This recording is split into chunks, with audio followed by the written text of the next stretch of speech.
fire. It happened right outside the courthouse where former President Donald Trump's criminal trial was underway. A man has now lit himself on fire outside of the courthouse in Manhattan where we are witnessing. The incident unfolding live on cable news just after 1:30 Eastern. And we're like yelling to the cops who are all outside of the park. I don't know if he was really political or just unbalanced. Authorities confirmed 37-year-old Maxwell Azzarello is from St. Augustine, Florida. Tonight, officials say he is intubated and in critical condition. He throws the pamphlets throughout the park, and then he pulls out a canister and pours some kind of liquid on himself. Court officers, members of the police department, they run into the park. They make efforts to put him out. How concerned are you that somebody was able to get this far in, light themselves on fire, that with all of these law enforcement officials around? We're very concerned. Of course, we're going to review our security protocols. Azzarello posted what he called the Ponzi Papers online, critical of both Republicans and Democrats, claiming, quote, "We are victims of a totalitarian con that is about to hit us with an apocalyptic fascist world coup." So again, this guy, whether this is real or not, this guy obviously was telling the truth. But we can see here, maybe, if you want to look at it from the perspective of real or not, well, let's start with the perspective of this entire area was pretty much gated off. The police were in full force outside of this area. So it'd be very difficult for somebody to just navigate their way in, just holding up a sign when there's, he's sticking out like a sore thumb, holding up a giant sign that says Trump is with Biden and they're about to fascist coup us, right? So it sounds like he was allowed in. And of course, even if he was able to navigate his way through the park to get close to the courthouse, like they claim he was right outside the courthouse, well, I at the very least, I would assume that the police would do a pat down or a search. I mean, knowing that, in states like Florida, they're doing pat downs for you to get on the beach these days. Somebody who had lighter fluid, that amount of lighter fluid, I doubt that they saw a man with a book bag holding up a sign like this that they would let him through, or at least have cadaver dogs, something sniff him out to see if there's anything on him. So from that standpoint, it's very suspicious. And you might say, well, why would they fake a story like this? Well, that's a perfect example, right? Because this is out of the realm of possibility for people out there who are participating in this simulated reality. The fact that somebody thinks that the whole thing is fake, well, that's too much for people who are MAGA to grasp, and it's, of course, way too much for liberals to grasp because there's no thinking going on over there. It's just strictly autopilot. The MAGA crowd is too stubborn to realize that Trump is one of them, and they feel like they've invested so much in Trump over the last couple of years, they might as well ride it out instead of realizing they're getting manipulated into a totalitarian government that's working together as we speak to do exactly what they're doing. So let's start with the story itself and what the media is telling us, and then I'll read you, and stick around for that part. I'll read you what this man was saying in his supposed, manifesto, if you want to call it that. So troubled conspiracy theorist Max Azzarello. Then, of course, remember the mental health aspect of this. People who think this, right, are people like us who, why is it so out of the realm of possibility to think that they're working together? I mean, if anything, it makes the most sense, right? It should make the most sense. Because they all seem corrupt, right? The fact that we could identify that Trump is corrupt and that Democrats are corrupt. The Democrats just want everyone to, who doesn't agree with them, they want to label them as MAGA. And it's too hard for them to grasp that people would think that all sides are corrupt. Same with the conservative side, right? So when somebody thinks this, then they set themselves on fire. You can immediately tie in the mental health aspect, which is what they've been pushing down our throats for a long period of time. Troubled conspiracy theorist Max Azzarello died Friday night, hours after he set himself on fire in a Manhattan park across the street from former President Donald Trump's hush money trial, police said. The 37-year-old Florida man succumbed to severe burns he suffered following the sickening self-immolation outside Collect Pond Park. And again, if police were on hand there, now I don't think police have fire extinguishers on him, but for him to get to this point, be able to set himself on fire and be on fire for that long of a period of time without somebody putting him out too is also very suspicious. But you would think if you look at some of the stuff this guy has posted, he's chanting about a revolution, which is a word that I often use. Not saying we need to start one, but saying that everything's in place to prevent a revolution. Because I'm trying to get people who are conservative to realize, because they don't seem to understand that the conservative side of this is in place to prevent a revolution. They're putting these characters in place so you invest in these characters thinking that they're the face of the revolution. Trump is the face of an actual revolution that's going to stop this insane democratic movement, which is a communist movement. So the revolution itself is being stopped because people are investing in these characters that are put in place. So this guy's chanting about a revolution, and then his mindset is, I'm going to go set myself on fire outside of a courthouse. It's a little, suspect. But again, they want people out there to think that people like us are the types of people who would set themselves on fire, people who think that it's a giant government conspiracy. And of course, they throw words like anti-government rhetoric out there. So, and again, if you look throughout history at coups, like it's a sudden, violent, unlawful seizure of power from a government. That's what eventually is going to happen, right? And a fascist government is a one-party state, okay? And that's what this is. You can see it on both sides. It's amazing that people don't see it. So then the article goes on to say he threw a stack of pamphlets in the air, including a link to a Substack newsletter, before he poured fuel on his body, ignited a lighter in front of a horrified witness. Now, I would be surprised, obviously, like I said earlier, nobody listens to the channel, or nobody even knows that this channel exists. So I doubt that my channel was on there, but maybe a different channel could have been written on the pamphlet in the air. Then maybe they'll say, hey, the government found names of these channels or these websites on there, right? Specifically websites on there that were talking about how the government's fully compromised and the government's going to shut those websites down. I wouldn't be surprised. So the self-described investigative researcher, they put in parentheses, traveled to New York in recent days from Florida without his family knowing, and had been protesting in front of the courthouse where he bashed political leaders from both sides of the aisle. This extreme act of protest is to draw attention to an urgent and important discovery. We are victims of a totalitarian con, and our own government, along with many of their allies, is about to hit us with an apocalyptic fascist world coup. After setting himself on fire, cops swarmed the area as an ambulance was close behind, and he was brought to a nearby hospital burn unit in critical condition, but he died around 10:30 p.m., police and sources said. Azzarello was previously arrested 3 times across several days in the Sunshine State that included charges of disturbing the peace and damage to property in late August. Following the 3rd arrest, Florida cops noted he was suicidal and listed him as unemployed per police reports. And again, you can see how this stuff, he's unemployed. He believes that the whole thing is a conspiracy. So you tie this mental health aspect into it, which is what they're planning on doing to people like us. The fact that we think all of this stuff is make-believe, all the history is make-believe, they're completely crazy. When in reality, anybody who's believing in the stuff coming through the news is completely programmed into believing in total, utter lies. And we've all been there, and the majority of us have unprogrammed from it. So one witness who spoke to Azzarello and then minutes later saw him light himself on fire, recalled the horrifying scene in Friday. He was just standing there, and after a minute hit the ground. By the time the cops got there, all of the fuel had burned off of his body, and you can see his skin. 25-year-old startup founder William Schofler said he didn't make too much noise. He was very quiet, pretty horrifying. So this guy has videos online. I'm not going to play any of his clips of him chanting about a revolution. So if this guy's mindset was to start a revolution and he sets himself on fire, it's not really, it doesn't really make much sense. But let's see some of the stuff that he said in his Substack manifesto, so to speak. So he said, my name is Max Azzarello, and I am an investigative researcher who has set himself on fire outside the Trump trial in Manhattan. This extreme act of protest is to draw attention to an urgent and important discovery. We are victims of a totalitarian con, and our own government, along with their allies, is about to hit us with an apocalyptic fascist world coup. These claims sound like fantastical conspiracy theory, but they are not. They are proof of conspiracy. If you investigate this mountain of research, you will prove them too. If you learn a great deal about Ponzi schemes, you will discover that our life is a lie. If you follow this story and the links below, you will discover the rotten truth of post-truth America. You will learn the scariest and stupidest story in world history, and you will realize that we are all in a desperate state of emergency that requires your action.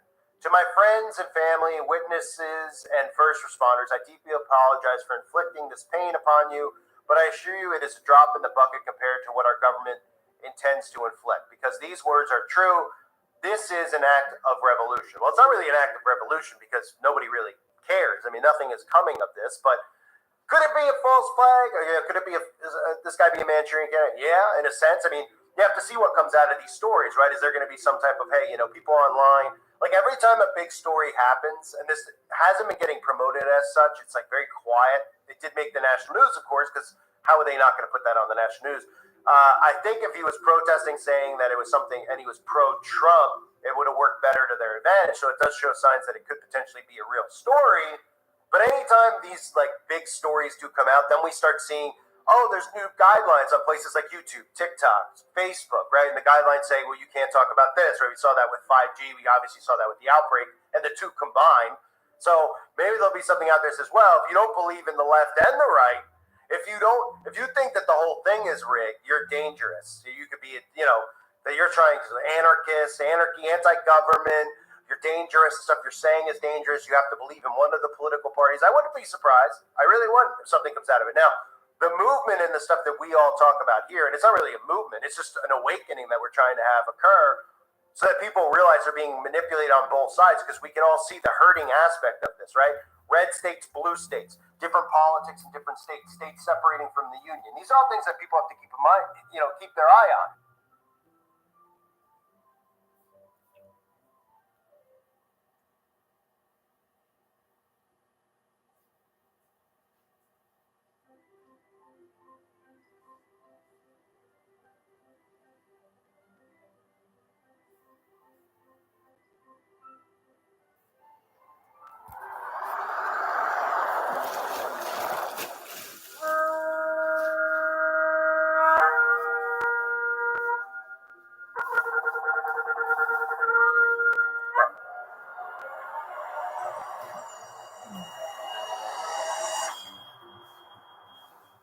Bereshit, Genesis, chapter 1.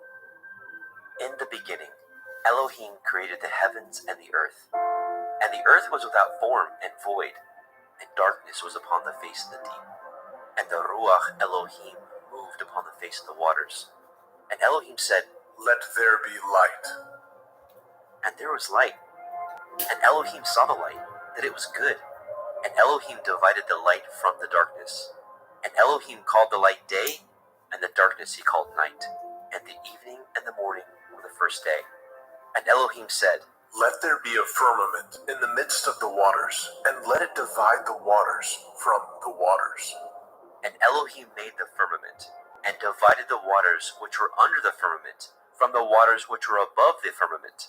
And it was so. And Elohim called the firmament heaven, and the evening and the morning were the second day. And Elohim said, "Let the waters under the heavens be gathered together unto one place, and let the dry land appear." And it was so. And Elohim called the dry land earth, and the gathering together of the waters called he seas. And Elohim saw that it was good. And Elohim said, "Let the earth bring forth grass, the herb yielding seed, and the fruit tree yielding fruit after his kind, whose seed is in itself upon the earth." And it was so. And the earth brought forth grass, and herb yielding seed after his kind, and the tree yielding fruit, whose seed was in itself after his kind. And Elohim saw that it was good. And the evening and the morning were the third day. And Elohim said, "Let there be lights in the firmament of the heavens, to divide the day from the night, and let them be for signs, and for appointed feasts, and for days and years. And let them be for lights in the firmament of the heavens, to give light upon the earth." And it was so. And Elohim made two great lights, the greater light to rule the day, and the lesser light to rule the night. He made the stars also. And Elohim set them in the firmament of the heavens to give light upon the earth, and to rule over the day and over the night, and to divide the light from the darkness. And Elohim saw that it was good. And the evening and the morning were the fourth day. And Elohim said, "Let the waters bring forth abundantly the moving creature that has life, and fowl that may fly above the earth in the open firmament of heaven." And Elohim created great sea monsters, and every living creature that moves, which the waters brought forth abundantly after their kind, and every winged fowl after his kind. And Elohim saw that it was good. And Elohim blessed them, saying, Be fruitful and multiply, and fill the waters in the seas, and let fowl multiply in the earth. And the evening and the morning were the fifth day. And Elohim said, Let the earth bring forth the living creatures after his kind, cattle and creeping thing, and beast of the earth after his kind. and it was so. And Elohim made the beast of the earth after his kind, and cattle after their kind, and everything that creeps upon the earth after his kind. And Elohim saw that it was good. And Elohim said, Let us make man in our image, after our likeness. Let them have dominion over the fish of the sea, and over the fowl of the air, and over the cattle, and over all the earth, and over every creeping thing that creeps upon the earth. So Elohim created man in his own image. In the image of Elohim created he him. Male and female created he them. And Elohim blessed them. And Elohim said unto them, Be fruitful and multiply, and replenish the earth, and subdue it, and have dominion over the fish of the sea, and over the fowl of the air, and over every living thing that moves upon the earth. And Elohim said, Behold, I have given you every herb-bearing seed which is upon the face of all the earth, and every tree in which is the fruit of a tree yielding seed. To you it shall be for food. And to every beast of the earth, and to every fowl of the air, and to everything that creeps upon the earth, wherein there is life, I have given every green herb for food. and it was so. And Elohim saw everything that he had made, and behold, it was very good. And the evening and the morning were the sixth day.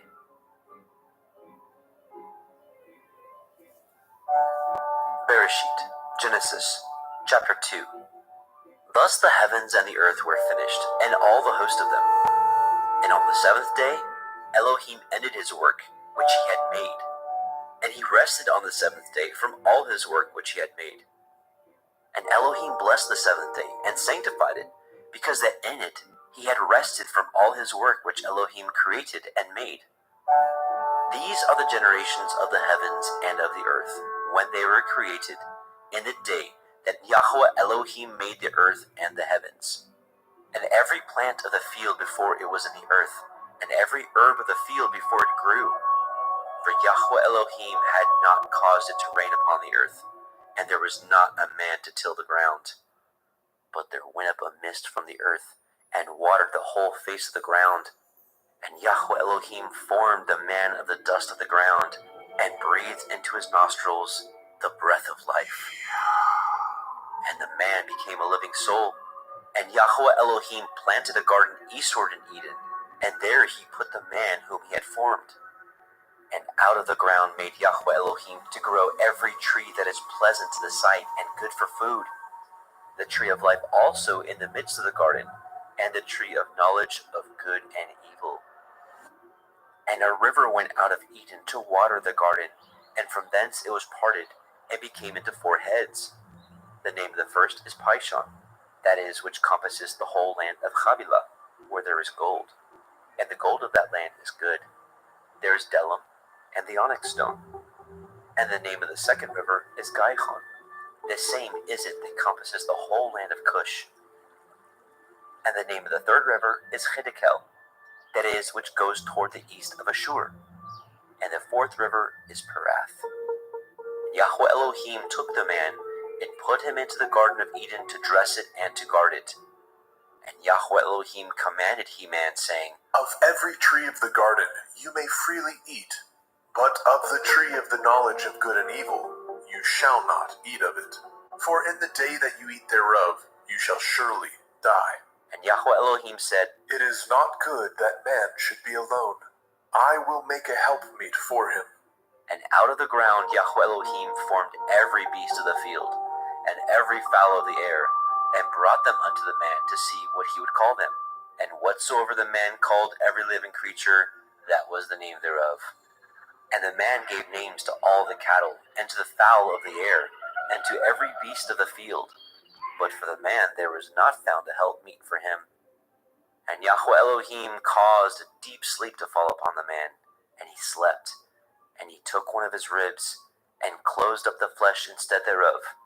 And the rib which Yahweh Elohim had taken from man made he a woman, and brought her unto the man. And the man said, This is now bone of my bones, and flesh of my flesh. She shall be called woman, because she was taken out of man. Therefore shall a man leave his father and his mother, and shall cleave unto his woman, and they shall be one flesh. And they were both naked, the man and his woman, and were not ashamed.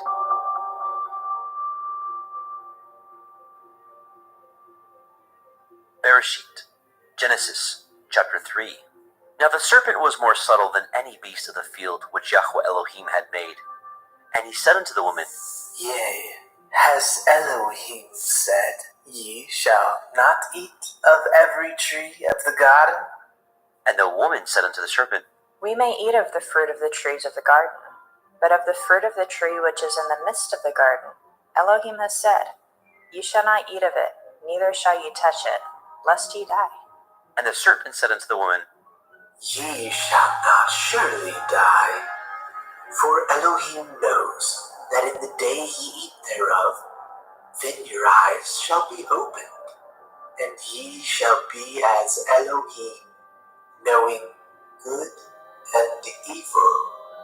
And when the woman saw that the tree was good for food, and that it was pleasant to the eyes, and a tree to be desired to make one wise, she took of the fruit thereof, and did eat, and gave also unto her man with her, and he did eat. And the eyes of both of them were opened, and they knew that they were naked. And they sewed fig leaves together, and made themselves aprons. And they heard the voice of Yahweh Elohim walking in the garden in the cool of the day. And the man and his woman hid themselves from the presence of Yahweh Elohim amongst the trees of the garden. And Yahweh Elohim called unto Adam and said unto him, Where are you?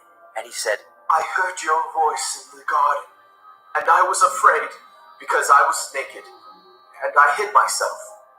And he said, Who told you that you were naked?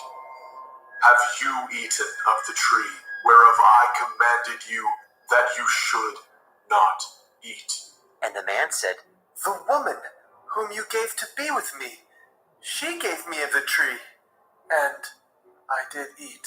And Yahweh Elohim said unto the woman, What is this that you have done? And the woman said, The serpent beguiled me, and I did eat.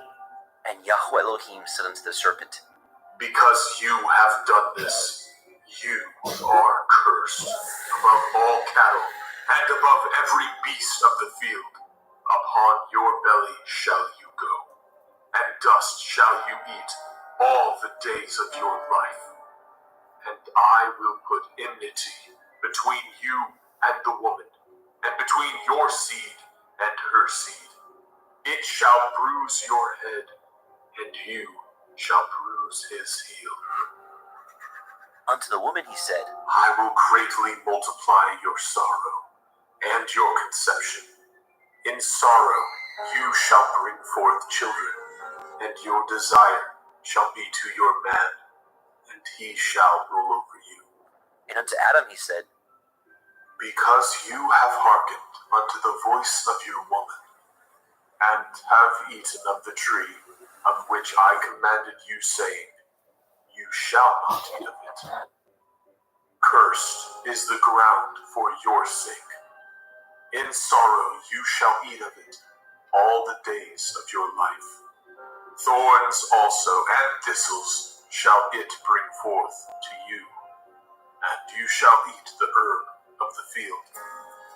In the sweat of your face shall you eat bread, till you return unto the ground. For out of it were you taken, for dust you are, and unto dust shall you return. And Adam called his woman's name Hua, because she was the mother of all living. Unto Adam also, and to his woman did Yahweh Elohim make coats of skins, and clothed them. And Yahweh Elohim said, Behold, The man is become as one of us, to know good and evil. And now, lest he put forth his hand, and take also of the tree of life, and eat, and live forever. Therefore, Yahweh Elohim sent him forth from the Garden of Eden to till the ground from whence he was taken. So he drove out the man, and he placed at the east of the Garden of Eden cherubim, and a flaming sword which turned every way to guard the way of the tree of life.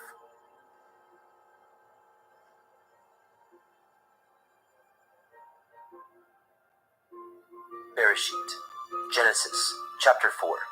And Adam knew Hua his woman, and she conceived, and bore Cain, and said, I have gotten a man from Yahuwah. And she again bore his brother Habil. And Habil was a keeper of sheep, but Cain was a tiller of the ground. And in process of time it came to pass that Cain brought of the fruit of the ground an offering unto Yahweh.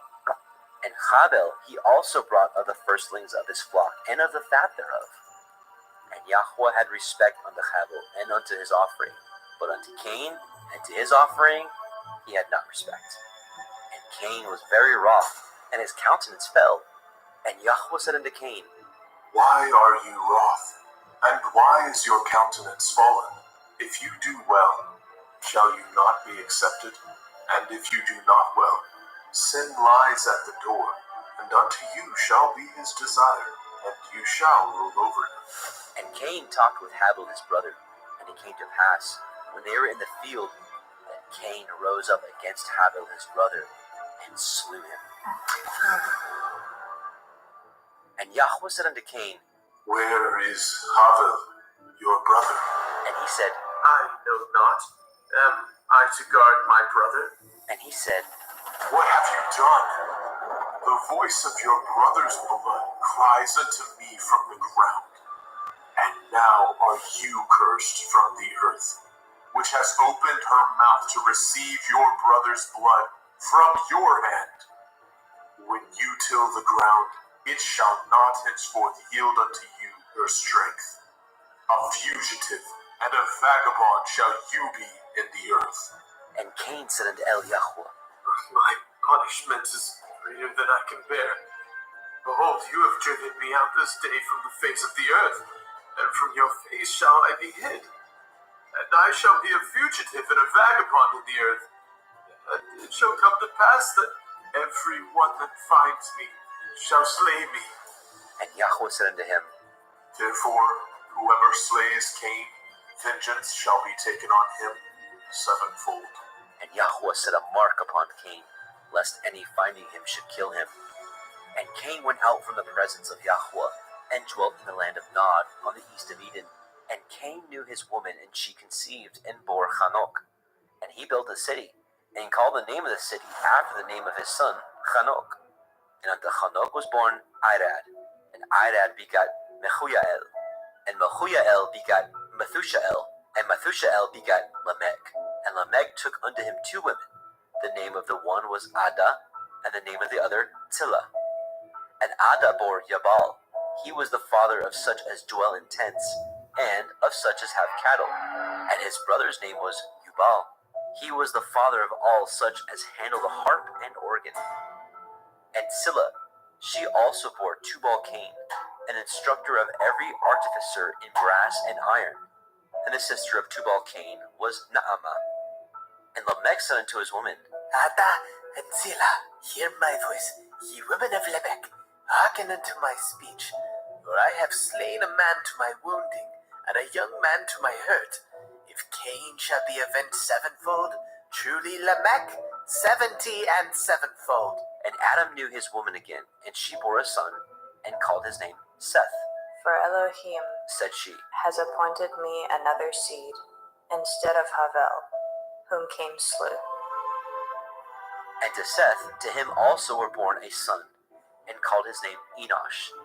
Then began men to call upon the name of Yahweh.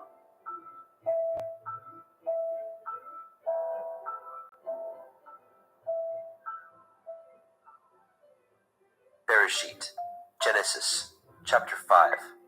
This is the Sefer of the generations of Adam. In the day that Elohim created man, in the likeness of Elohim made he him. Male and female created he them, and blessed them, and called their name Adam, in the day when they were created. And Adam lived 130 years, and begat a son in his own likeness, after his image, and called his name Seth. And the days of Adam, after he had begotten Seth, were 800 years, and he begat sons and daughters. And all the days that Adam lived were 930 years, and he died. And Seth lived 105 years, and begat Enosh. And Seth lived, after he begot Enosh, 807 years, and begat sons and daughters. And all the days of Seth were 912 years, and he died. And Enosh lived 90 years, and begat Canaan. And Enosh lived, after he begot Canaan, 815 years, and begat sons and daughters. And all the days of Enosh were 905 years, and he died. And Canaan lived 70 years, and begat Mahalalel. And Canaan lived, after he begot Mahalalel, 840 years, and begat sons and daughters. And all the days of Canaan were 910 years, and he died. And Mahalalel lived 65 years, and begot Yared. And Mahalalel lived, after he begot Yared, 830 years, and begat sons and daughters. And all the days of Mahalalel were 895 years, and he died. And Yared lived 162 years, and he begat Hanok. And Yared lived, after he begat Hanok, 800 years, and begat sons and daughters. And all the days of Yared were 962 years, and he died. And Hanok lived 65 years, and begat Methuselah. And Hanok walked with Elohim, after he begat Methuselah, 300 years, and begat sons and daughters. And all the days of Hanok were 365 years, and Hanok walked with Elohim, and he was not, for Elohim took him. And Methuselah lived 187 years, and begat Lamech. And Methuselah lived, after he begat Lamech, 782 years, and begat sons and daughters. And all the days of Methuselah were 969 years, and he died.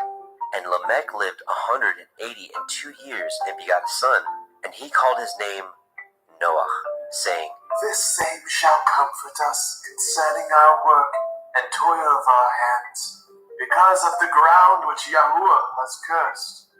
And Lamech lived, after he begot Noah, 595 years, and begat sons and daughters. And all the days of Lamech were 777 years, and he died. And Noah was 500 years old, and Noah begat Shem, Ham, and Japheth. Bereshit, Genesis, chapter 6. And it came to pass, when men began to multiply on the face of the earth, and daughters were born unto them, that the sons of Elohim saw the daughters of men that they were fair, and they took them women of all which they chose. And Yahweh said, My Ruach shall not always strive with men, for that he also is flesh. Yet his days shall be 120 years. There were Nephilim in the earth in those days, and also after that, when the sons of Elohim came in unto the daughters of men, and they bore children to them, the same became giants, which were of ancient times, men of infamy. And Yahweh saw that the wickedness of man was great in the earth, and that every imagination of the thoughts of his heart was only evil continually. And Yahweh repented that he had made man on the earth, and it grieved him at his heart. And Yahweh said, I will destroy man whom I have created from the face of the earth, both man and beast, and the creeping thing, and the fowls of the air, for I repent that I have made them. But Noah found grace in the sight of Yahweh. These are the generations of Noah. Noah was a just man, and perfect in his generations. And Noah walked with Elohim. And Noah begot 3 sons, Shem, Ham, and Japheth. The earth also was corrupt before Elohim, and the earth was filled with violence. And Elohim looked upon the earth, and behold, it was corrupt, for all flesh had corrupted his way upon the earth. And Elohim said unto Noah, The end of all flesh is come before me, for the earth is filled with violence through them. And behold, I will destroy them with the earth. Make you an ark of gopher wood. Rooms shall you make in the ark, and shall pitch it within and without with pitch. And this is the fashion which you shall make it of. The length of the ark shall be 300 cubits, the breadth of it 50 cubits, and the height of it 30 cubits. A window shall you make to the ark, and in a cubit shall you finish it above. And the door of the ark shall you set in the side thereof, with lower, second, and third stories shall you make it. And behold, I, even I, do bring a flood of waters upon the earth, to destroy all flesh, wherein is the breath of life from under heaven, and everything that is in the earth shall die. But with you will I establish my covenant, and you shall come into the ark, you and your sons, and your woman, and your sons' women with you. And of every living thing of all flesh, 2 of every sort shall you bring into the ark, to keep them alive with you. They shall be male and female, of fowls after their kind, and of cattle after their kind, of every creeping thing of the earth after his kind. 2 of every sort shall come unto you, to keep them alive. And take unto you of all food that is eaten, and you shall gather it to you, and it shall be for food for you, and for them. Thus did Noah according to all that Elohim commanded him. So did he.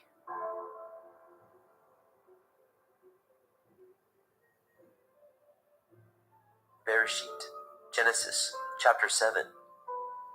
And Yahweh said unto Noah, Come, you and all your house into the ark, for you have I seen righteous before me in this generation. Of every clean beast you shall take to you by sevens, the male and his female, and of beasts that are not clean by 2, the male and his female. Of fowls also of the air by sevens, the male and the female, to keep seed alive upon the face of all the earth.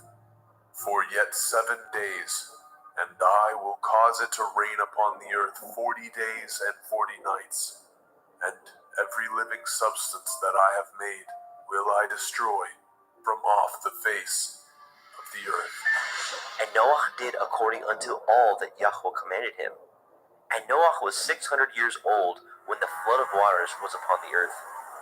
And Noah went in, and his sons, and his woman, and his sons' women with him, into the ark because of the waters of the flood, of clean beasts, and of beasts that are not clean, and of fowls, and of everything that creeps upon the earth. There went in 2 and 2 unto Noah into the ark, the male and the female, as Elohim had commanded Noah. And it came to pass after 7 days that the waters of the flood were upon the earth. In the 600th year of Noah's life, in the 2nd month, the 17th day of the month, the same day were all the fountains of the great deep broken up, and the windows of heaven were opened. And the rain was upon the earth 40 days and 40 nights. In the selfsame day entered Noah, Shem, and Ham, and Japheth, the sons of Noah, and Noah's women, and the 3 women of his sons with them into the ark. They and every beast after his kind, and all the cattle after their kind, and every creeping thing that creeps upon the earth after his kind, and every fowl after his kind, of every bird of every sort. And they went in unto Noah into the ark, 2 and 2 of all flesh, wherein is the breath of life. And they that went in male and female of all flesh, as Elohim had commanded him. And Yahweh shut him in. And the flood was 40 days upon the earth, and the waters increased, and bore up the ark, and it was lifted up above the earth. and the waters prevailed, and were increased greatly upon the earth. And the ark went upon the face of the waters, and the waters prevailed exceedingly upon the earth, and all the high hills that were under the whole heaven were covered. 15 cubits upward did the waters prevail, and the mountains were covered. And all flesh died that moved upon the earth, both of fowl, and of cattle, and of beast, and of every creeping thing that creeps upon the earth, and every man, all in whose nostrils was the breath of life, of all that was in the dry land, died.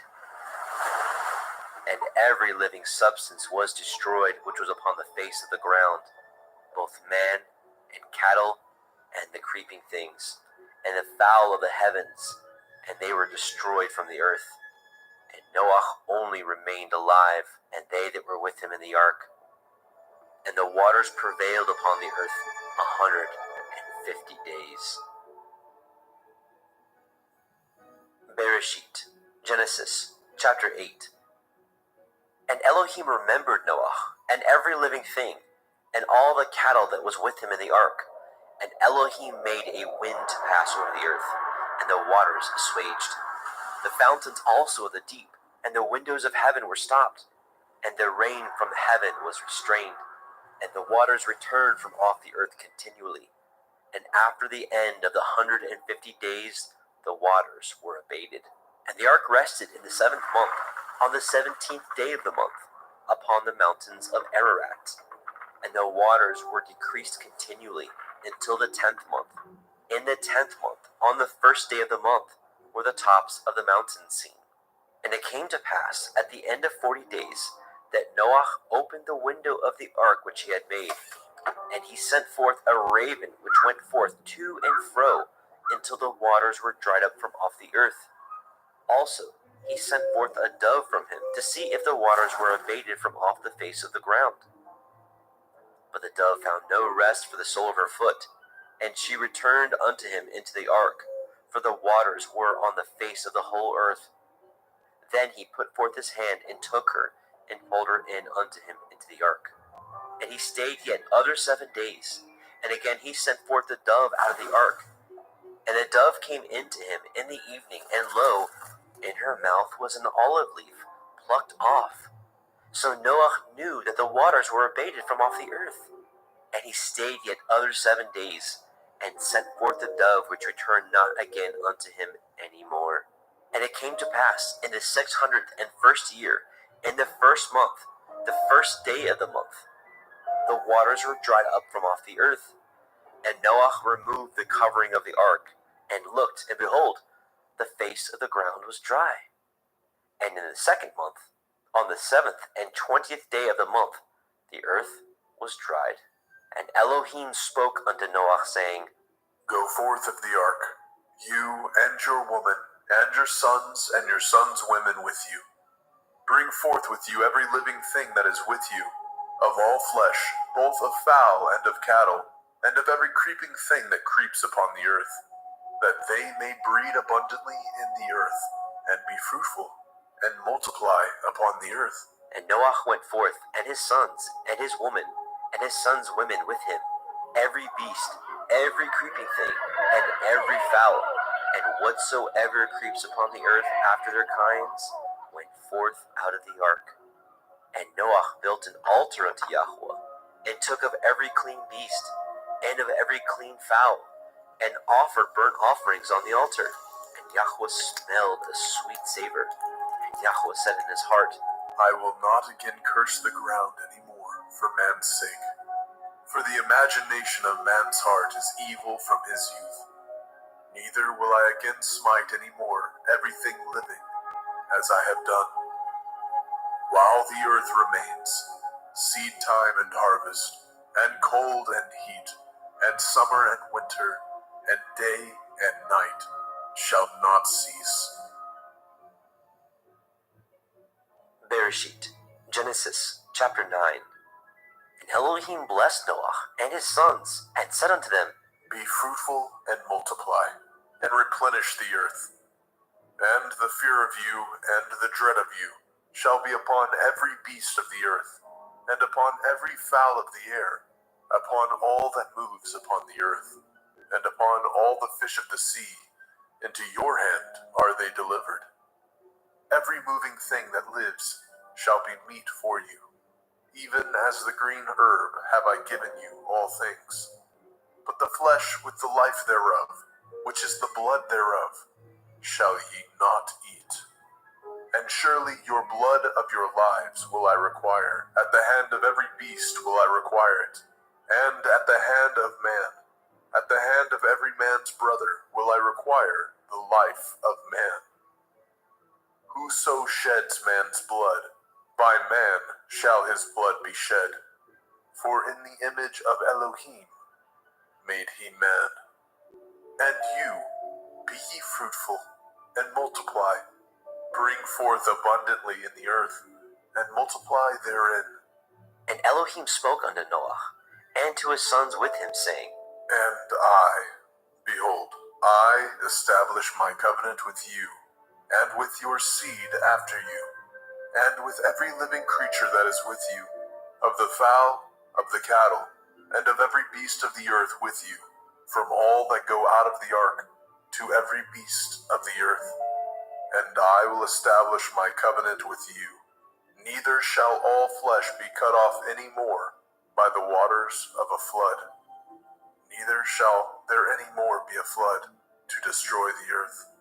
And Elohim said, This is the sign of the covenant which I make between me and you, and every living creature that is with you, for perpetual generations. I do set my bow in the cloud, and it shall be for a sign of a covenant between me and the earth. And it shall come to pass, when I bring a cloud over the earth, that the bow shall be seen in the cloud. And I will remember my covenant, which is between me and you, and every living creature of all flesh, and the waters shall no more become a flood to destroy all flesh. And the bow shall be in the cloud, and I will look upon it, that I may remember the everlasting covenant between Elohim and every living creature of all flesh that is upon the earth. And Elohim said unto Noah, This is the sign of the covenant which I have established between me and all flesh that is upon the earth. And the sons of Noah that went forth of the ark were Shem, and Ham, and Japheth. And Ham is the father of Canaan. These are the three sons of Noah, and of them was the whole earth overspread. And Noah began to be a husbandman, and he planted a vineyard. And he drank of the wine, and was drunken, and he was uncovered within his tent. And Ham, the father of Canaan, saw the nakedness of his father, and told his two brethren without. And Shem and Japheth took a garment, and laid it upon both their shoulders, and went backward, and covered the nakedness of their father. And their faces were backward, and they saw not their father's nakedness. And Noah awoke from his wine, and knew what his younger son had done unto him. And he said, Cursed be Canaan, a servant of servants shall he be unto his brethren. And he said, Blessed be Yahweh Elohai of Shem, and Canaan shall be his servant. Elohim shall enlarge Japheth, and he shall dwell in the tents of Shem, and Canaan shall be his servant. And Noah lived after the flood 350 years, and all the days of Noah were 950 years, and he died.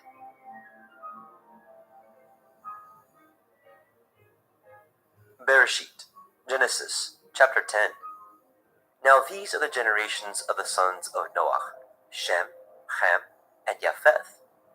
And unto them were sons born after the flood. The sons of Japheth, Gomer, and Magog, and Madai, and Yaban, and Tubal, and Meshech, and Tirak. And the sons of Gomer, Ashkenaz, and Riphath, and Togarma.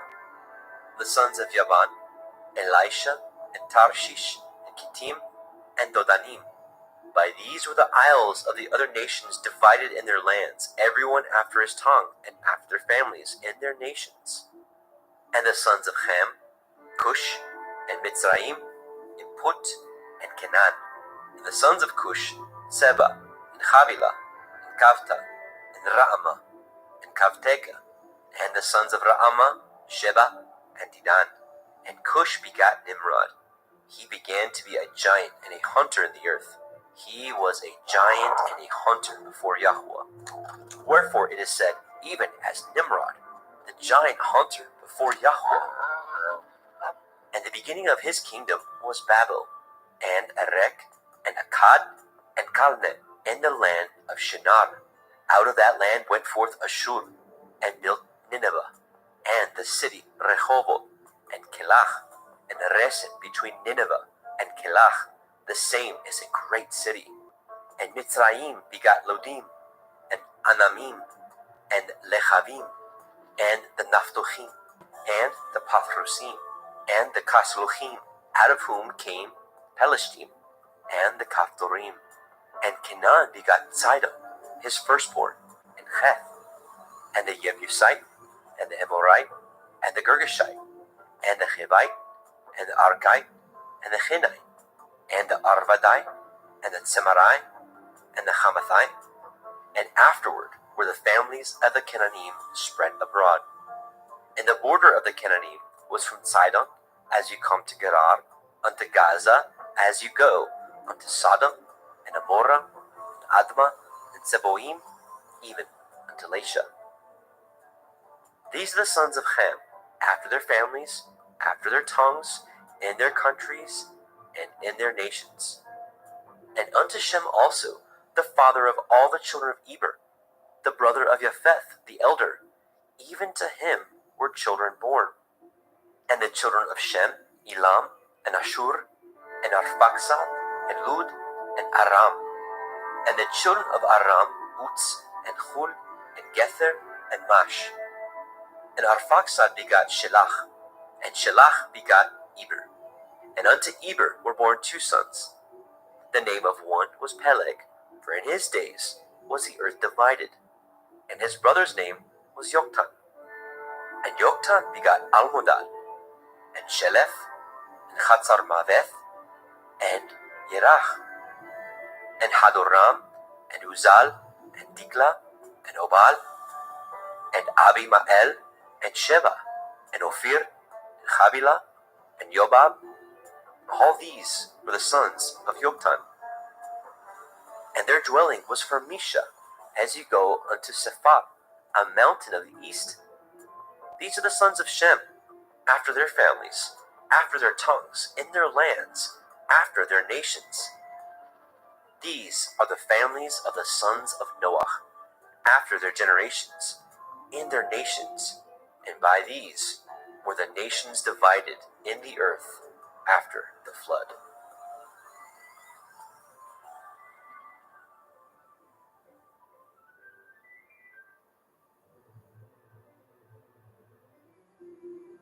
Bereshit, Genesis, chapter 11.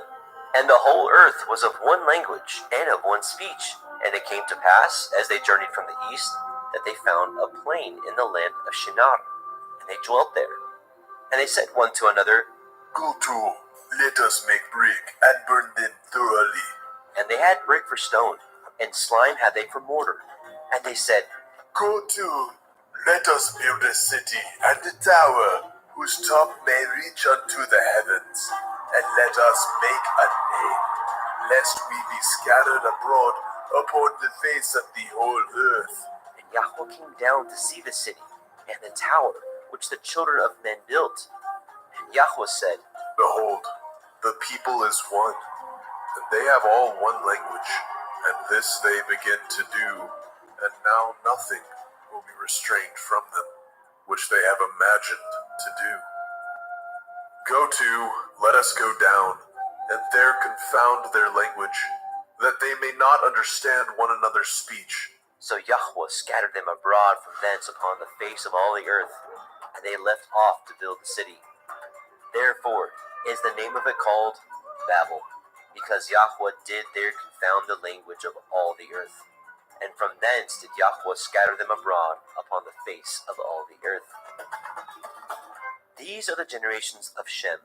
Shem was 100 years old and begot Arphaxad 2 years after the flood. And Shem lived after he begot Arphaxad 500 years and begat sons and daughters. And Arphaxad lived 35 years and begot Shelach. And Arphaxad lived after he begot Shelach 403 years and begat sons and daughters. And Shelach lived 30 years and begot Eber. And Shelach lived after he begot Eber 403 years and begat sons and daughters. And Eber lived 34 years and begot Peleg. And Eber lived after he begot Peleg 430 years and begot sons and daughters. Peleg lived 30 years and begat Reu. And Peleg lived after he begot Reu 209 years and begot sons and daughters. And Reu lived 32 years and begot Serug. And Reu lived after he begot Serug 207 years and begot sons and daughters. And Serug lived 30 years and begot Nahor. And Serug lived after he begot Nahor 200 years and begot sons and daughters. And Nahor lived 29 years and begot Terach. And Nahor lived after he begot Terach 119 years and begot sons and daughters. And Terach lived 70 years and begot Abram, Nahor, and Haran. Now these are the generations of Terach. Terach begot Abram, Nahor, and Haran. And Haran begot Lot. And Haran died before his father Terach in the land of his nativity, in Ur of the Kasdim. And Abram and Nahor took them women. The name of Abram's woman was Sarai, and the name of Nahor's woman, Milcah, the daughter of Haran, the father of Milcah, and the father of Yiscah. But Sarai was barren; she had no child. And Terach took Abram his son, and Lot, the son of Haran, his son's son, and Sarai, his daughter-in-law, his son Abram's woman. And they went forth with them from Ur of the Kasdim to go into the land of Canaan. And they came unto Haran and dwelt there. And the days of Terach were 205 years, and Terach died in Haran. Bereshit, Genesis, chapter 12. Now Yahweh had said unto Abram, Get you out of your country, and from your kindred, and from your father's house, unto a land that I will show you. And I will make of you a great nation, and I will bless you, and make your name great, and you shall be a blessing. And I will bless them that bless you, and curse him that curses you. And in you shall all families of the earth be blessed. So Abram departed as Yahweh had spoken unto him, and Lot went with him. And Abram was 75 years old when he departed out of Haran. And Abram took Sarai his woman, and Lot his brother's son, and all their substance that they had gathered, and the souls that they had gotten in Haran. And they went forth to go into the land of Canaan, and into the land of Canaan they came. And Abram passed through the land unto the place of Shechem, unto the plain of Moreh, and the Canaanite was in the land. And Yahweh appeared unto Abram and said, Unto your seed will I give this land. And there built he an altar unto Yahweh, who appeared unto him. And he removed from thence unto a mountain on the east of Beit El, and pitched his tent, having Beit El on the west, and Ai on the east. And there he built an altar unto Yahweh, and called upon the name of Yahweh. And Abram journeyed, going on still towards the Negev. And there was a famine in the land. And Abram went down into Mitzrayim to sojourn there, for the famine was grievous in the land. And it came to pass, when he was come near to enter into Mitzrayim, that he said unto Sarai his woman, Behold now, I know that you are a fair woman to look upon. Therefore it shall come to pass, when the Mitzrayim shall see you, that they shall say, This is his woman, and they will kill me, but they will save you alive. Say, I pray you, you are my sister, that it may be well with me for your sake, and my soul shall live because of you. And it came to pass that when Abram was come into Mitzrayim, the Mitzrayim beheld the woman, that she was very fair. The princes also of Pharaoh saw her, and commended her before Pharaoh. And the woman was taken into Pharaoh's house. And he entreated Abram well for her sake. And he had sheep and oxen, and he asses, and men servants, and maid servants, and she asses, and camels. And Yahweh plagued Pharaoh and his house with great plagues because of Sarai, Abram's woman. And Pharaoh called Abram and said, What is this that you have done unto me? Why did you not tell me that she was your woman?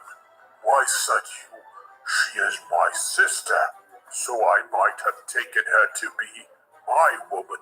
Now therefore, behold, your woman, take her, and go your way. And Pharaoh commanded his men concerning him, and they sent him away, and his woman, and all that he had. Bereshit, Genesis, chapter 13. And Abram went up out of Mitzrayim, he and his woman, and all that he had, and Lot with him into the Negev.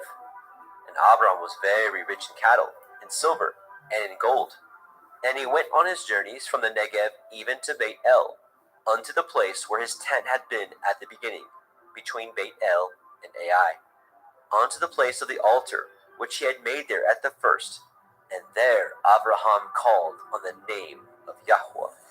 And Lot also, which went with Abram, had flocks and herds and tents, and the land was not able to bear them, that they might dwell together, for their substance was great, so that they could not dwell together. And there was a strife between the herdsmen of Abram's cattle and the herdsmen of Lot's cattle. And the Canaanite and the Perizzite dwelled then in the land. And Abram said unto Lot, Let there be no strife, I pray you, between me and you, and between my herdsmen and your herdsmen, for we be brethren. Is not the whole land before you? Separate yourself, I pray you, from me. If you will take the left hand, then I will go to the right. Or if you depart to the right hand, then I will go to the left. And Lot lifted up his eyes, and beheld all the circle of the Yarden, that it was well watered everywhere, before Yahweh destroyed Sodom and Amorah, even as the garden of Yahweh, like the land of Mitzrayim, as ye come unto Zoar. Then Lot chose him all the circle of the Yarden, and Lot journeyed east, and they separated themselves, the one from the other. And Abram dwelt in the land of Canaan, and Lot dwelt in the cities of the circle of the Yarden, and pitched his tent toward Sodom. But the men of Sodom were wicked and sinners before Yahweh exceedingly. And Yahweh said unto Abram, after that Lot was separated from him, Lift up now your eyes, and look from the place where you are, northward, and southward, and eastward, and westward. For all the land which you see, to you will I give it, and to your seed forever. And I will make your seed as the dust of the earth, so that if a man can number the dust of the earth, then shall your seed also be numbered. Arise, walk through the land in the length of it and in the breadth of it, for I will give it unto you. Then Abram removed his tent, and came and dwelt in the plain of Mamre, which is in Hebron, and built there an altar unto Yahweh.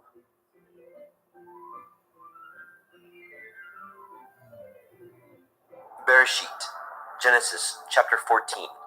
And it came to pass in the days of Amraphel, king of Shinar, Arioch, king of Elakar, Kedorlaomer, king of Elam, and Tidal, king of nations, that these made war with Bera, king of Sodom, and with Birsha, king of Amorah, Shinav, king of Admah, and Shem-Eber, king of Tseboim, and the king of Bela, which is Zoar. All these were joined together in the valley of Siddim, which is the salt sea. 12 years they served Kedorlaomer, and in the 13th year they rebelled. And in the 14th year came Kedorlaomer, and the kings that were with him, and smote the Rephaim in Ashtaroth Karnaim, and the Zuzim in Ham, and the Emim in Shaveh Kiriathaim, and the Horim in their Mount Seir, unto El Paran, which is by the wilderness. And they returned and came to En Mishpat, which is Kadesh, and smote all the country of the Amalekim, and also the Amorim, that dwelt in Hatzron Tamar.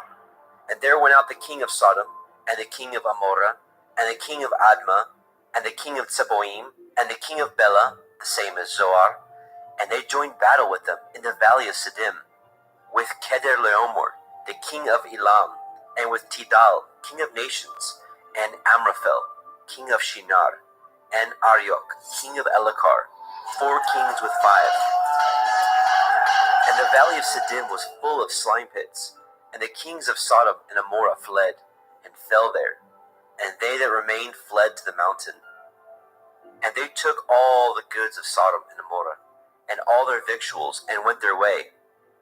And they took Lot, Abram's brother, who dwelt in Sodom, and his goods, and departed.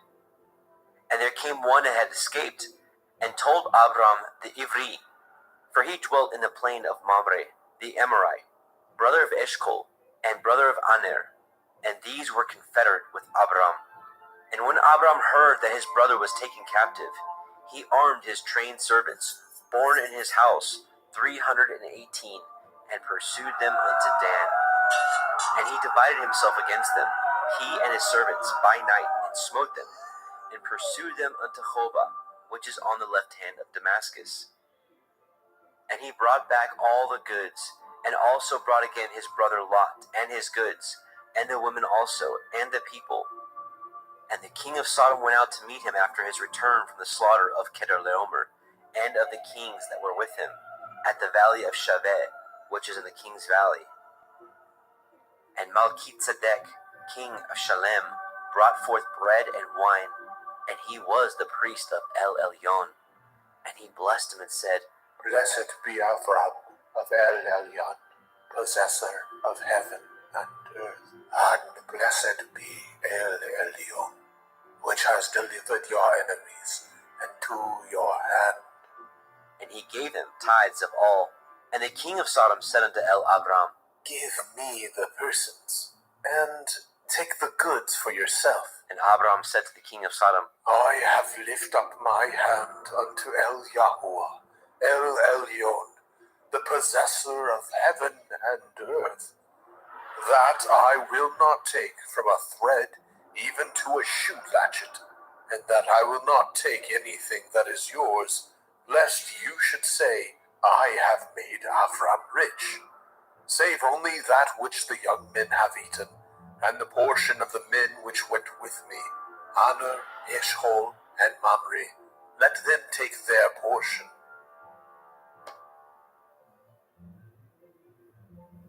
Bereshit, Genesis chapter 15. After these things, the word of Yahweh came unto El Abram in a vision, saying, Fear not, Avram. I am your shield, and your exceeding great reward.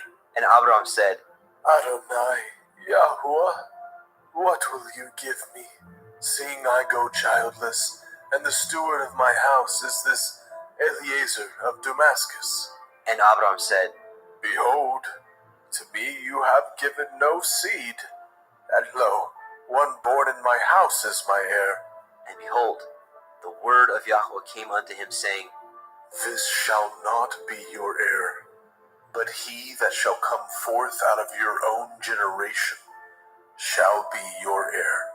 And he brought him forth abroad and said, Look now towards the heavens, and count the stars, if you be able to number them. And he said unto him, So shall your seed be. And he believed in Yahweh, and he counted it to him for righteousness. And he said unto him, I am Yahuwah, that brought you out of Ur of the Kasdim, to give you this land to inherit it. And he said, Adonai, Yahuwah, whereby shall I know that I shall inherit it? And he said unto him, Take me a heifer of 3 years old, and a she-goat of 3 years old, and a ram of 3 years old, and a turtle dove, and a young pigeon. And he took unto him all these, and divided them in the midst, and laid each piece one against another, but the birds he divided not. And when the fowls came down upon the carcasses, Abram drove them away. And when the sun was going down, a deep sleep fell upon Abram, and lo, a horror of great darkness fell upon him. And he said unto Abram, Know of a surety that your seed shall be a stranger in a land that is not theirs, and shall serve them, and they shall afflict them 400 years. And also that nation whom they shall serve will I judge, and afterward they shall come out with great substance, and you shall go to your fathers in peace. You shall be buried in a good old age. But in the fourth generation they shall come hither again, for the iniquity of the Amorim is not yet full. And it came to pass that, when the sun went down, and it was dark, behold, a smoking furnace, and a burning lamp that passed between those pieces. And the same day Yahweh cut a covenant with Abram, saying, Unto your seed have I given this land, from the river of Mitzrayim unto the great river, the river Harath, the Canaanite, and the Kenazim, and the Kadmonim, and the Hittim, and the Perizim, and the Rephaim, and the Amorim, and the Kenainim, and the Girgashim, and the Yebusim.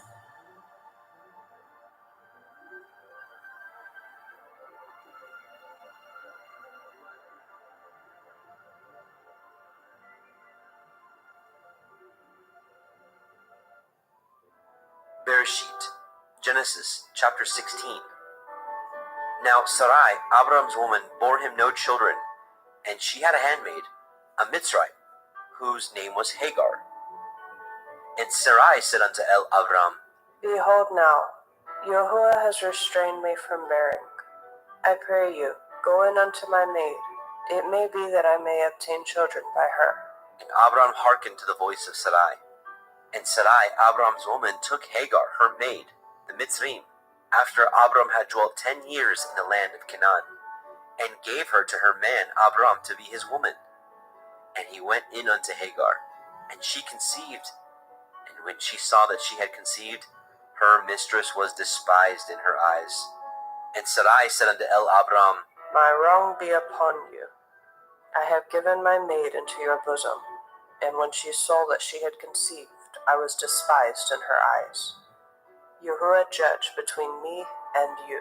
But Abram said unto Sarai, Behold, your maid is in your hand. Do to her as it pleases you. And when Sarai dealt hardly with her, she fled from her face. And the angel of Yahweh found her by a fountain of water in the wilderness, by the fountain in the way to Shur. And he said, Hagar, Sarai's maid, whence came you, and whither will you go? And she said, I flee from the face of my mistress Sarai. And the angel of Yahweh said unto her, Return to your mistress, and submit yourself under her hands. And the angel of Yahweh said unto her, I will multiply your seed exceedingly, that it shall not be numbered for multitude. And the angel of Yahweh said unto her, Behold, you are with child, and shall bear a son, and shall call his name Yishmael, because Yahuwah has heard your affliction. And he will be a wild man. His hand will be against every man, and every man's hand against him. And he shall dwell in the presence of all his brethren. And she called the name of Yahweh that spoke unto her, See me. For she said, Have I also here looked after him that sees me? Wherefore the well was called Be'er Lahai Roi. Behold, it is between Kadesh and Bered.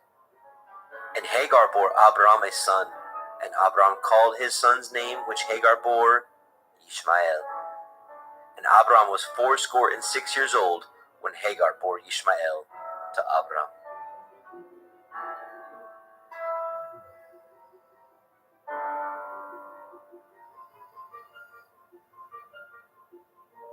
Bereshit, Genesis, chapter 17. And when Abram was 90 years old and 9, Yahweh appeared to Abram and said unto him, I am El Shaddai.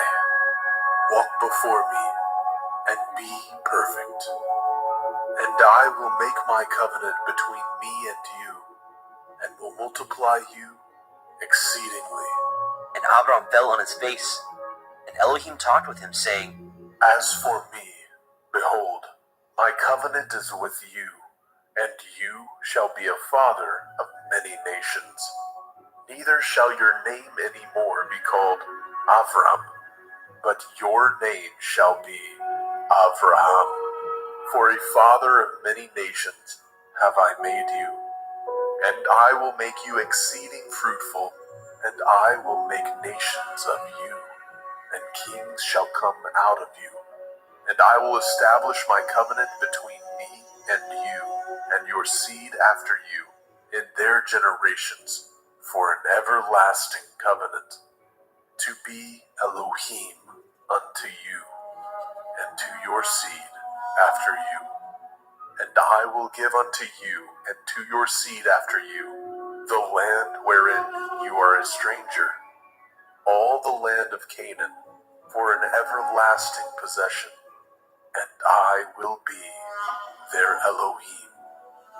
And Elohim said unto Abraham, You shall guard my covenant, therefore, you and your seed after you in their generations. This is my covenant, which ye shall guard, between me and you and your seed after you. Every male child among you shall be circumcised, and ye shall circumcise the flesh of your foreskin, and it shall be a sign of the covenant betwixt me and you. And he that is 8 days old shall be circumcised among you, every male child in your generations. He that is born in the house, or bought with money of any stranger, which is not of your seed, he that is born in your house, and he that is bought with your money, must need to be circumcised. And my covenant shall be in your flesh for an everlasting covenant. And the uncircumcised male child, whose flesh of his foreskin is not circumcised, that soul shall be cut off from his people. He has broken my covenant. And Elohim said unto Abraham, As for Sarai, your woman, you shall not call her name Sarai, but Sarah shall her name be. And I will bless her, and give you a son also of her. Yea, I will bless her, and she shall be a mother of nations. Kings of people shall be of her. Then Abraham fell upon his face and laughed, and said in his heart, Shall a child be born unto him that is 100 years old? And shall Sarah, that is 90 years old, bear? And Abraham said unto Elohim, Oh, that Ishmael might live before you. And Elohim said, Sarah your woman shall bear you a son indeed, and you shall call his name Yitzhak.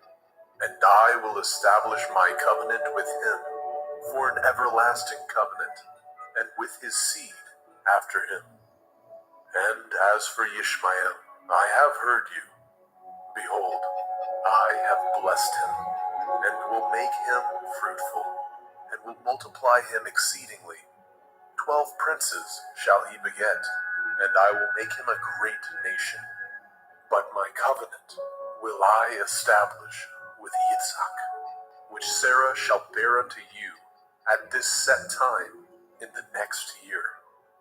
And he left off talking with him, and Elohim went up from Abraham.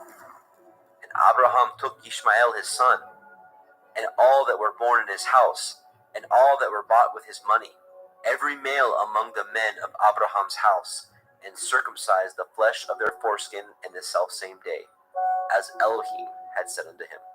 And Abraham was 90 years old and 9 when he was circumcised in the flesh of his foreskin. And Ishmael his son was 13 years old when he was circumcised in the flesh of his foreskin. And the selfsame day, was Abraham circumcised, and Ishmael his son. And all the men of his house, born in the house, and bought with money of the stranger, were circumcised with him.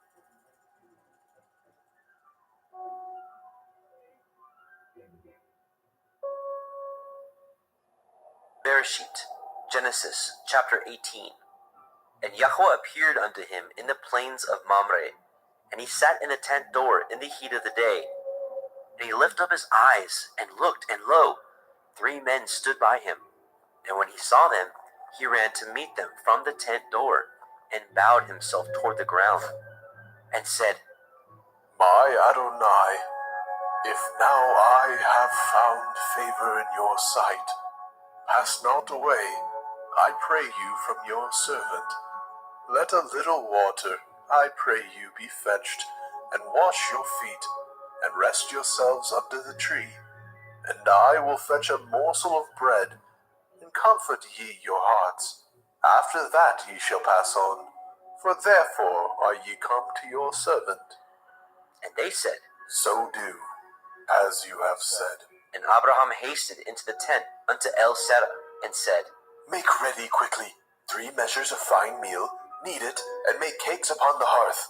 And Abraham ran unto the herd, and fetched a calf tender and good, and gave it unto a young man, and he hastened to dress it. And he took butter, and milk, and the calf which he had dressed, and set it before them. And he stood by them under the tree, and they did eat. And they said unto him, Where is Sarah, your woman? And he said, Behold, in the tent. And he said, I will certainly return unto you according to the time of life, and lo, Sarah your woman shall have a son. And Sarah heard it in the tent door, which was behind him. Now Abraham and Sarah were old and well stricken in age, and it ceased to be with Sarah after the manner of women. Therefore Sarah laughed within herself, saying, After I am waxed old, shall I have pleasure, my Lord being old also? And Yahweh said unto Abraham, Wherefore did Sarah laugh, saying, Shall I of a surety bear a child, which am old? Is anything too hard for Yahuwah? At the time appointed, I will return unto you, according to the time of life, and Sarah shall have a son. Then Sarah denied, saying, I laughed not. For she was afraid. And he said, Nay, but you did laugh. And the men rose up from thence, and looked toward Sodom. And Abraham went with them to bring them on the way. And Yahweh said, Shall I hide from Abraham that thing which I do? Seeing that Abraham shall surely become a great and mighty nation, and all the nations of the earth shall be blessed in him. For I know him, that he will command his children and his household after him, that they shall guard the way of Yahuwah, to do justice and judgment, that Yahuwah may bring upon Abraham that which he has spoken of him. And Yahweh said, Because the cry of Sodom and Gomorrah is great, and because their sin is very grievous, I will go down now, and see whether they have done altogether according to the cry of it, which is come unto me, and if not, I will know. And the men turned their faces from thence, and went toward Sodom. But Abraham stood yet before Yahweh. And Abraham drew near, and said, Will you also destroy the righteous with the wicked? Perchance there be 50 righteous within the city. Will you also destroy and not spare the place for the 50 righteous that are therein? That be far from you to do after this manner, to slay the righteous with the wicked, and that the righteous should be as the wicked. That be far from you. Shall not the judge of all the earth do right? And Yahweh said, If I find in Sodom 50 righteous within the city, then I will spare all the place for their sakes. And Abraham answered and said, Behold now, I have taken it upon me to speak unto Adonai, which am but dust and ashes. Perchance there shall lack 5 of the 50 righteous. Will you destroy all the city for lack of 5? And he said, If I find there 40 and 5, I will not destroy it. And he spoke unto him yet again and said, Perchance there will be 40 found there. And he said, I will not do it for 40's sake. And he said unto him, Oh, let not Adonai be angry, and I will speak. Perchance there shall be 30 found there. And he said, I will not do it if I find 30 there. And he said, Behold now, I have taken upon me to speak unto Adonai. Perchance there shall be 20 found there. And he said, I will not destroy it for 20's sake. And he said, Oh, let not Adonai be angry, and I will speak yet but this once. Perchance 10 shall be found there. And he said, I will not destroy it for 10's sake. And Yahweh went his way as soon as he had left communing with El Abraham. And Abraham returned unto his place.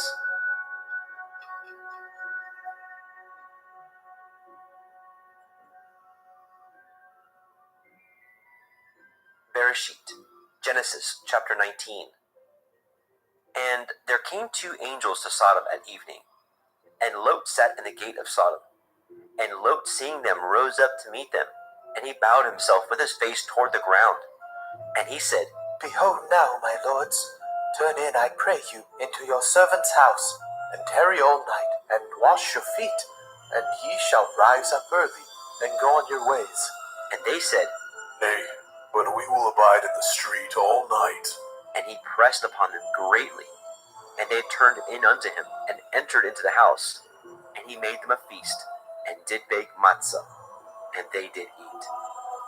But before they lay down, the men of the city, even the men of Sodom, compassed the house round, both old and young, all the people from every quarter. And they called unto Lot, and said unto him, Where are the men which came into you this night?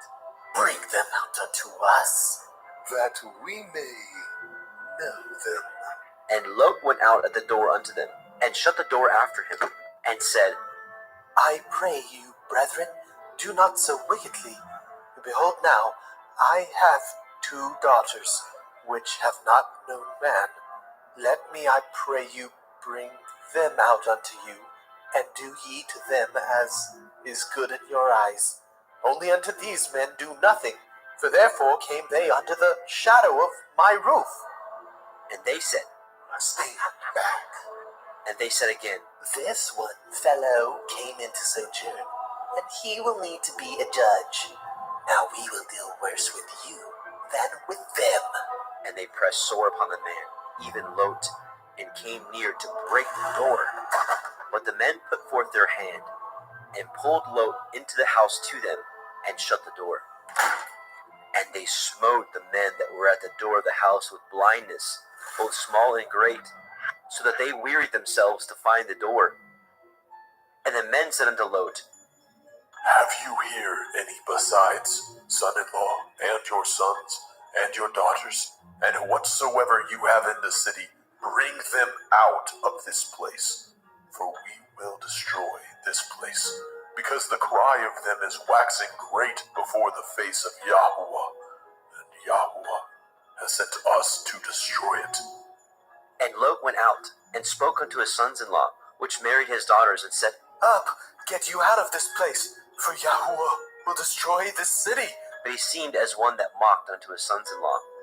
And when the morning arose, then the angels hastened Lot, saying, Arise, take your woman and your 2 daughters which are here, lest you be consumed in the iniquity of the city.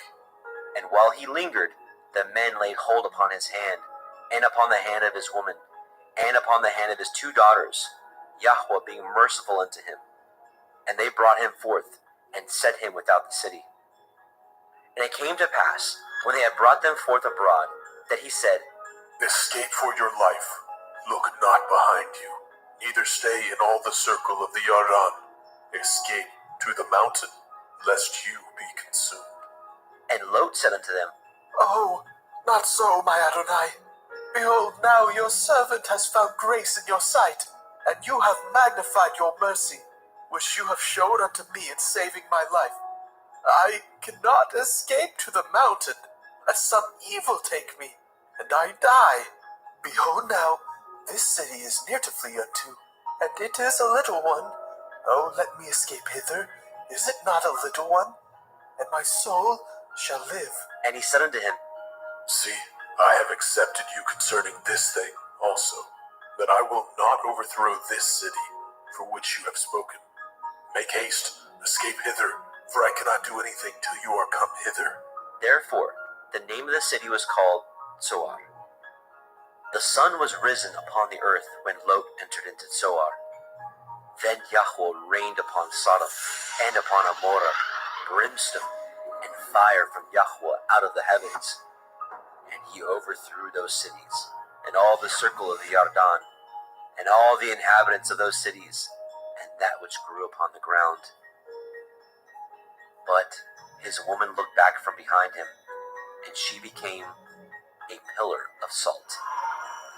And Abraham got up early in the morning to the place where he stood before Yahweh, and he looked toward Sodom and Amorah, and toward all the land of the circle of the Yarden, and beheld, and lo, the smoke of the country went up as the smoke of a furnace.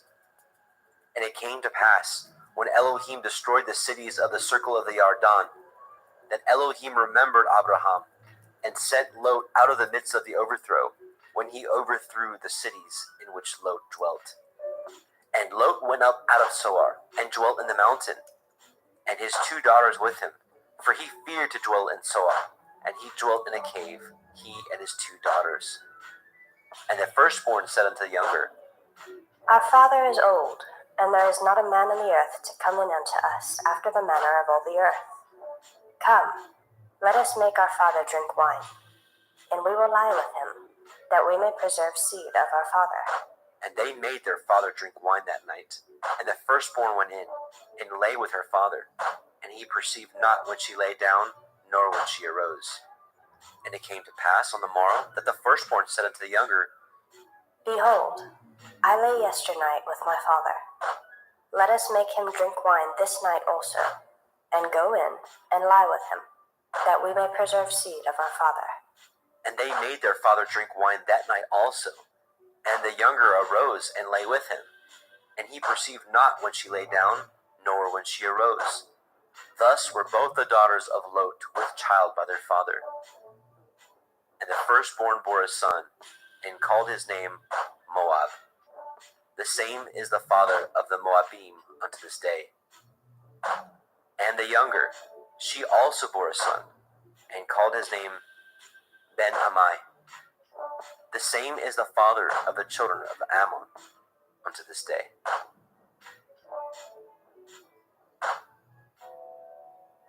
Bereshit, Genesis, chapter 20. And Abraham journeyed from thence toward the country of the Negev, and dwelt between Kadesh and Shur, and sojourned in Gerar. And Abraham said of El Sarah his woman, She is my sister. And Abimelech king of Gerar sent, and took Sarah. But Elohim came to Abimelech in a dream by night, and said to him, Behold, you are but a dead man, for the woman which you have taken, for she is a man's woman.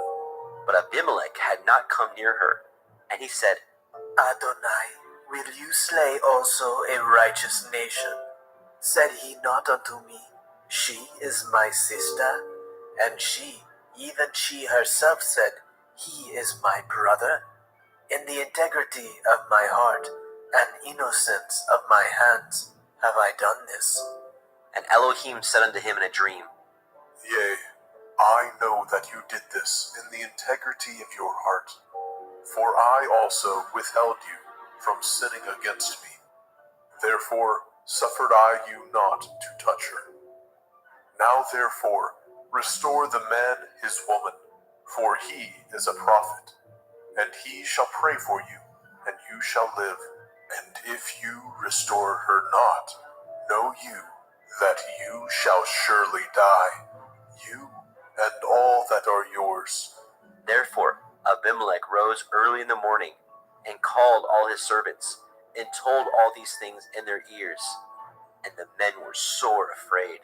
Then Abimelech called Abraham and said unto him, What have you done unto us, and what have I offended you, that you have brought on me and on my kingdom a great sin? You have done deeds unto me that ought not to be done.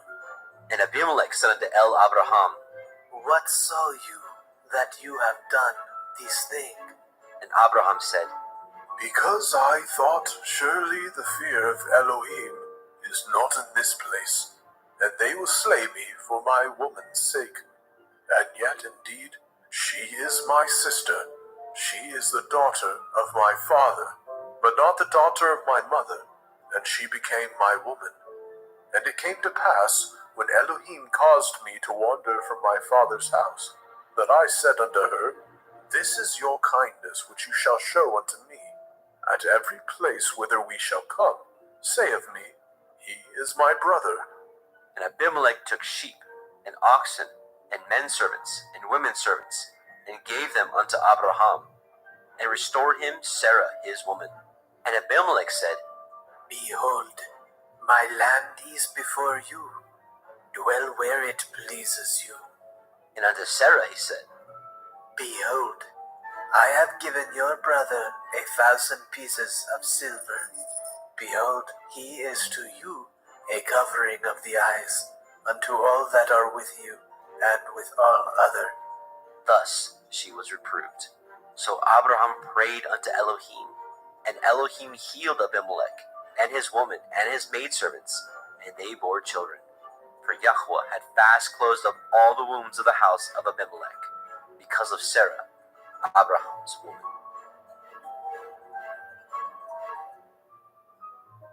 Bereshit, Genesis, chapter 21. And Yahweh visited Sarah as he had said, and Yahweh did unto Sarah as he had spoken. For Sarah conceived, and bore Abraham a son in his old age, at the set time of which Elohim had spoken to him. And Abraham called the name of his son that was born unto him, whom Sarah bore unto him, Yitzchak. And Abraham circumcised his son Yitzchak, being 8 days old, as Elohim had commanded him. And Abraham was 100 years old, when his son Yitzchak was born unto him. And Sarah said, Elohim has made me to laugh, so that all that hear will laugh with me. And she said, Who would have said unto Abraham that Sarah should have given children suck? For I have borne him a son in his old age. And the child grew, and was weaned.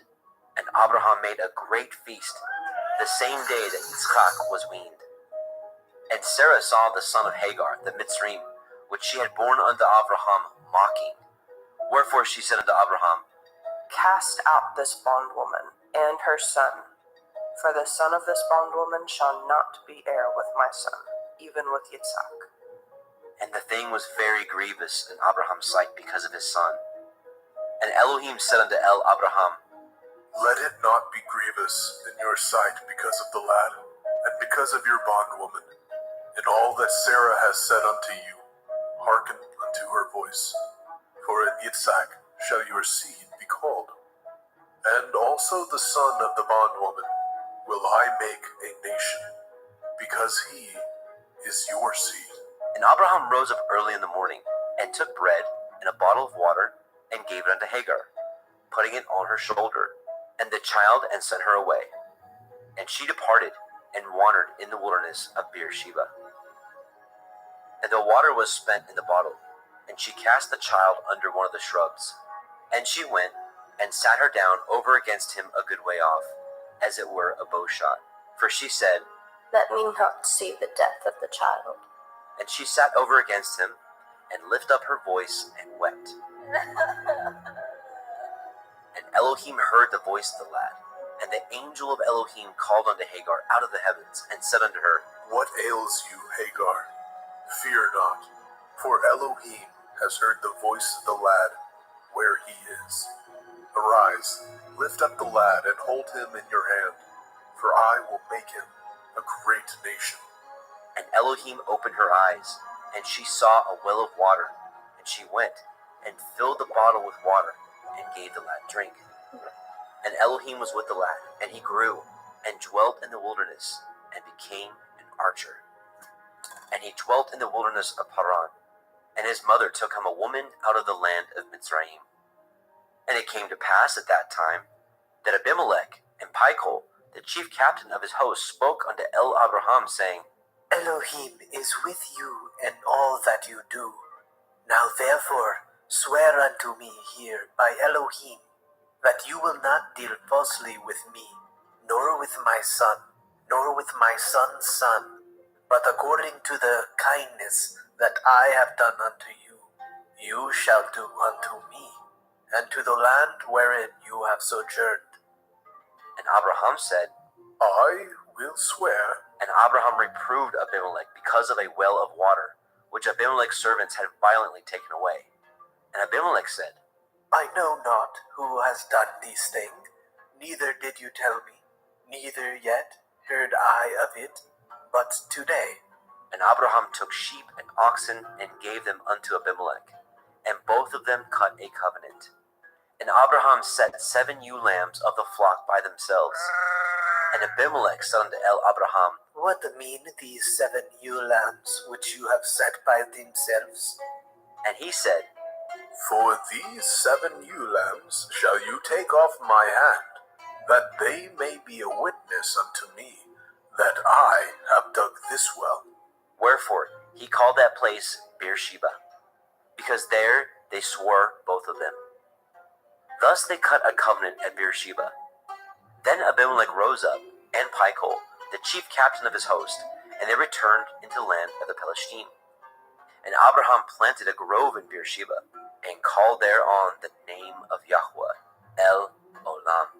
And Abraham sojourned in the Pelishtim's land many days.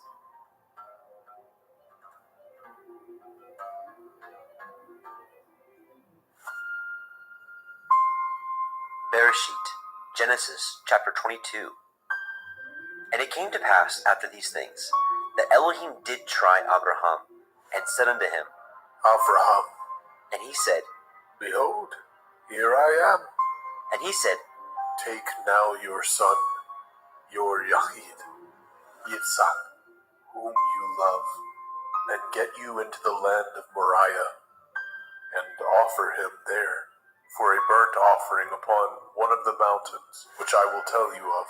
And Abraham rose up early in the morning, and saddled his ass, and took 2 of his young men with him, and Yitzchak his son, and clave the wood for the burnt offering, and rose up, and went unto the place of which Elohim had told him. Then on the 3rd day Abraham lifted up his eyes, and saw the place afar off. And Abraham said unto his young men, Abide ye here with the ass, and I and the lad will go yonder, and worship, and come again to you. And Abraham took the wood of the burnt offering, and laid it upon Yitzchak his son. And he took the fire in his hand, and a knife, and they went both of them together. And Yitzchak spoke unto El-Abraham his father, and said, My father. And he said, Here am I, my son. And he said, Behold the fire and the wood, but where is the lamb for a burnt offering? And Abraham said, My son, Elohim will provide himself a lamb for a burnt offering. So they went both of them together. And they came to the place which Elohim had told him of, and Abraham built an altar there, and laid the wood in order, and bound Yitzchak his son, and laid him on the altar upon the wood. And Abraham stretched forth his hand, and took the knife to slay his son. And the angel of Yahweh called unto him out of the heavens, and said, Abraham, Abraham. And he said, Here am I. And he said, Lay not your hand upon the lad, neither do you anything unto him. For now I know that you fear Elohim, seeing you have not withheld your son, your Yahid, from me. And Abraham lifted up his eyes and looked, and behold, behind him a ram caught in a thicket by his horns. And Abraham went and took the ram, and offered him up for a burnt offering in the stead of his son. And Abraham called the name of that place Yahweh Yireh, as it is said to this day. in the mount of Yahweh it shall be seen. And the angel of Yahweh called unto El Abraham out of the heavens the second time, and said, By myself have I sworn, says Yahuwah, for because you have done this thing, and have not withheld your son, your Yahid, that in blessing I will bless you, and in multiplying I will multiply your seed as the stars of heaven, and as the sand which is upon the seashore, and your seed shall possess the gate of his enemies. And in your seed shall all the nations of the earth be blessed, because you have obeyed my voice. So Abraham returned unto his young men, and they rose up and went together to Beersheba. And Abraham dwelt at Beersheba. And it came to pass after these things that it was told Abraham, saying, Behold, Milcah, she has also borne children unto your brother Nahor, Uz his firstborn, and Buz his brother, and Kemuel the father of Aram, and Kesed, and Hazo, and Pildash, and Yidlaf, and Bethuel. And Bethuel begat Rivkah. These 8 Milcah did bear to Nahor, Abraham's brother, and his concubine, whose name was Reumah. She bore also Teva, and Gaham, and Tahash, and Maacah. Bereshit, Genesis chapter 23. And Sarah was 107 years old. These were the years of the life of Sarah. And Sarah died in Kiryat Arba, the same is in Hebron, in the land of Canaan. And Abraham came to mourn for Sarah, and to weep for her.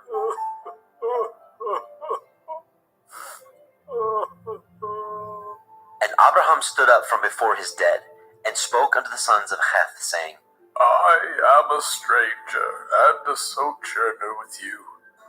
Give me a possession of a burying place with you, that I may bury my dead out of my sight. And the children of Heth answered Abraham, saying unto him, Hear us, my lord. You are a mighty prince among us. In the choice of our sepulchres bury your dead. None of us shall withhold from you his sepulchre, but that you may bury your dead. And Abraham stood up, and bowed himself to the people of the land, even to the children of Heth.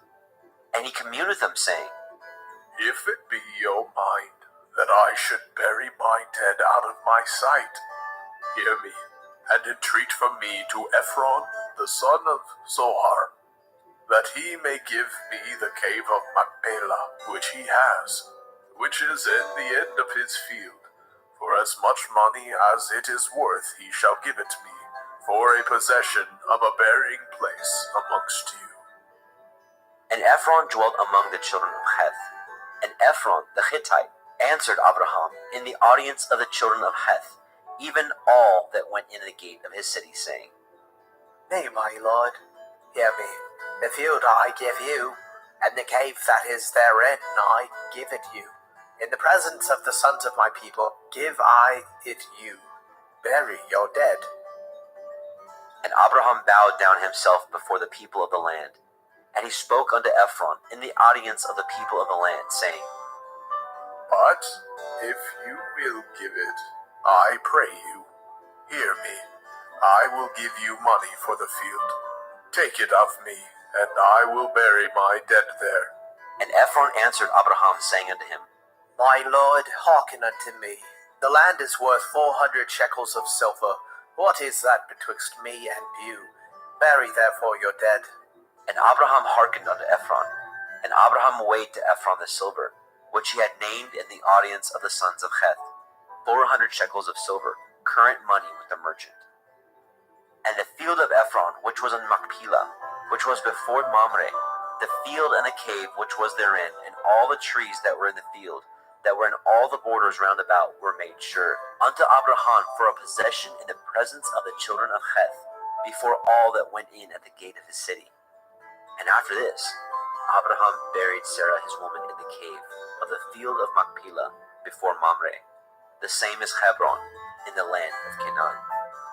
And the field and the cave that is therein were made sure unto Abraham for a possession of a burying place by the sons of Heth.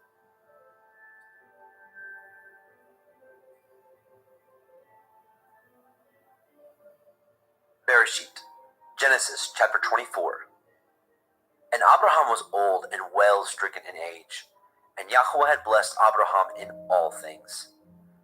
And Abraham said unto his eldest servant of his house, that ruled over all that he had, Put, I pray you, your hand under my thigh, and I will make you swear by Yahweh, the Elohai of heaven and the Elohai of the earth, that you shall not take a woman unto my son of the daughters of the Canaanim, among whom I dwell. But you shall go unto my country and to my kindred, and take a woman unto my son Yitzhak. And the servant said unto him, Perchance the woman will not be willing to follow me unto this land. Must I needs bring your son again unto the land from whence you came? And Abraham said unto him, Beware that you bring not my son thither again. Yahuwah Elohai of heaven, which took me from my father's house, and from the land of my kindred, and which spoke unto me, and that swore unto me, saying, Unto your seed will I give this land. He shall send his angel before you, and you shall take a woman unto my son from thence. And if the woman will not be willing to follow you, then you shall be clear from this my oath. Only bring not my son thither again. And the servant put his hand under the thigh of Abraham his master, and swore to him concerning that matter.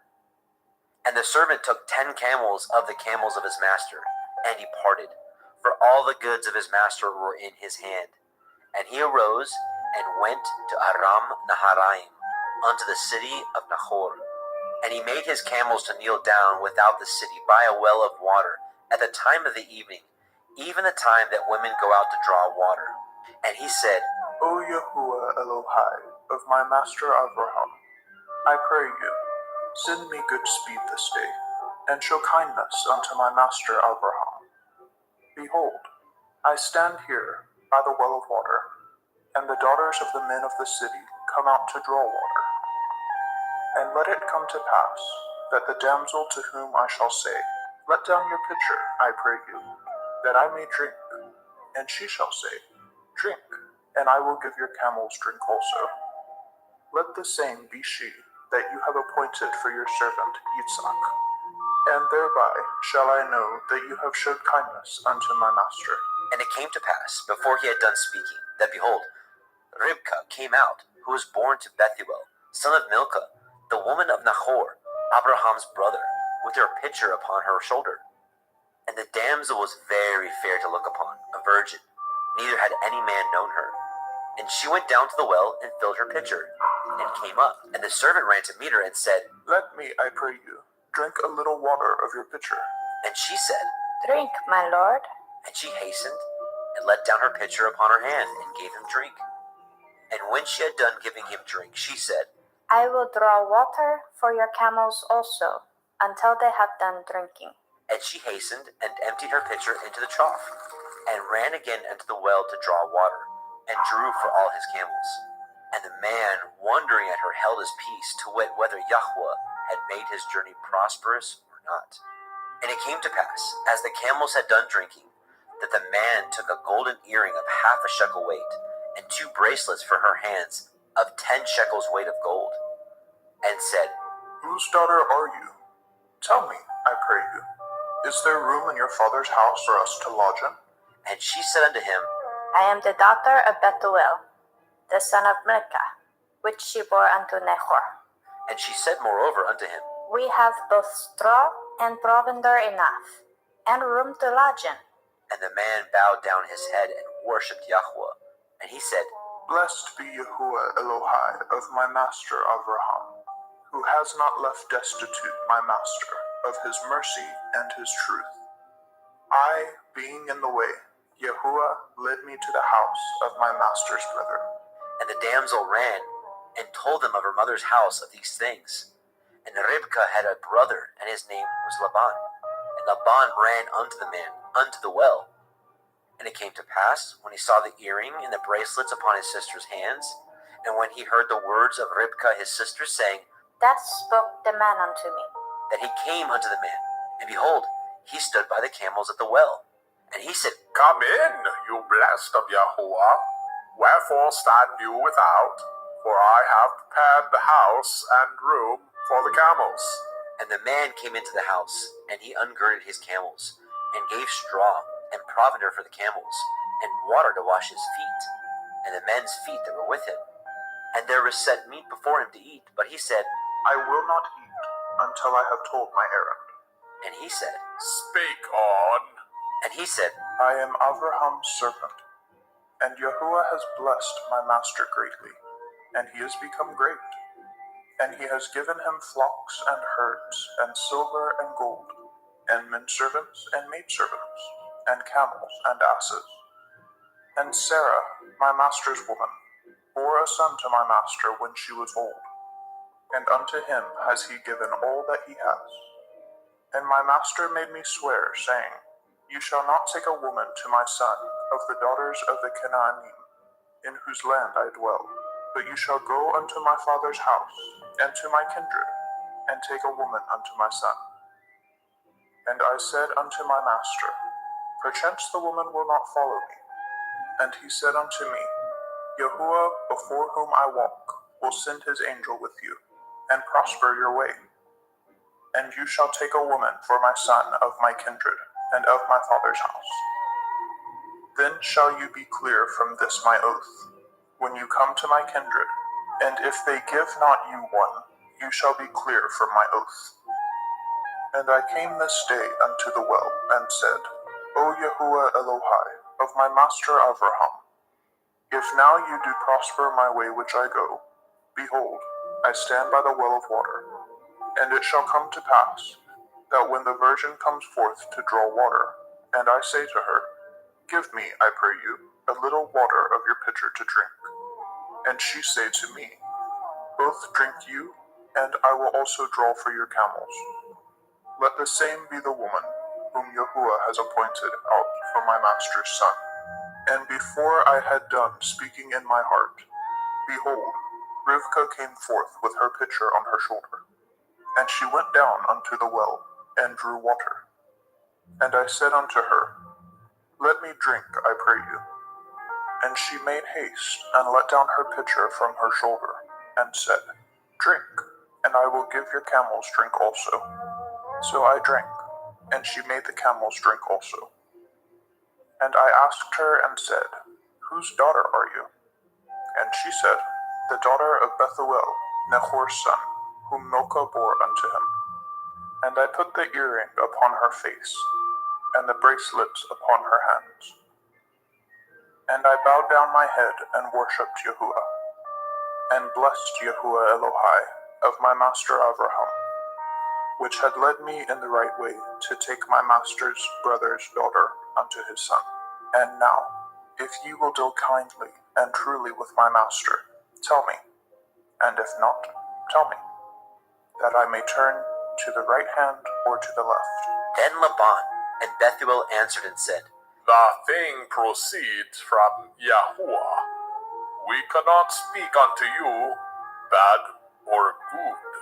Behold, Rivkah is before you. Take her and go, and let her be your master's son's woman, as Yahuwah has spoken. And it came to pass that when Abraham's servant heard their words, he worshipped Yahweh, bowing himself to the earth. And the servant brought forth jewels of silver and jewels of gold and raiment, and gave them to Ribkah. And he gave also to her brother and to her mother precious things.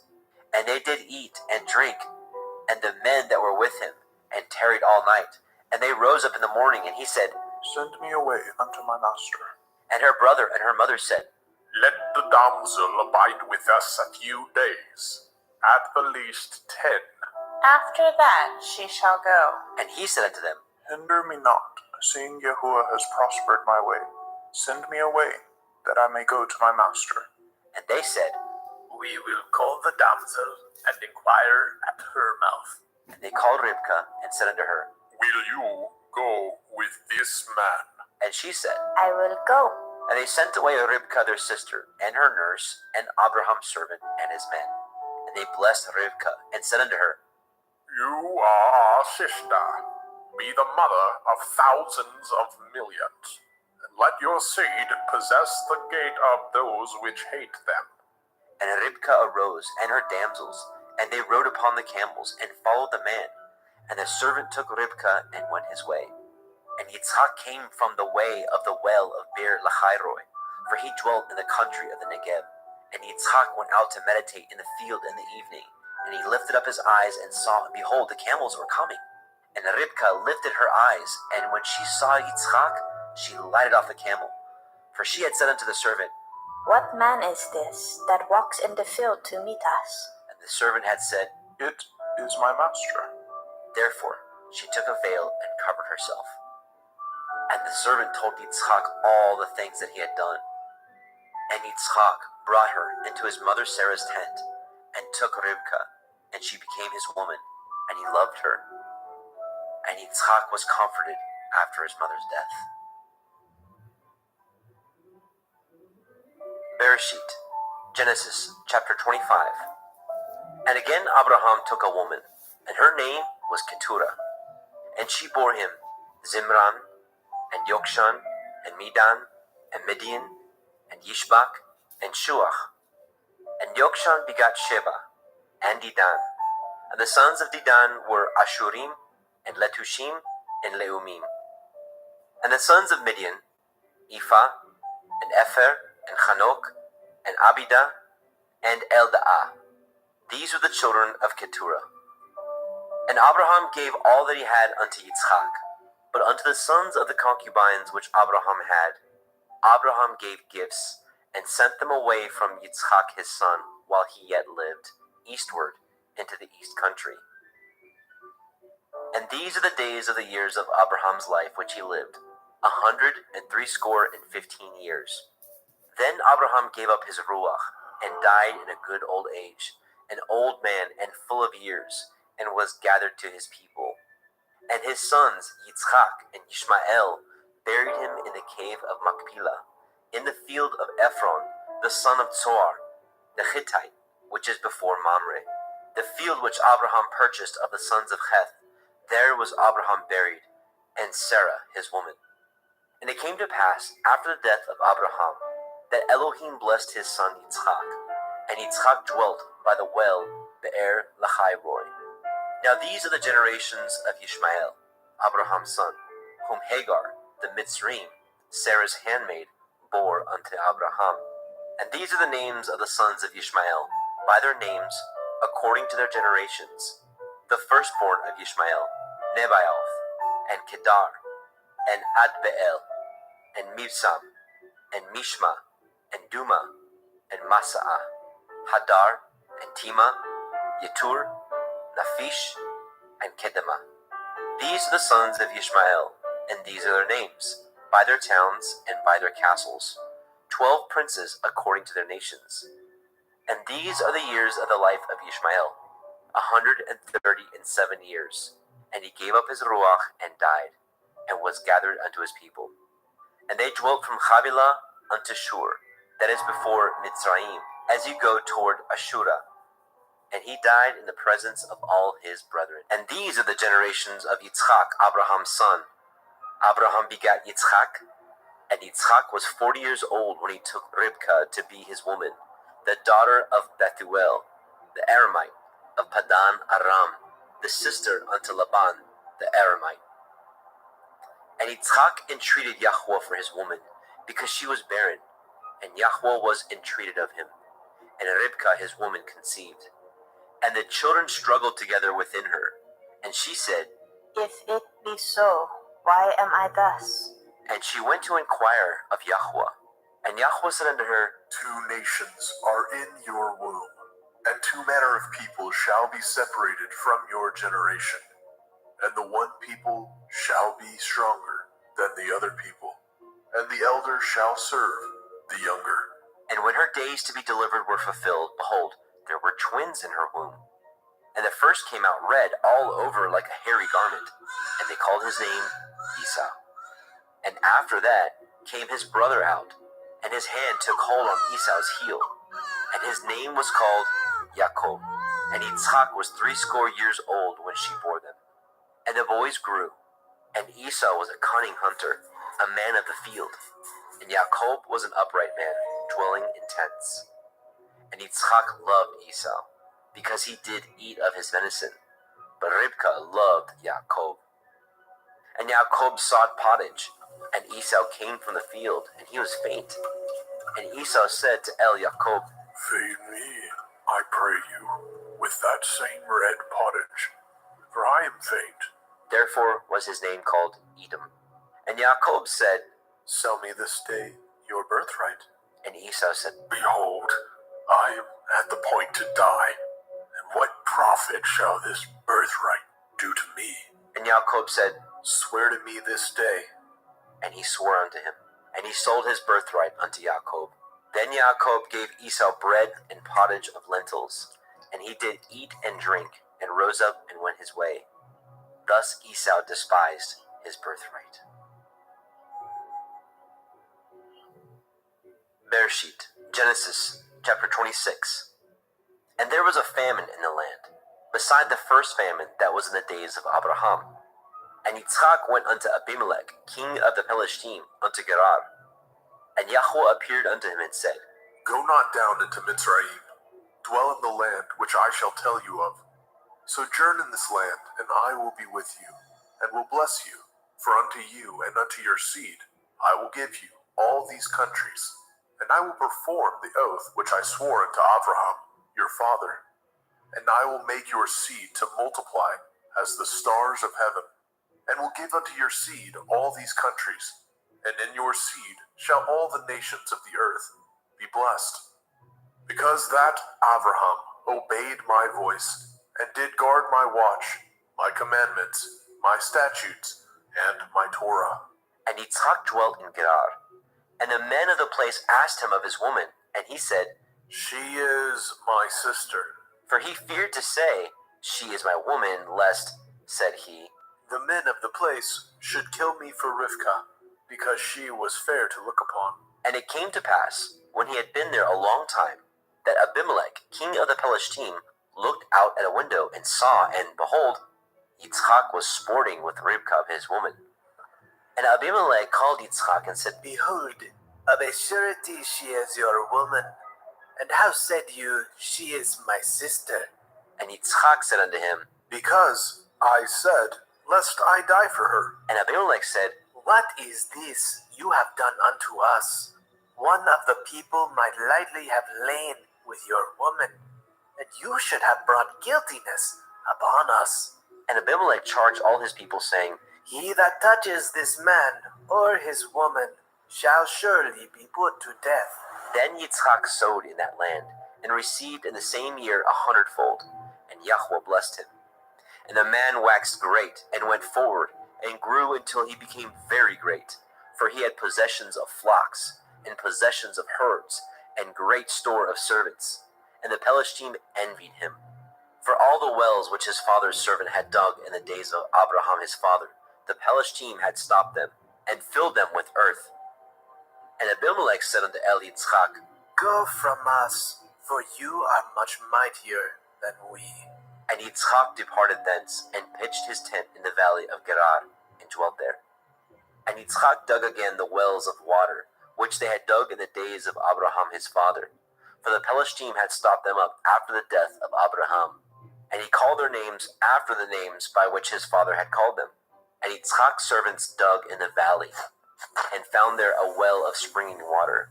And the herdsmen of Gerar did strive with Yitzchak's herdsmen, saying, The water is ours. And he called the name of the well Esek, because they strove with him. And they dug another well, and strove for that also. And he called the name of it Sitnah. And he removed from thence, and dug another well. And for that they strove not. And he called the name of it Rehovot. And he said, For now Yahuwah has made room for us, and we shall be fruitful in the land. And he went up from thence to Beer-sheba. And Yahweh appeared unto him that same night, and said, I am the Elohai of Abraham your father. Fear not, for I am with you, and will bless you, and multiply your seed, for my servant Abraham's sake. And he built an altar there, and called upon the name of Yahweh, and pitched his tent there, and there Yitzchak's servants dug a well. Then Abimelech went to him from Gerar, and Achuzat, one of his friends, and Pichol, the chief captain of his army. And Yitzchak said unto them, Wherefore come ye to me, seeing ye hate me, and have sent me away from you? And they said, We saw certainly that Yahuwah was with you, and we said, Let there be now an oath betwixt us, even betwixt us and you, and let us cut a covenant with you. That you will do us no hurt, as we have not touched you, and as we have done unto you nothing but good, and have sent you away in peace. You are now the blessed of Yahuwah. And he made them a feast, and they did eat and drink. And they rose up early in the morning, and swore one to another. And Yitzchak sent them away, and they departed from him in peace. And it came to pass the same day that Yitzchak's servants came, and told him concerning the well which they had dug, and said unto him, We have found water. And he called it Sheba. Therefore the name of the city is Be'er Sheba unto this day. And Esau was 40 years old when he took to be his woman Yahudit, the daughter of Beeri the Hittite, and Basemat, the daughter of Elon the Hittite, which were a grief of mind unto Yitzchak and to Rivkah. Bereshit, Genesis chapter 27. And it came to pass that when Yitzchak was old, and his eyes were dim, so that he could not see, he called Esau his eldest son, and said unto him, My son. And he said unto him, Behold, here I am. And he said, Behold now, I am old. I know not the day of my death. Now therefore take, I pray you, your weapons, your quiver and your bow, and go out to the field, and take me some venison, and make me savory meat such as I love, and bring it to me, that I may eat, that my soul may bless you before I die. And Rivkah heard when Yitzchak spoke to Esau his son. And Esau went to the field to hunt for venison, and to bring it. And Rivkah spoke unto Jacob her son, saying, Behold, I heard your father speak unto Esau, your brother, saying, Bring me venison, and make me savory meat, that I may eat, and bless you before Yahuwah, before my death. Now therefore, my son, obey my voice, according to that which I command you. Go now to the flock, and fetch me from thence 2 good kids of the goats, and I will make them savory meat for your father, such as he loves. And you shall bring it to your father, that he may eat, and that he may bless you before his death. And Jacob said to Rivkah his mother, Behold, Esau my brother is a hairy man, and I am a smooth man. My father perchance will fill me, and I shall seem to him as a deceiver, and I shall bring a curse upon me, and not a blessing. And his mother said unto him, Upon me be your curse, my son. Only obey my voice, and go fetch me them. And he went and fetched, and brought them to his mother. And his mother made savory meat such as his father loved. And Rivkah took goodly raiment of her eldest son Esau, which were with her in the house, and put them upon Jacob her younger son. And she put the skins of the kids of the goats upon his hands, and upon the smooth of his neck. And she gave the savory meat, and the bread, which she had prepared, into the hand of her son Jacob. And he came unto his father, and said, My father. And he said, Here I am. Who are you, my son? And Jacob said unto his father, I am Esau, your firstborn. I have done according as you bade me. Arise, I pray you, sit and eat of my venison, that your soul may bless me. And Yitzchak said unto his son, How is it that you have found it so quickly, my son? And he said, Because Yahuwah Elohika brought it to me. And Yitzchak said unto Jacob, Come near, I pray you, that I may fill you, my son, whether you be my very son Esau or not. And Jacob went near unto Yitzchak his father, and he felt him, and said, The voice is Yaakov's voice, but the hands are the hands of Esau. And he discerned him not. because his hands were hairy, as his brother Esau's hands. So he blessed him. And he said, Are you my very son Esau? and he said, and he said, Bring it near to me, and I will eat of my son's venison, that my soul may bless you. and he brought it near to him, and he did eat. And he brought him wine, and he drank. And his father Yitzchak said unto him, Come near now, and kiss me, my son. and he came near and kissed him. And he smelled the smell of his raiment, and blessed him, and said, See, the smell of my son is as the smell of a field which Yahuwah has blessed. Therefore Elohim give you of the dew of heaven, and of the fatness of the earth, and plenty of grain and wine. Let people serve you, and nations bow down to you. Be Lord over your brethren, and let your mother's sons bow down to you. Cursed be every one that curses you, and blessed be he that blesses you.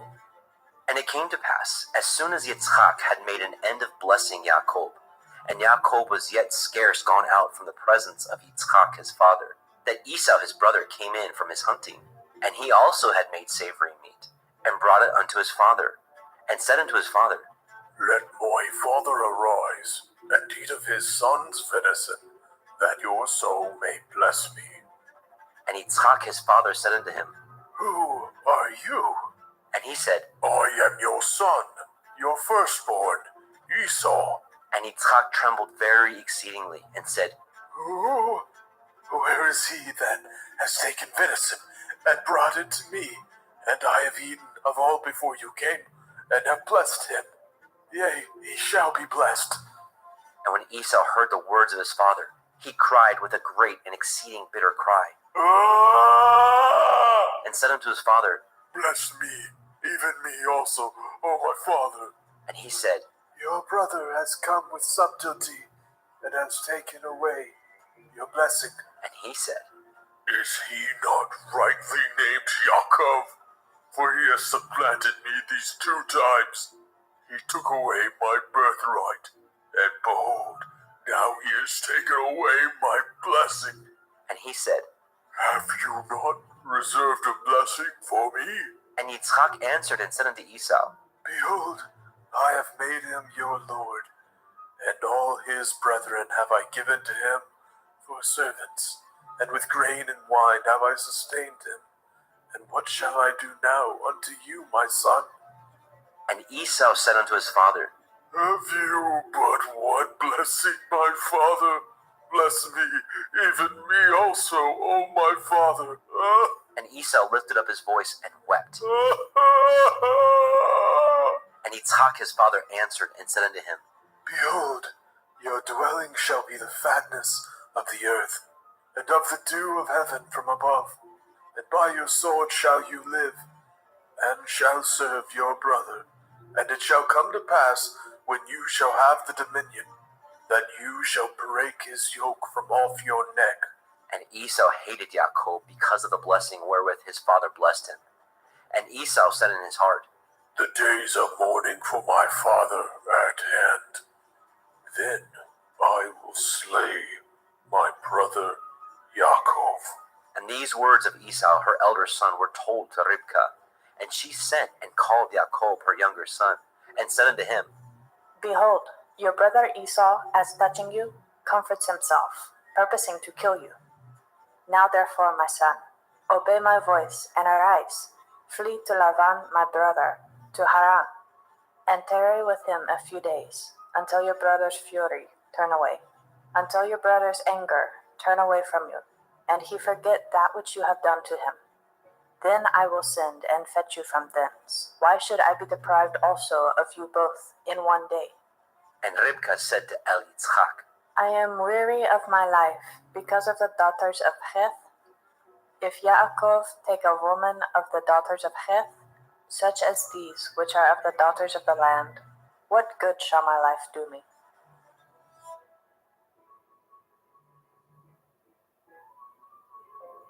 Bereshit, Genesis chapter 28. And Yitzchak called El Yaakov, and blessed him, and charged him, and said unto him, You shall not take a woman of the daughters of Canaan.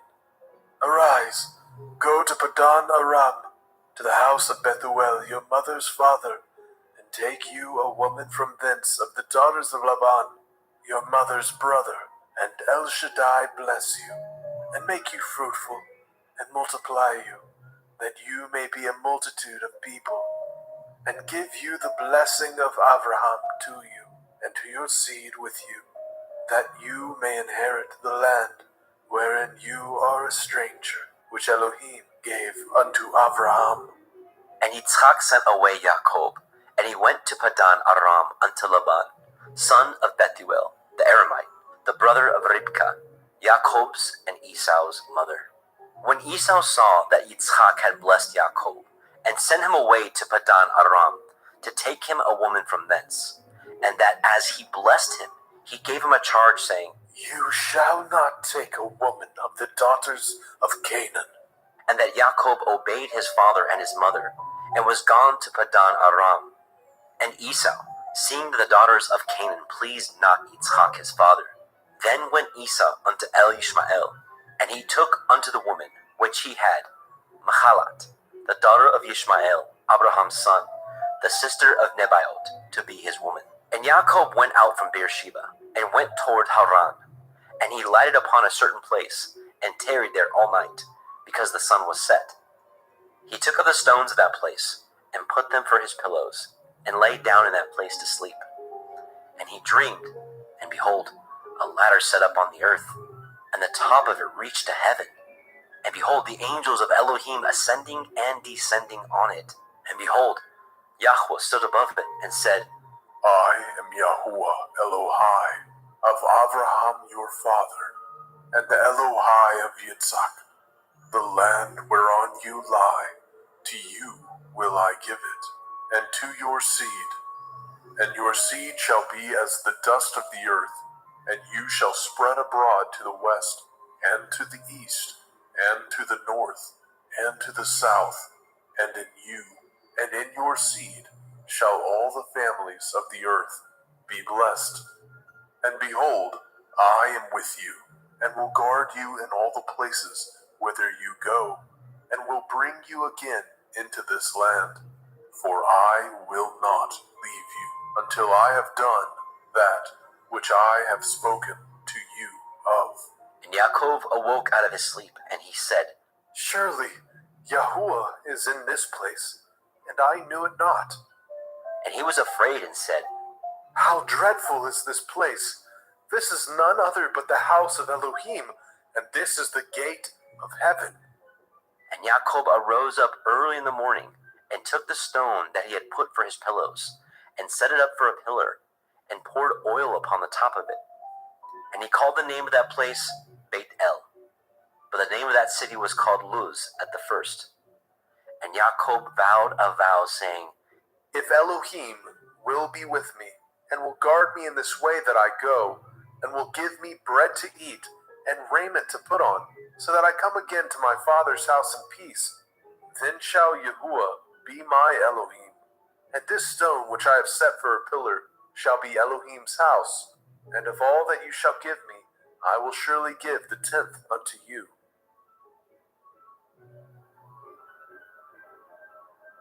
Bereshit, Genesis, chapter 29. Then Jacob went on his journey, and came into the land of the people of the east. And he looked, and behold, a well in the field, and lo, there were 3 flocks of sheep lying by it. For out of that well they watered the flocks, and a great stone was upon the well's mouth. And thither there were all the flocks gathered, and they rolled the stone from the well's mouth, and watered the sheep, and put the stone again upon the well's mouth in its place. And Jacob said unto them, My brethren, whence be ye? And they said, Of Haran are we. And he said unto them, Know ye Lavan, the son of Nahor? And they said, We know him. And he said unto them, Is he well? And they said, He is well. And behold, Rachel his daughter comes with the sheep. And he said, Lo, it is yet high day, neither is it time that the cattle should be gathered together. water ye the sheep, and go and feed them. And they said, We cannot, until all the flocks be gathered together, until they roll the stone from the well's mouth. Then we water the sheep. And while he yet spoke with him, Rachel came with her father's sheep, for she kept them. And it came to pass, when Jacob saw Rachel, the daughter of Laban, his mother's brother, and the sheep of Laban, his mother's brother, that Jacob went near, and rolled the stone from the well's mouth, and watered the flock of Laban, his mother's brother. And Jacob kissed Rachel, and lifted up his voice, and wept. And Jacob told Rachel that he was her father's brother, and that he was Ribka's son. And she ran and told her father. And it came to pass, when Laban heard the tidings of Jacob his sister's son, that he ran to meet him, and embraced him, and kissed him, and brought him to his house. And he told Laban all these things. And Laban said to him, Surely you are my bone and my flesh. And he abode with him the space of a month. And Laban said unto Jacob, Because you are my brother, should you therefore serve me for naught? Tell me, what shall your wages be? And Laban had 2 daughters. The name of the elder was Leah, and the name of the younger was Rachel. Leah was tender-eyed, but Rachel was beautiful and well-favored. And Jacob loved Rachel, and said, I will serve you 7 years for Rachel, your younger daughter. And Laban said, It is better that I give her to you, than that I should give her to another man. Abide with me. And Jacob served 7 years for Rachel, and they seemed unto him but a few days, for the love he had to her. And Jacob said unto Laban, Give me my woman, for my days are fulfilled, that I may go in unto her. And Laban gathered together all the men of that place, and made a feast. And it came to pass in the evening, that he took Leah his daughter, and brought her to him, and he went in unto her. And Laban gave unto his daughter Leah Zilpah, his maid, for a handmaid. And it came to pass, that in the morning, behold, it was Leah. And he said to Laban, What is this that you have done unto me? Did I not serve with you for Rachel? Wherefore then had you beguiled me? And Laban said, It must not be so done in our country, to give the younger before the firstborn. Fulfill her week, and we will give you this also for the service which you shall serve with me yet 7 other years. And Jacob did so, and fulfilled her week. And he gave him Rachel his daughter to be his woman also. And Laban gave to Rachel his daughter Bilhah his handmaid to be her maid. And he went in also unto Rachel, and he loved also Rachel more than Leah, and served with him yet 7 other years. And when Yahweh saw that Leah was hated, he opened her womb, but Rachel was barren. And Leah conceived, and bore a son, and she called his name Reuben. For she said, Surely Yahuwah has looked upon my affliction. Now therefore my man will love me. And she conceived again, and bore a son, and said, Because Yahuwah has heard that I was hated, he has therefore given me this son also. And she called his name Shimon. And she conceived again, and bore a son, and said, Now this time will my man be joined unto me, because I have borne him 3 sons. Therefore was his name called Levi. And she conceived again, and bore a son, and she said, Now I will praise Yahuwah. Therefore she called his name Yehudah, and left bearing.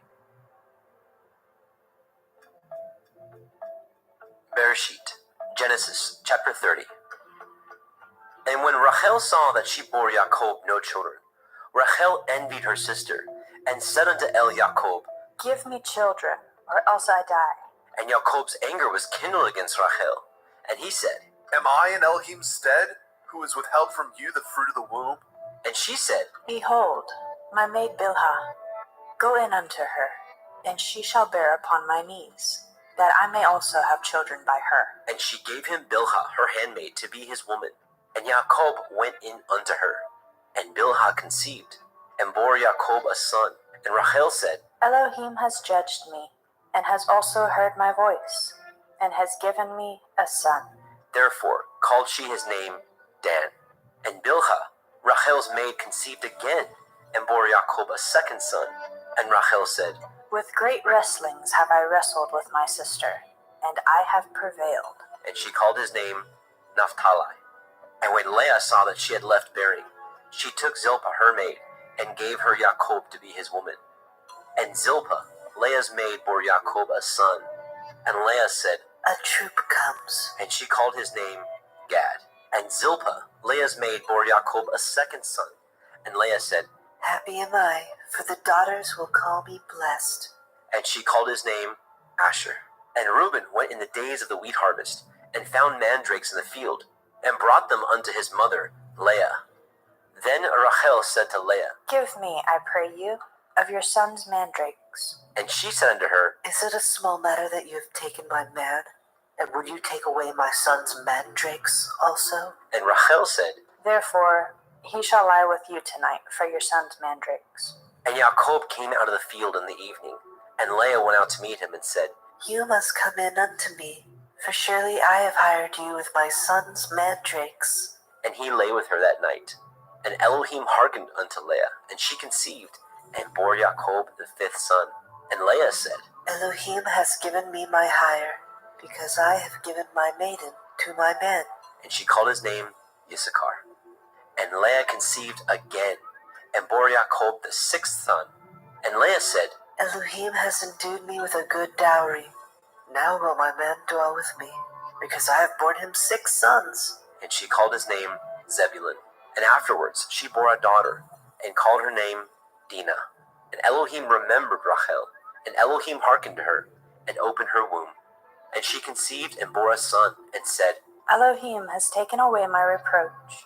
and she called his name Joseph, and said, Yahuwah shall add to me another son. And it came to pass, when Rachel had borne Joseph, that Jacob said unto Laban, Send me away, that I may go into my own place, and to my country. Give me my women and my children, for whom I have served you, and let me go. For you know my service which I have done you. And Laban said unto him, I pray you, if I have found favor in your eyes, tarry, for I have learned by experience that Yahuwah has blessed me for your sake. And he said, Appoint me your wages, and I will give it. And he said unto him, You know how I have served you, and how your cattle was with me. For it was little which you had before I came, and it is now increased unto a multitude. And Yahuwah has blessed you since my coming. And now, when shall I provide for my own house also? And he said, What shall I give you? and Jacob said, You shall not give me anything. If you will do this thing for me, I will again feed and guard your flock. I will pass through all your flock today, removing from thence all the speckled and spotted cattle, and all the brown cattle among the sheep, and the spotted and speckled among the goats, and of such shall be my hire. So shall my righteousness answer for me in time to come, when it shall come for my hire before your face. Every one that is not speckled and spotted among the goats, and brown among the sheep, that shall be counted stolen with me.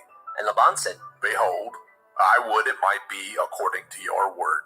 And he removed that day the he-goats that were ring-streaked and spotted, and all the she-goats that were speckled and spotted, and every one that had some white in it, and all the brown among the sheep, and gave them into the hands of his sons. And he set 3 days' journey betwixt himself and Jacob, and Jacob fed the rest of Laban's flocks. And Jacob took him rods of green poplar, and of the hazel and chestnut tree, and pilled white strakes in them, and made the white appear which was in the rods. And he set the rods which he had pilled before the flocks in the gutters, in the watering troughs, when the flocks came to drink, that they should conceive when they came to drink. And the flocks conceived before the rods, and brought forth cattle, ring-straked, speckled, and spotted. And Jacob did separate the lambs, and set the faces of the flocks toward the ring-straked, and all the brown in the flock of Laban. And he put his own flocks by themselves, and put them not unto Laban's cattle. And it came to pass, whensoever the stronger cattle did conceive, that Jacob laid the rods before the eyes of the cattle in the gutters, that they might conceive among the rods. But when the cattle were feeble, he put them not in. So the feebler were Laban's, and the stronger Jacob's. And the man increased exceedingly, and had much cattle, and maidservants, and menservants, and camels, and asses.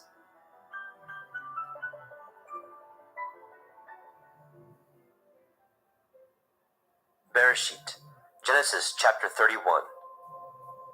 And he heard the words of Laban's son, saying, Yaakov has taken away all that was our father's, and of that which was our father's has he gotten all his glory. And Yaakov beheld the countenance of Laban, and behold, it was not towards him as before. And Yahweh said unto Yaakov, Return unto the land of your fathers, and to your kindred, and I will be with you. And Yaakov sent and called Rachel and Leah to the fields unto his flock, and said unto them, I see your father's countenance, that it is not towards me as before, but the Elohim of my father has been with me. And ye know that with all my power I have served your father. And your father has deceived me and changed my wages 10 times, but Elohim suffered him not to hurt me. If he said thus, the speckled shall be your wages, then all the cattle bore speckled. And if he said thus, the ring-straked shall be your hire, then bore all the cattle ring-straked. Thus Elohim has taken away the cattle of your father, and given them to me. And it came to pass at the time that the cattle conceived, that I lifted up my eyes, and I saw in a dream, and behold, the rams which leaped upon the cattle were ring-straked, speckled, and grizzled. And the angel of Elohim spoke unto me in a dream, saying, Yaakov. And I said, Here I am. And he said, Lift up now your eyes, and see, all the rams which leapt upon the cattle are ring-straked, speckled, and grizzled. For I have seen all that Laban does unto you. I am the Elohim of Bethel, where you anointed the pillar, and where you vowed a vow unto me. Now arise, get you out of this land, and return unto the land of your kindred. And Rachel and Leah answered and said unto him, Is there yet any portion or inheritance for us in our father's house? Are we not counted of him strangers? For he has sold us, and has quite devoured also our money. For all the riches which Elohim has taken from our father, that is ours, and our children's. Now then, whatsoever Elohim has said unto you, do. Then Jacob rose up, and set his sons and his women upon camels, and carried away all his cattle, and all his goods which he had gotten, the cattle of his getting, which he had gotten in Padan Aram, for to go to Yitzchak his father in the land of Canaan. And Laban went to shear his sheep, and Rachel had stolen the teraphim that were her father's. And Jacob stole away unawares to Laban the Aramite, in that he told him not that he fled. So he fled with all that he had, and he rose up, and passed over the river, and set his face toward the Mount Gilead. And it was told Laban on the 3rd day that Jacob was fled. And he took his brethren with him, and pursued after him 7 days' journey, and they overtook him in the Mount Gilead. And Elohim came to Laban the Aramite in a dream by night, and said unto him, Take heed that you speak not to Yaakov, either good or bad. Then Laban overtook Jacob. Now Jacob had pitched his tent in the mount, and Laban with his brethren pitched in the Mount Gilead. And Laban said to Jacob, What have you done, that you have stolen away unawares to me, and carried away my daughters as captives, taken with the sword? Wherefore did you flee away secretly, and steal away from me, and did not tell me, that I might have sent you away with mirth, and with songs, with tabret, and with harp? And have not suffered me to kiss my sons and daughters? You have now done foolishly in so doing. It is in the power of my hand to do you hurt. But the Elohim of your father spoke unto me yesternight, saying, Take heed that you speak not to Yaakov, either good or bad. And now, though you would needs be gone, because you so longed after your father's house, yet wherefore have you stolen my Elohim? And Jacob answered and said to Laban, Because I was afraid. For I said, Perchance you would take by force your daughters from me. With whomsoever you find your Elohim, let him not live, before our brethren discern what is yours with me, and take it to you. For Jacob knew not that Rachel had stolen them. And Laban went into Jacob's tent, and into Leah's tent, and into the 2 maidservants' tents, but he found them not. Then he went out of Leah's tent, and entered into Rachel's tent. Now Rachel had taken the teraphim, and put them in the camel's furniture, and sat upon them. And Laban searched all the tent, but found them not. And she said to her father, Let it not displease my lord that I cannot rise up before you, for the custom of women is upon me. And he searched, but found not the teraphim. And Yaakov was wroth, and chode with Laban. And Yaakov answered and said to Laban, What is my transgression? What is my sin, that you have so hotly pursued after me?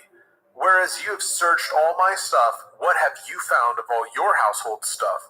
Set it here before my brethren and your brethren, that they may judge betwixt us both. This 20 years have I been with you. Your ewes and your she-goats have not cast their young, and the rams of your flock have I not eaten. That which was torn of beasts I brought not unto you. I bore the loss of it. Of my hand did you require it, whether stolen by day or stolen by night. Thus I was in the day the drought consumed me, and the frost by night, and my sleep departed from my eyes. Thus have I been 20 years in your house. I served you 14 years for your 2 daughters, and 6 years for your cattle, and you have changed my wages 10 times. Except the Elohai of my father, the Elohai of Abraham, and the fear of Yitzhak had been with me, surely you had sent me away now empty. Elohim has seen my affliction, and the labor of my hands, and rebuked you yesternight. And Laban answered and said unto Yaakov, These daughters are my daughters, and these children are my children, and these cattle are my cattle, and all that you see is mine. And what can I do this day unto these my daughters, or unto their children which they have borne? Now therefore come, let us cut a covenant, I and you, and let it be for a witness between me and you. And Yaakov took a stone, and set it up for a pillar. And Yaakov said unto his brethren, Gather stones. And they took stones, and made a heap, and they did eat there upon the heap. And Laban called it Yegar Sahaduta, but Yaakov called it Galid. And Laban said, This heap is a witness between me and you this day. Therefore was the name of it called Galed. And Mitzvah, for he said, Yahuwah watch between me and you, when we are absent from one another. If you shall afflict my daughters, or if you shall take other women beside my daughters, no man is with us. See, Elohim is witness betwixt me and you. And Laban said to Yaakov, Behold this heap, and behold this pillar, which I have cast betwixt me and you. This heap be witness, and this pillar be witness, that I will not pass over this heap to you, and that you shall not pass over this heap and this pillar unto me for harm. The Elohai of Abraham and the Elohai of Nahor, the Elohai of their father, judge betwixt us. And Yaakov swore by the fear of his father Yitzchak. Then Yaakov offered sacrifice upon the mount, and called his brethren to eat bread. And they did eat bread, and tarried all night in the mount. And early in the morning Laban rose up, and kissed his sons and his daughters, and blessed them. And Laban departed, and returned unto his place.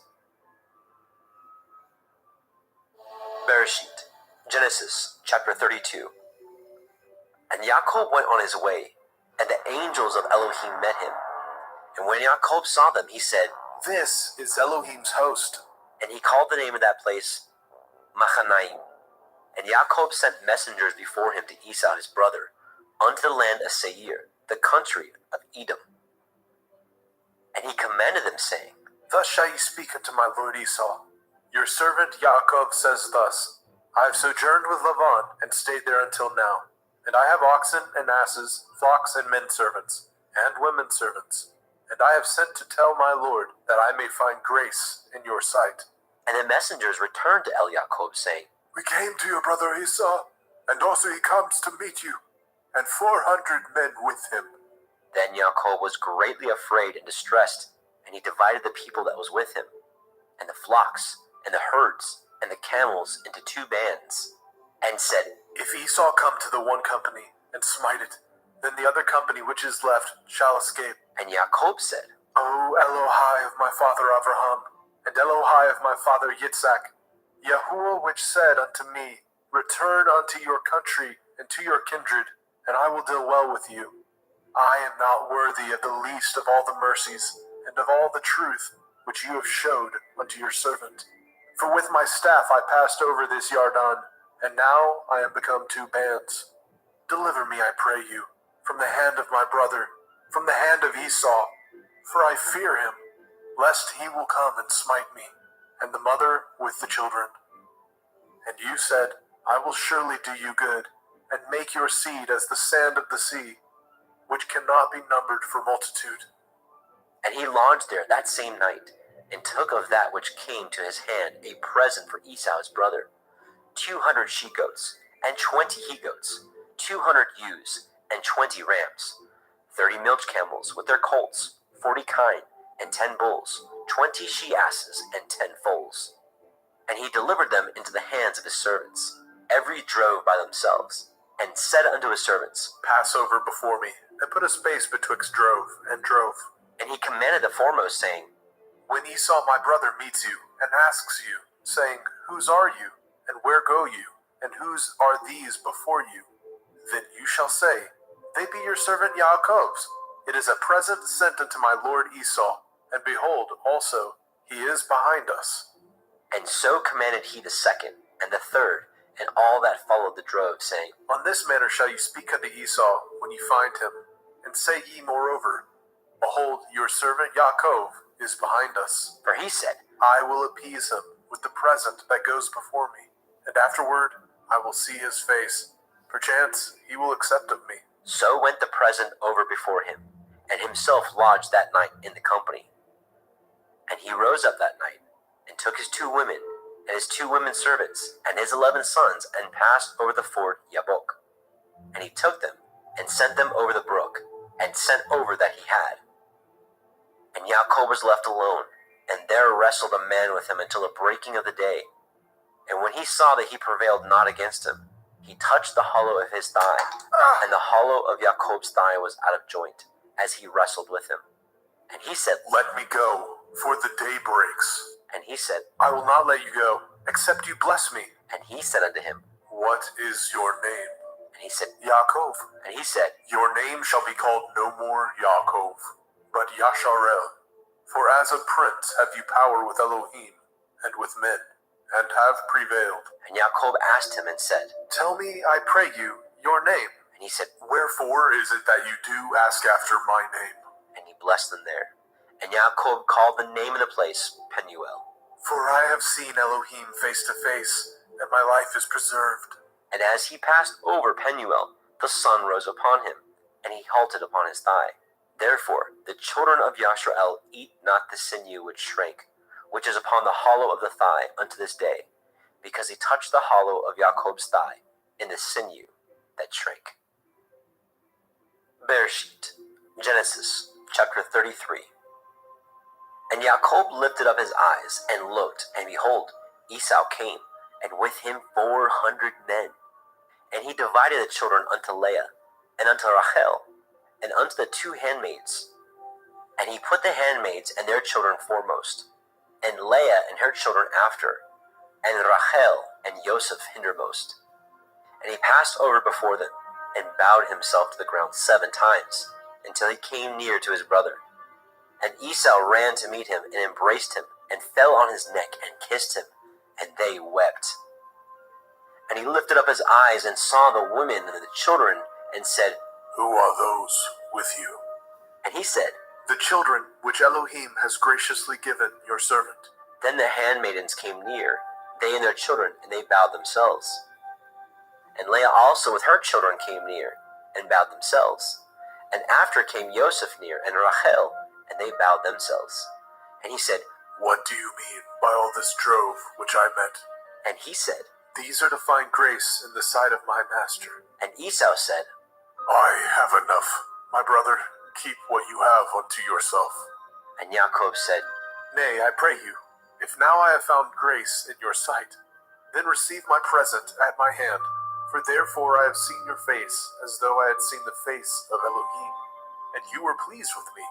Take, I pray you, my blessing that is brought to you, because Elohim has dealt graciously with me, and because I have enough. And he urged him, and he took it, and said, Let us take our journey, and let us go, and I will go before you. And he said unto him, My Lord knows that the children are tender, and the flocks and herds with the young are with me. And if men should overdrive them one day, all the flock will die. Let my Lord, I pray you, pass over before his servant, and I will lead on softly, according as the cattle that goes before me, and the children be able to endure, until I come unto my Lord, unto Seir. And Esau said, Let me now leave you with some of the folk that are with me. And he said, What needs it? Let me find grace in the sight of my master. So Esau returned that day on his way unto Seir. And Jacob journeyed to Sukkot, and built him a house, and made Sukkot for his cattle. Therefore the name of the place is called Sukkot. And Jacob came to Shalem, a city of Shechem, which is in the land of Canaan, when he came from Padan Aram, and pitched his tent before the city. And he bought a parcel of a field, where he had spread his tent at the hand of the children of Hamor, Shechem's father, for 100 pieces of money. And he erected there an altar, and called it El Elohai Yashrael. Bereshit, Genesis chapter 34. And Dinah, the daughter of Leah, which she bore unto Jacob, went out to see the daughters of the land. And when Shechem, the son of Hamor, the Hivite, prince of the country, saw her, he took her, and lay with her, and defiled her. And his soul clave unto Dinah, the daughter of Jacob, and he loved the damsel, and spoke kindly unto the damsel. And Shechem spoke unto his father Hamor, saying, Get me this damsel to be my woman. And Jacob heard that he had defiled Dinah his daughter. Now his sons were with his cattle in the field, and Jacob held his peace until they were come. And Hamor, the father of Shechem, went out unto El Jacob to commune with him. And the sons of Jacob came out of the field when they heard it, and the men were grieved, and they were very wroth, because he had wrought folly in Yashrael, in lying with Jacob's daughter, which thing ought not to be done. And Hamor communed with them, saying, The soul of my son Shechem longs for your daughter. I pray you, give her him to be his woman, and make ye marriages with us, and give your daughters unto us, and take our daughters unto you. And ye shall dwell with us, and the land shall be before you. Dwell and trade ye therein, and get you possessions therein. And Shechem said unto her father, and unto her brethren, Let me find grace in your eyes, and what ye shall say unto me I will give. Ask me never so much dowry and gift, and I will give according as ye shall say unto me. But give me the damsel to be my woman. The sons of Jacob answered Shechem and Hamor his father deceitfully, and said, Because he had defiled Dinah their sister. And they said unto them, We cannot do this thing, to give our sister to one that is uncircumcised, for that were a reproach unto us. But in this we will consent unto you, if ye will be as we be, that every male of you be circumcised. Then will we give our daughters unto you, and we will take your daughters unto us, and we will dwell with you, and we will become one people. But if ye will not hearken unto us to be circumcised, then we will take our daughter, and we will be gone. And their words pleased Hamor and Shechem, Hamor's son. And the young man deferred not to do the thing, because he had delight in Jacob's daughter, and he was more honorable than all his father's house. And Hamor and Shechem his son came unto the gate of their city, and communed with the men of their city, saying, These men are peaceable with us, therefore let them dwell in the land, and trade therein. For the land, behold, it is large enough for them. Let us take their daughters to us for women, and let us give them our daughters. Only herein will the men consent unto us, for to dwell with us, to be one people, if every male among us be circumcised as they are circumcised. Shall not their cattle and their substance and every beast of theirs be ours? Only let us consent unto them, and they will dwell with us. And unto Hamor and unto Shechem his son hearkened all that went out of the gate of his city, and every male was circumcised, all that went out of the gate of his city. And it came to pass on the third day, when they were sore, that the two sons of Jacob, Shimon and Levi, Dinah's brethren, took each man his sword, and came upon the city boldly, and slew all the males. And they slew Hamor and Shechem his son with the edge of the sword, and took Dinah out of Shechem's house, and went out.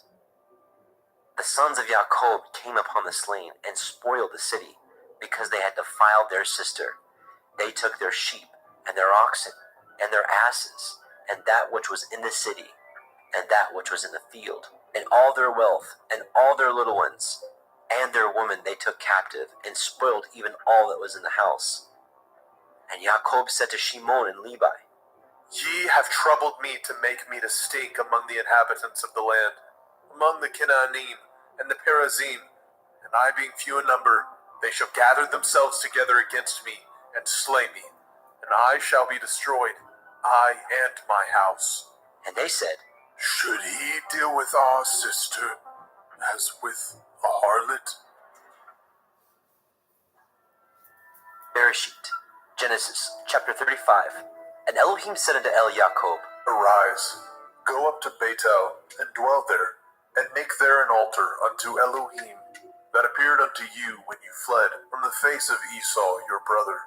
Then Jacob said unto his household, and to all that were with him, Put away the strange Elohai that are among you, and be clean, and change your garments, and let us arise, and go up to Bethel, and I will make there an altar unto Elohim, who answered me in the day of my distress, and was with me in the way which I went. And they gave unto Jacob all the strange Elohai which were in their hand, and all their earrings which were in their ears. And Jacob hid them under the oak which was by Shechem.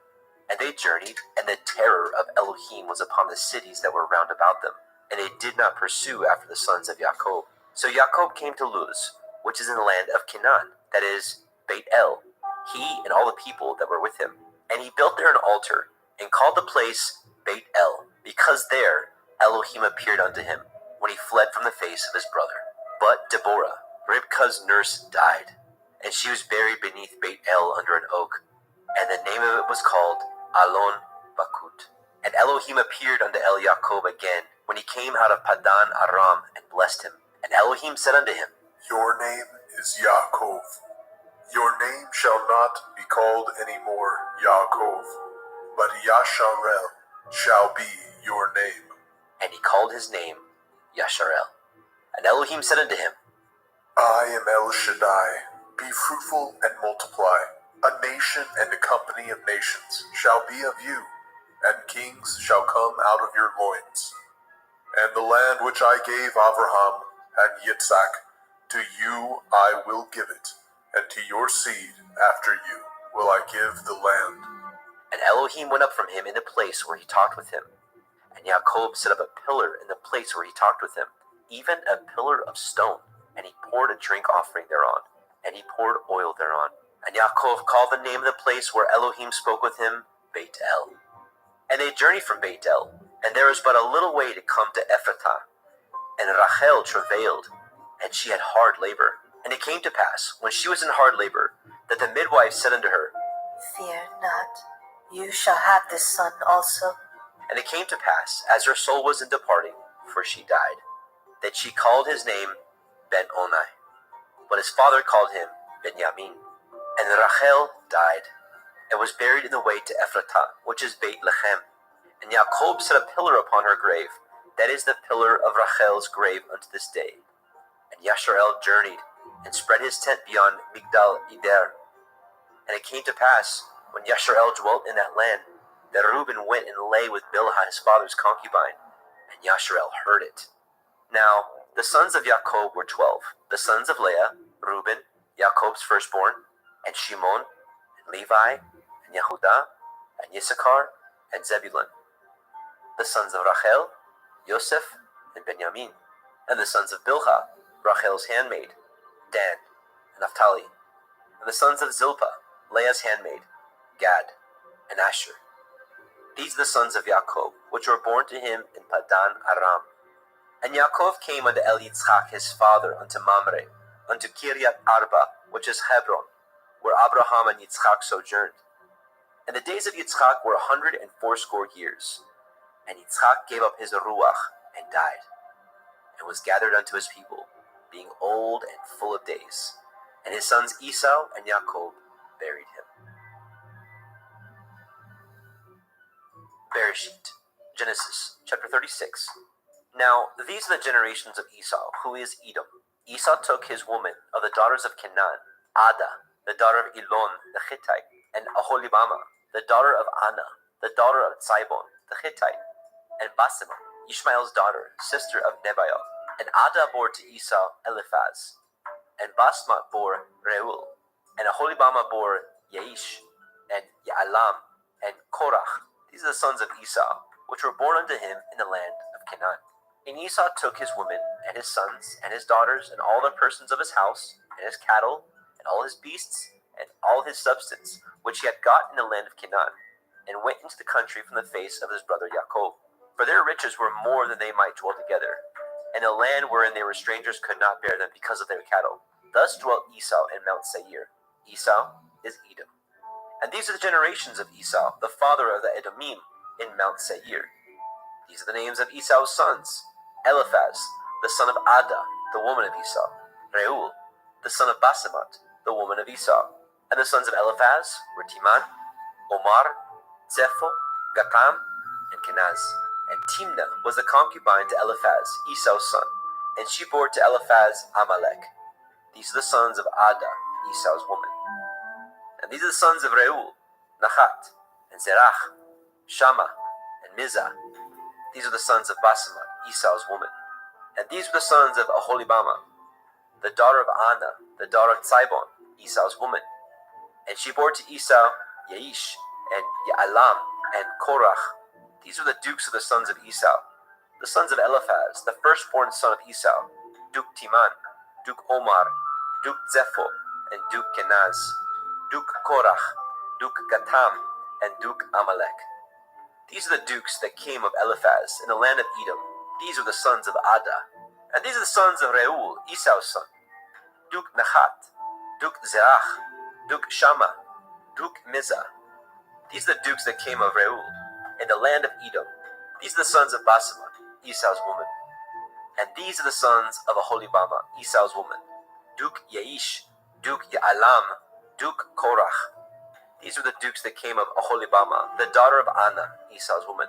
These are the sons of Esau, who is Edom, and these are their dukes. These are the sons of Seir, the Horite, who inhabited the land: Lotan, and Shobal, and Sibon, and Anna, and Dishon, and Etzer, and Dishan. These are the dukes of the Horim, the children of Seir, in the land of Edom. And the children of Lotan were Horai and Hemam. And Lotan's sister was Timnah. And the children of Shobal were these: Alyan, and Manachat, and Ebal, and Shiphi, and Onam. And these are the children of Tzibon, both Ayah and Anah. This was that Anah that found the mules in the wilderness, as he fed the asses of Tzibon his father. And the children of Anah were these: Dishon, and Aholibama, the daughter of Anna. And these are the children of Dishon: Hemdan, and Eshban, and Yithron, and Cheran. The children of Etzer are these: Bilhan, and Zaavan, and Akan. The children of Dishon are these: Uts, and Aran. These are the dukes that came of the Horim: Duke Lotan, Duke Shobal, Duke Tzibon, and Duke Anna. Duke Dishon, Duke Etzer, Duke Dishan. These are the dukes that came of the Horite, among their dukes in the land of Seir. And these are the kings that reigned in the land of Edom, before there reigned any king over the children of Yasharel. And Bela, the son of Beor, reigned in Edom, and the name of his city was Dinhaba. And Bela died, and Yobab, the son of Zerach of Botzra, reigned in his stead. And Yobab died, and Husham of the land of the Timani reigned in his stead. And Husham died, and Hadad, the son of Bedad, who smote Midian in the field of Moab, reigned in his stead. And the name of his city was Abit. And Hadad died, and Samlah of Masrekah reigned in his stead. And Samlah died, and Shaul of Rehoboth by the river reigned in his stead. And Shaul died, and Baal-Hanan, the son of Akbor, reigned in his stead. And Baal-Hanan, the son of Akbor, died, and Hadar reigned in his stead. And the name of his city was Pau. And his woman's name was Mehetabel, the daughter of Matred, the daughter of Me-Zahab. And these are the names of the dukes that came of Esau, according to their families, after their places, by their names: Duke Timnah, Duke Alia, Duke Yechet, Duke Aholibama, Duke Elah, Duke Pinon, Duke Kenaz, Duke Timan, Duke Mitzbar, Duke Magdiel, Duke Iram. These be the dukes of Edom, according to their habitations, in the land of their possession. He is Esau, the father of the Edomim. Bereshit, Genesis, chapter 37. And Jacob dwelt in the land wherein his father was a stranger, in the land of Canaan. These are the generations of Jacob. Joseph, being 17 years old, was feeding the flock with his brethren, and the lad was with the sons of Bilhah, and the sons of Zilpah, his father's women. And Joseph brought unto his father their evil report. Now Yashrael loved Joseph more than all his children, because he was the son of his old age, and he made him a coat of many colors. And when his brethren saw that their father loved him more than all his brethren, they hated him, and could not speak peaceably unto him. And Joseph dreamed a dream, and he told it to his brethren, and they hated him yet the more. And he said unto them, Hear, I pray you, this dream which I have dreamt. For behold, we were binding sheaves in the field, and lo, my sheaf arose, and stood upright. And behold, your sheaves stood round about, and made obeisance to my sheaf.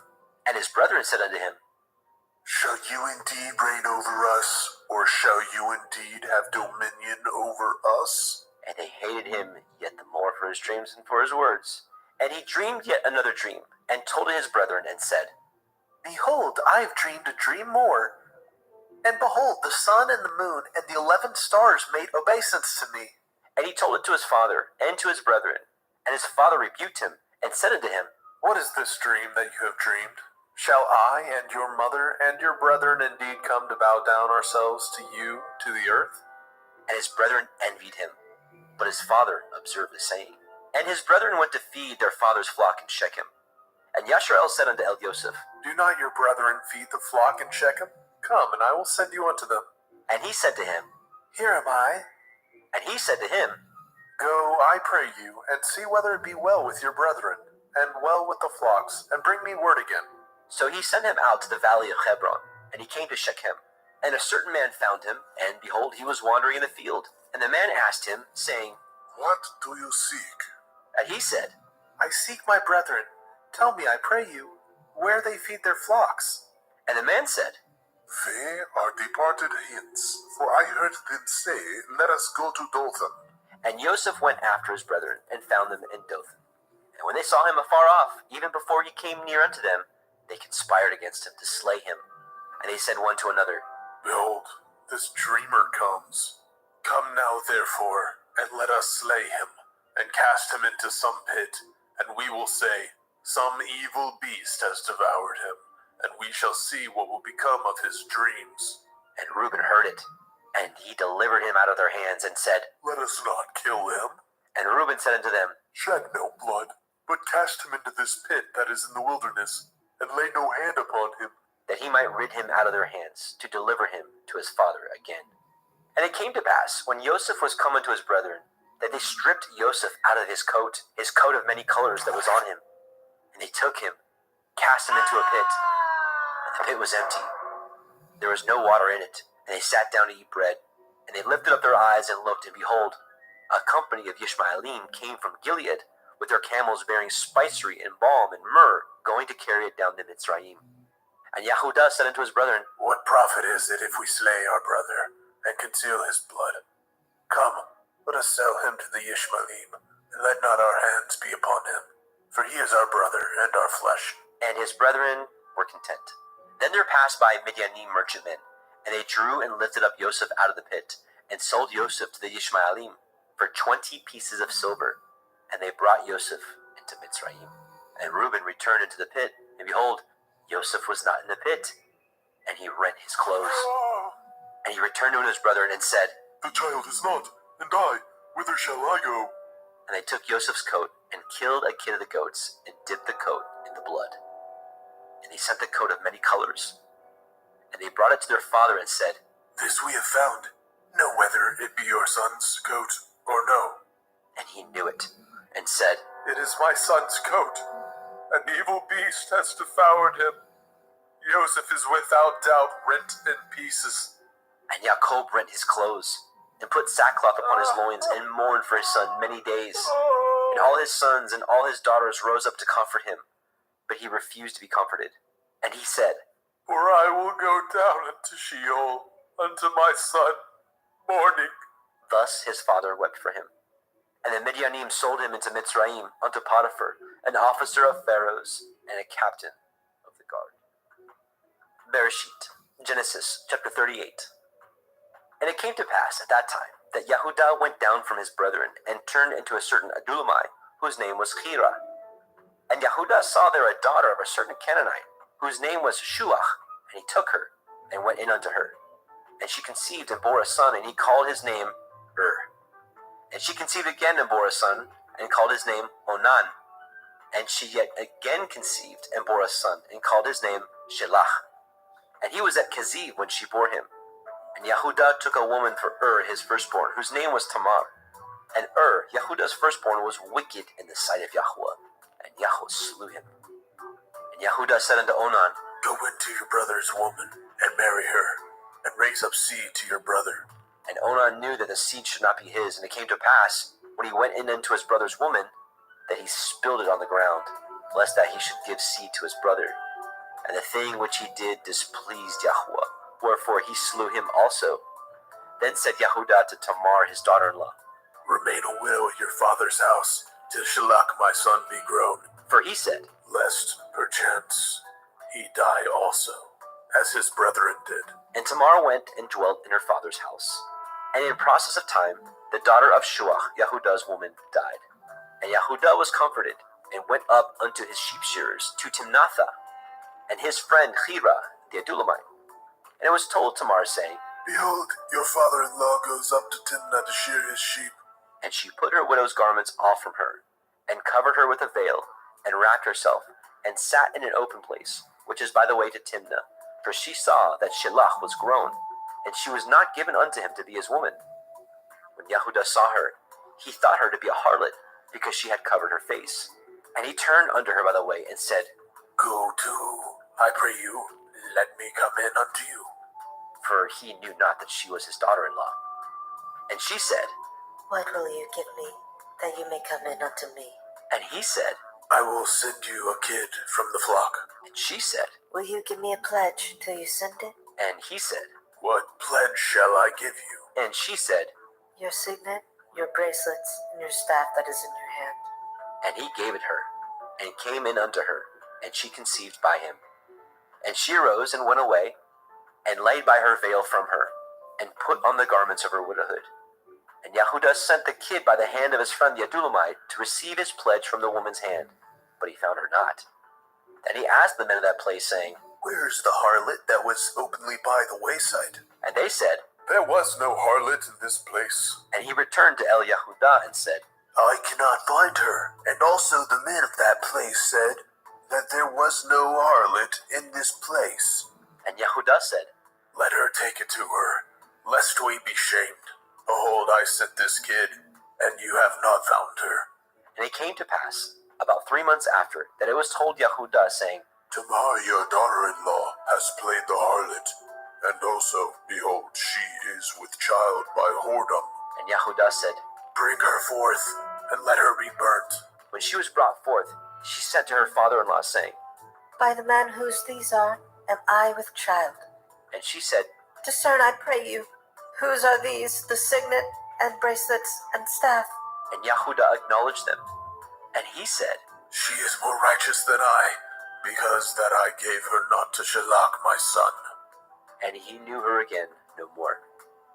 And it came to pass in the time of her travail that, behold, twins were in her womb. And it came to pass when she travailed that the one put out his hand, and a midwife took and bound upon his hand a scarlet thread, saying, This came out first. And it came to pass, as he drew back his hand, that, behold, his brother came out. And she said, How have you broken forth? This breach be upon you. Therefore his name was called Peretz. And afterward came out his brother, that had the scarlet thread upon his hand, and his name was called Zerach. Bereshit, Genesis chapter 39. And Joseph was brought down to Mitzrayim, and Potiphar, an officer of Pharaoh, captain of the guard, a Mitzrayim, brought him of the hands of the Ishmaelim, which had brought him down thither. And Yahweh was with Joseph, and he was a prosperous man, and he was in the house of his master, the Mitzrayim. And his master saw that Yahweh was with him, and that Yahweh made all that he did to prosper in his hand. And Yosef found grace in his sight, and he served him, and he made him overseer of his house, and all that he had he put into his hand. And it came to pass, from the time that he had made him overseer in his house, and over all that he had, that Yahweh blessed the Mitzrayim's house for Yosef's sake. And the blessing of Yahweh was upon all that he had in the house and in the field. And he left all that he had in Yosef's hand, and he knew not aught he had, save the bread which he did eat. And Yosef was a goodly person and well favored. And it came to pass after these things, that his master's woman cast her eyes upon Yosef. And she said, Lie with me. But he refused, and said unto his master's woman, Behold, my master knows not what is with me in the house, and he has committed all that he has to my hand. There is none greater in this house than I, neither has he kept back anything from me but you, because you are his woman. How then can I do this great wickedness and sin against Elohim? And it came to pass, as she spoke to Yosef day by day, that he hearkened not unto her, to lie by her, or to be with her. And it came to pass about this time that Yosef went into the house to do his business, and there was none of the men of the house there within. And she caught him by his garment, saying, Lie with me. And he left his garment in her hand, and fled, and got him out. And it came to pass, when she saw that he had left his garment in her hand, and was fled forth, that she called unto the men of her house, and spoke unto them, saying, See, he has brought in an Ephraim unto us to mock us. He came in unto me to lie with me, and I cried with a loud voice. And it came to pass, when he heard that I lifted up my voice and cried, that he left his garment with me, and fled, and got him out. And she laid up his garment by her, until his master came home. And she spoke unto him according to these words, saying, The Ephraim servant which you have brought unto us came in unto me to mock me. And it came to pass, as I lifted up my voice and cried, that he left his garment with me and fled out. And it came to pass, when his master heard the words of his woman, which she spoke unto him, saying, After this did your servant to me. That his wrath was kindled. And Joseph's master took him, and put him into the prison, a place where the king's prisoners were bound. And he was there in prison. But Yahweh was with Joseph, and showed him mercy, and gave him favor in the sight of the keeper of the prison. And the keeper of the prison committed to Joseph's hand all the prisoners that were in the prison. And whatsoever they did there, he was the doer of it. The keeper of the prison looked not to anything that was under his hand, because Yahweh was with him.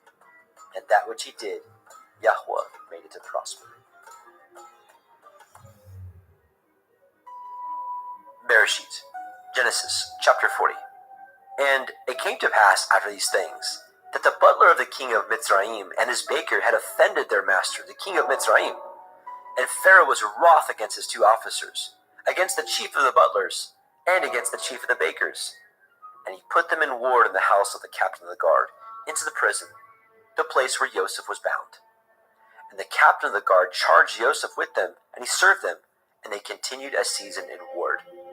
And they dreamed a dream, both of them, each man his dream in one night, each man according to the interpretations of his dream, the butler and the baker of the king of Mitzrayim, which were bound in the prison. And Joseph came in unto them in the morning, and looked upon them, and behold, they were sad. And he asked Pharaoh's officers that were with him in the ward of his master's house, saying, Wherefore look ye so sadly today? And they said unto him, We have dreamed a dream, and there is no interpreter of it. And Joseph said unto them, Do not interpretations belong to Elohim? Tell me them, I pray you. And the chief butler told his dream to Joseph, and said to him, In my dream, behold, a vine was before me, and in the vine were 3 branches, and it was as though it budded. And her blossoms shot forth, and the clusters thereof brought forth ripe grapes. And Pharaoh's cup was in my hand, and I took the grapes, and pressed them into Pharaoh's cup, and I gave the cup into Pharaoh's hand. And Joseph said unto him, This is the interpretation of it. The 3 branches are 3 days. Yet within 3 days shall Pharaoh lift up your head, and restore you unto your place, and you shall deliver Pharaoh's cup into his hand, after the former manner when you were his butler. But think on me when it shall be well with you, and show kindness, I pray you, unto me, and make mention of me unto Pharaoh, and bring me out of this house. For indeed I was stolen out of the land of the Ephraim, and here also have I done nothing that they should put me into the dungeon. When the chief baker saw that the interpretation was good, he said unto El-Yosef, I was also in my dream, and behold, I had 3 white baskets on my head, and in the uppermost basket there was of all manner of baked meats for Pharaoh, and the birds did eat them out of the basket upon my head. And Joseph answered and said, This is the interpretation thereof. The 3 baskets are 3 days. Yet within 3 days shall Pharaoh lift up your head from off you, and shall hang you on a tree, and the birds shall eat your flesh from off you. And it came to pass on the 3rd day, which was Pharaoh's birthday, that he made a feast unto all his servants, and he lifted up the head of the chief butler and of the chief baker among his servants. And he restored the chief butler unto his butlership again, and he gave the cup into Pharaoh's hand. But he hanged the chief baker, as Joseph had interpreted to them. Yet did not the chief butler remember Joseph, but forgot him. Bereshit, Genesis chapter 41. And it came to pass at the end of 2 full years, that Pharaoh dreamed, and behold, he stood by the river. And behold, there came up out of the river 7 well-favored kine, and fat-fleshed, and they fed in a meadow. And behold, 7 other kine came up after them out of the river, ill-favored and lean-fleshed, and stood by the other kine upon the brink of the river. And the ill-favored and the lean-fleshed kine did eat up the 7 well-favored and fat kine. So Pharaoh awoke, and he slept, and dreamed the 2nd time. And behold, 7 ears of grain came up upon one stalk, rank and good. And behold, 7 thin ears, and blasted with the east wind, sprung up after them. And the 7 thin ears devoured the 7 rank and full ears. And Pharaoh awoke, and behold, it was a dream. And it came to pass in the morning that his ruach was troubled, and he sent and called for all the magicians of Mitzrayim, and all the wise men thereof. And Pharaoh told them his dream, but there was none that could interpret them unto Pharaoh. Then spoke the chief butler unto Pharaoh, saying, I do remember my faults this day. Pharaoh was wroth with his servants, and put me in ward in the captain of the guard's house, both me and the chief baker. And we dreamed a dream in one night, I and he. And we dreamed each man according to the interpretation of his dream. And there was there with us a young man, an Ivri, servant to the captain of the guard. And we told him, and he interpreted to us our dreams. To each man according to his dream he did interpret. And it came to pass as he interpreted to us, so it was. Me he restored unto my office, and him he hanged. Then Pharaoh sent and called Joseph, and they brought him hastily out of the dungeon. And he shaved himself, and changed his raiment, and came in unto Pharaoh. And Pharaoh said unto El-Yosef, I have a dream, and there is none that can interpret it. And I have heard say of you, that you can understand a dream to interpret it. And Joseph answered Pharaoh, saying, It is not in me. Elohim shall give Pharaoh an answer of peace. And Pharaoh said unto El-Yosef, In my dream, behold, I stood upon the bank of the river, and behold, there came up out of the river 7 kine, fat-fleshed and well-favored, and they fed in a meadow. And behold, 7 other kine came up after them, poor and ill-favored, and lean-fleshed, such as I never saw in all the land of Mizraim for badness. And the lean and the ill-favored kine did eat up the first 7 fat kine. And when they had eaten them up, it could not be known that they had eaten them, but they were still ill-favored, as at the beginning. So I awoke.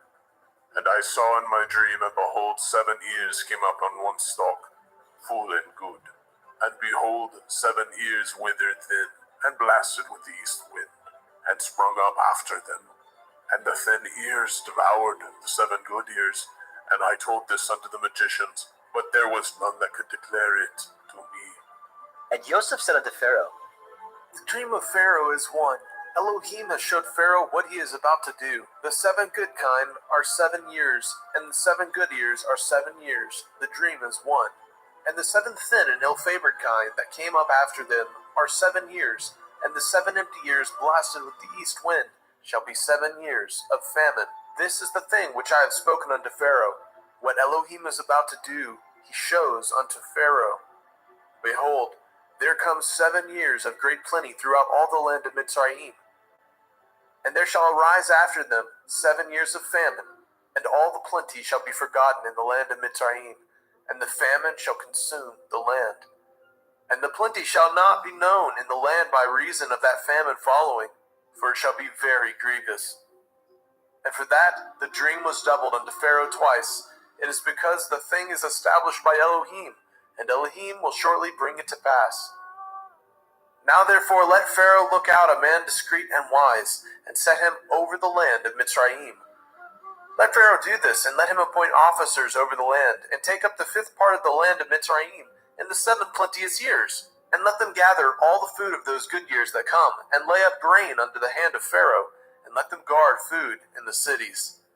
And that food shall be forestored to the land against the 7 years of famine, which shall be in the land of Mitzrayim, that the land perish not through the famine.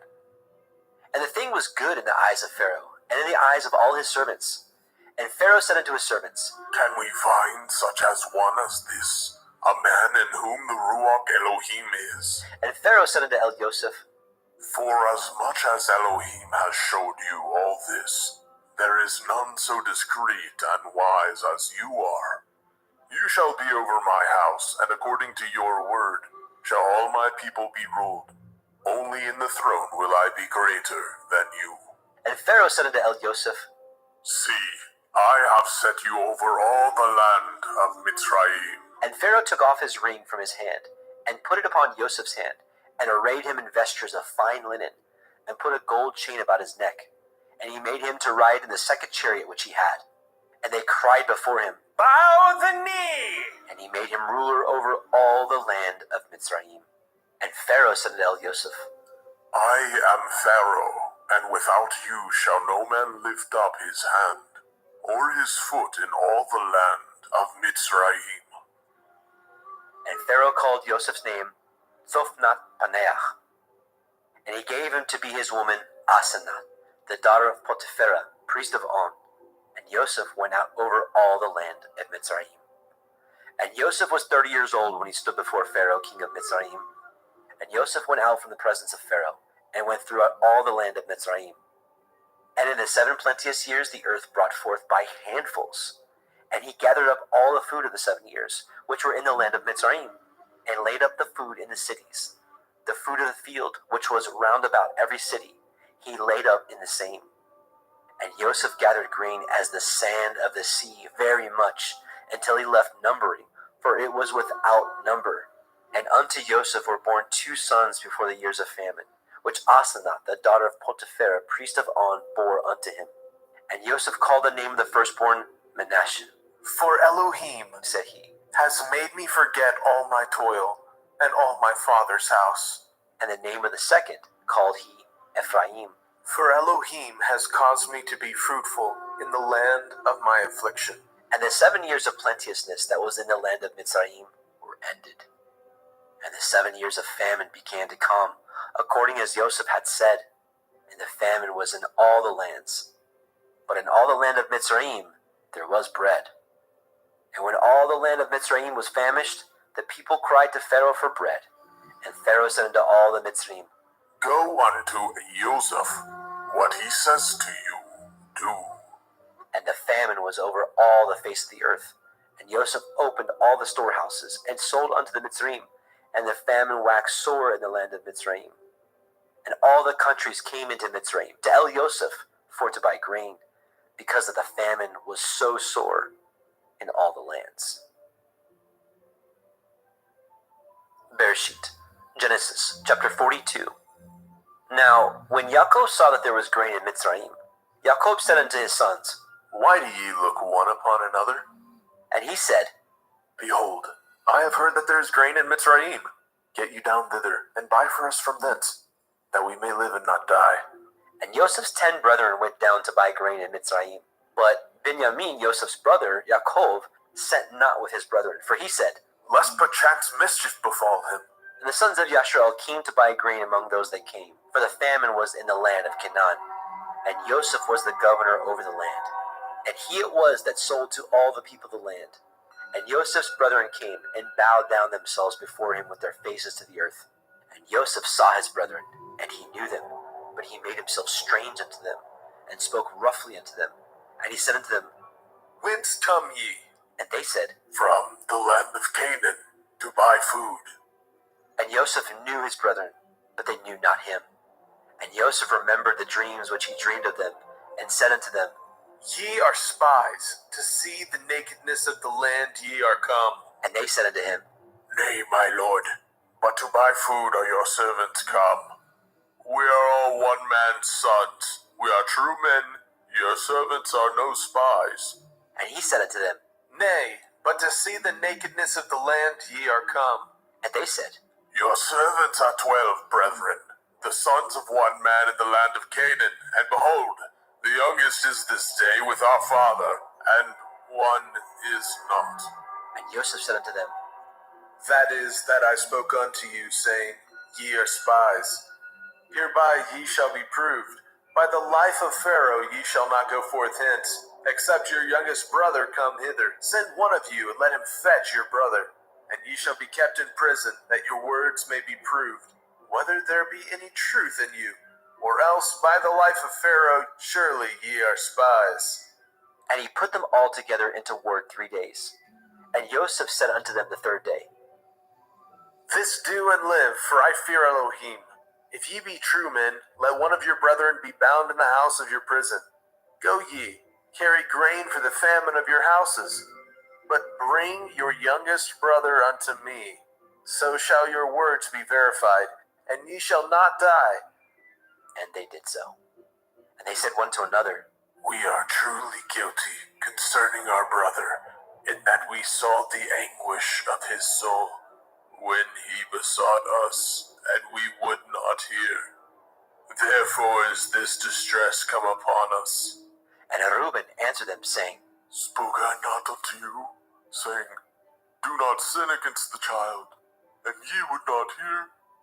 Therefore, behold, also his blood is required.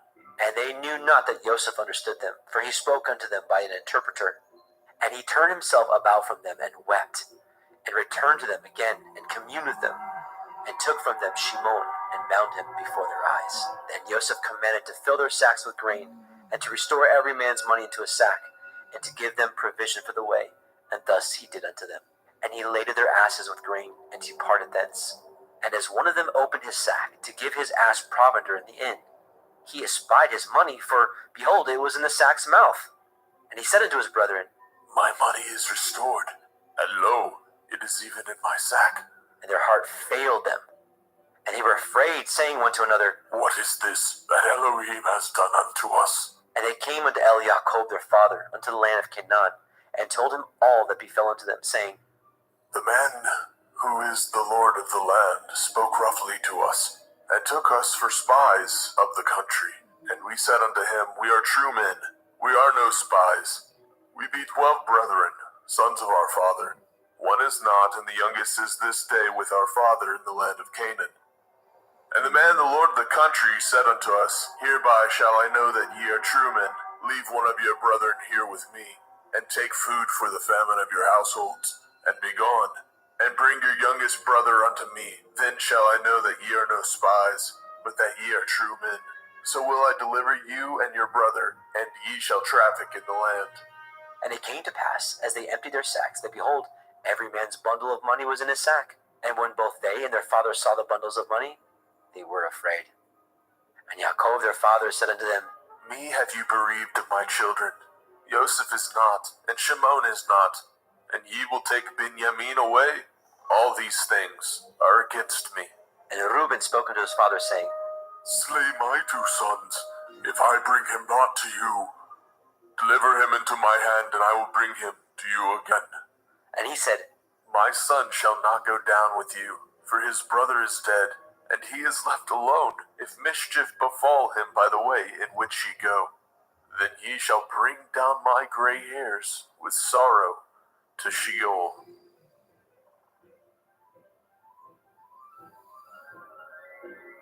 Bereshit, Genesis chapter 43. And the famine was sore in the land. And it came to pass, when they had eaten up the grain which they had brought out of Mitzrayim, their father said unto them, Go again, Buy us a little food. And Yehuda spoke unto him, saying, The man did solemnly protest unto us, saying, Ye shall not see my face, except your brother be with you. If you will send our brother with us, we will go down and buy you food. But if you will not send him, we will not go down. For the men said unto us, Ye shall not see my face, except your brother be with you. And Yashrael said, Wherefore dealt ye so ill with me, as to tell the man whether ye had yet a brother? And they said, The man asked us straightly of our state and of our kindred, saying, Is your father yet alive? Have ye another brother? We told him according to the tenor of these words. Could we certainly know that he would say, Bring your brother down? And Yehuda said unto Yashrael his father, Send the lad with me, and we will arise and go, that we may live and not die. Both we and you, and also our little ones. I will be surety for him. Of my hand shall you require him.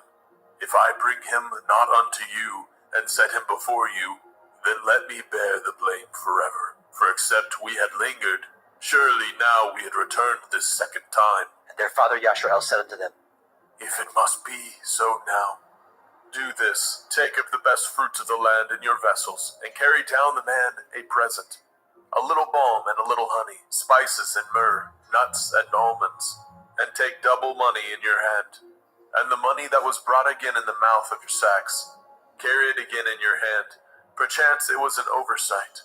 Take also your brother, and arise, go again unto the man. And El Shaddai give you mercy before the man, that he may send away your brother and Benjamin. If I be bereaved of my children, I am bereaved. And the men took that present, and they took double money in their hand, and Benjamin, and rose up, and went down to Mitzrayim, and stood before Yosef. And when Yosef saw Benjamin with them, he said to the ruler of his house, Bring these men home, and slay, and make ready, for these men shall dine with me at noon. And the man did as Yosef bade, and the man brought the men into Yosef's house. And the men were afraid, because they were brought into Yosef's house. And they said, Because of the money that was returned in our sacks at the first time are we brought in, that he may seek occasion against us, and fall upon us, and take us for bondmen and our asses. And they came near to the steward of Yosef's house, and they communed with him at the door of the house, and said, O sir, we came indeed down at the first time to buy food, and it came to pass when we came to the inn, that we opened our sacks, and behold, every man's money was in the mouth of his sack, our money in full weight, and we have brought it again in our hand.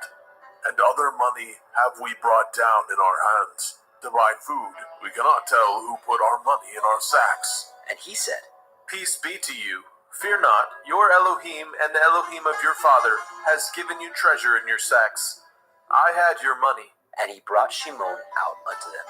And the man brought the men into Joseph's house, and gave them water, and they washed their feet, and he gave their asses provender. And they made ready the present against Joseph came at noon, for they heard that they should eat bread there. And when Joseph came home, they brought him the present which was in their hand into the house, and bowed themselves to him to the earth. And he asked them of their welfare, and said, Is your father well? The old man of whom ye spoke, is he yet alive? And they answered, Your servant's father is in good health. He is yet alive. And they bowed down their heads, and made obeisance. And he lifted up his eyes, and saw his brother Benjamin, his mother's son, and said, Is this your younger brother, of whom ye spoke unto me? And he said, Elohim be gracious unto you, my son. And Joseph made haste, for his heart did yearn upon his brother. And he sought where to weep. And he entered into his chamber, and wept there. And he washed his face, and went out, and refrained himself, and said, Set on bread. And they set on for him by himself, and for them by themselves, and for the Mitzrayim which did eat with him by themselves, because the Mitzrayim might not eat bread with the Ivrim, for that is an abomination unto the Mitzrayim. And they sat before him, the firstborn according to his birthright, and the youngest according to his youth. And the men marveled one at another. And he took and sent messes unto them from before him. But Benjamin's mess was 5 times so much as any of theirs. And they drank and were merry with him.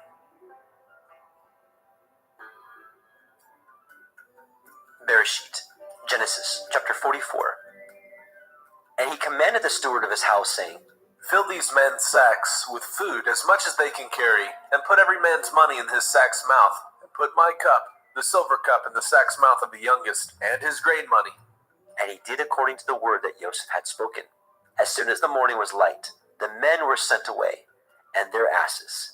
And when they were gone out of the city, and not yet afar off, Joseph said unto his steward, Up, follow after the men, and when you do overtake them, say unto them, Wherefore have you rewarded evil for good? Is not this which my Lord drinks, and whereby indeed he divines? Ye have done evil in so doing. And he overtook them, and he spoke unto them these same words. And they said unto him, Wherefore says my Lord these words? Far be it from your servants should do according to this thing. Behold, the money which we found in our sack's mouth, we brought again unto you out of the land of Canaan. How then should we steal out of your Lord's house silver or gold? With whomsoever your servant it be found, let him die, and we also will be my Lord's bondmen. And he said, Now also let it be according to your words. He with whom it is found shall be my servant, and ye shall be blameless. Then they speedily took down every man his sack to the ground, and opened every man his sack. And he searched, and began at the eldest, and left the youngest. And the cup was found in Benjamin's sack. Then they rent their clothes, and laded every man his ass, and returned to the city. And Yehudah and his brethren came to Joseph's house, for he was yet there. And they fell before him on the ground. And Joseph said unto them, What deed is this that ye have done? Know ye not that such a man as I can certainly divine? And Yehudah said, What shall we say unto my Lord? What shall we speak? Or how shall we clear ourselves? Elohim has found out the iniquity of your servants. Behold, we are my Lord's servants, both we and he also with whom the cup is found. And he said, Far be it that I should do so, but the man in whose hand the cup is found, he shall be my servant. And as for you, get you up in peace unto your father. Then Yehudah came near unto him and said, O my Lord, let your servant, I pray you, speak a word in my Lord's ears, and let not your anger burn against your servant, for you are even as Pharaoh, my Lord, asked his servant, saying, Have ye a father or a brother? And we said unto my Lord, We have a father, an old man, and a child of his old age, a little one, and his brother is dead, and he alone is left of his mother, and his father loves him. And you said unto your servants, Bring him down unto me, that I may set my eyes upon him. And we said unto my Lord, The lad cannot leave his father, for if he should leave his father would die. And you said unto your servants, Except your youngest brother come down with you, ye shall see my face no more. And it came to pass, when we came up unto your servant my father, we told him the words of my Lord. And our father said, Go again, and buy us a little food. And we said, We cannot go down. If our youngest brother be with us, then will we go down, for we may not see the man's face, except our youngest brother be with us. And your servant my father said unto us, Ye know that my woman bore me 2 sons, and the one went out from me. And I said, Surely he is torn in pieces, and I saw him not since. And if ye take this also from me, and mischief befall him, ye shall bring down my gray hairs with sorrow to Sheol. Now therefore, when I come to your servant my father, and the lad be not with us, seeing that his life is bound up in the lad's life, it shall come to pass, when he sees that the lad is not with us, that he will die. And your servant shall bring down the gray hairs of your servant our father with sorrow to Sheol. For your servant became surety for the lad unto my father, saying, If I bring him not unto you, then I shall bear the blame to my father forever. Now therefore I pray you, let your servant abide instead of the lad, a bondman to my Lord, and let the lad go up with his brethren. For how shall I go up to my father, and the lad be not with me, lest perchance I see the evil that shall come on my father?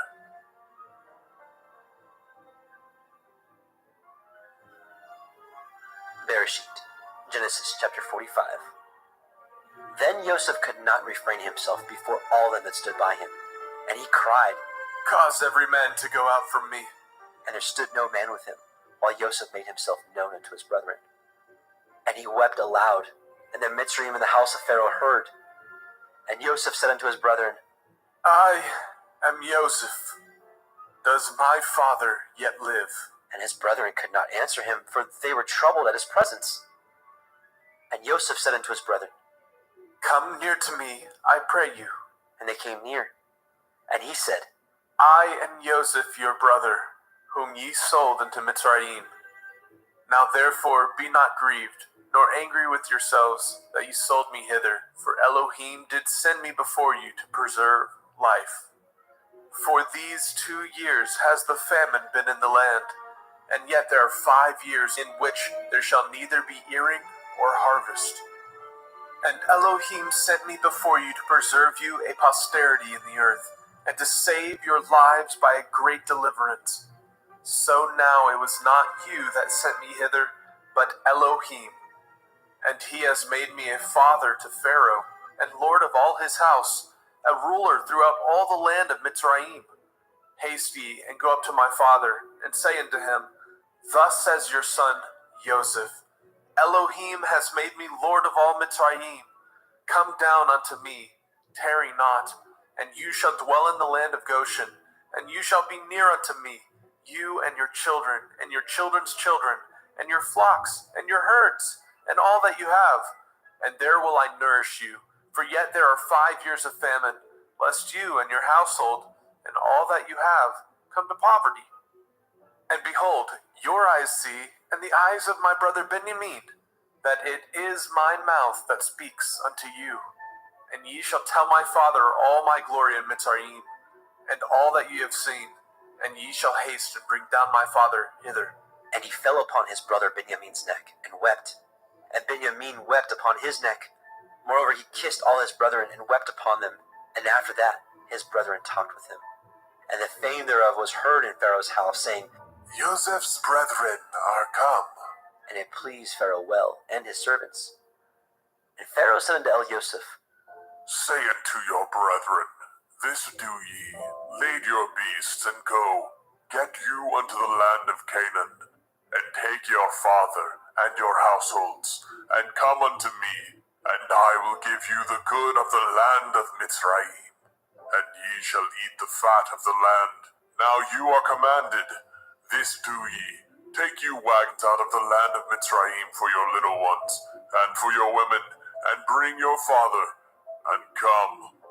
Also regard not your stuff, for the good of all the land of Mitzrayim is yours. And the children of Yashrael did so.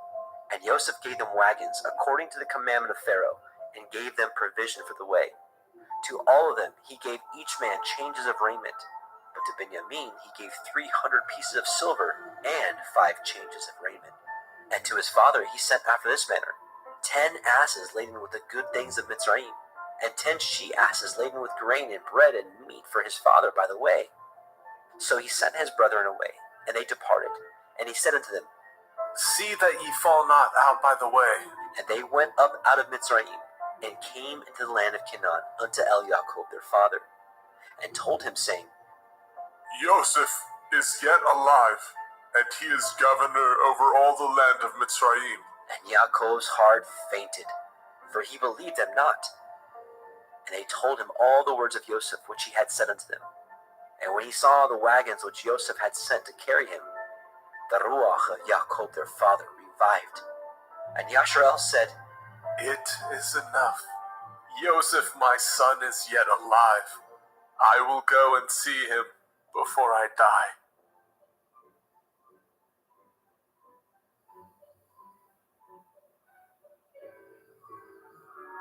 Bereshit, Genesis chapter 46. And Yashrael took his journey with all that he had, and came to Beersheba, and offered sacrifices unto the Elohim of his father Yitzchak. And Elohim spoke unto Yashrael in the visions of the night, and said, Yaakov, Yaakov. And he said, Here am I.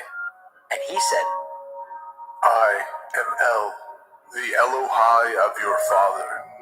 Fear not to go down into Mitzrayim, for I will there make of you a great nation. I will go down with you into Mitzrayim, and I will also surely bring you up again.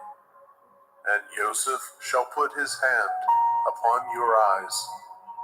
And Jacob rose up from Beersheba, and the sons of Yashrael carried Jacob their father, and their little ones, and their women, in the wagons which Pharaoh had sent to carry him.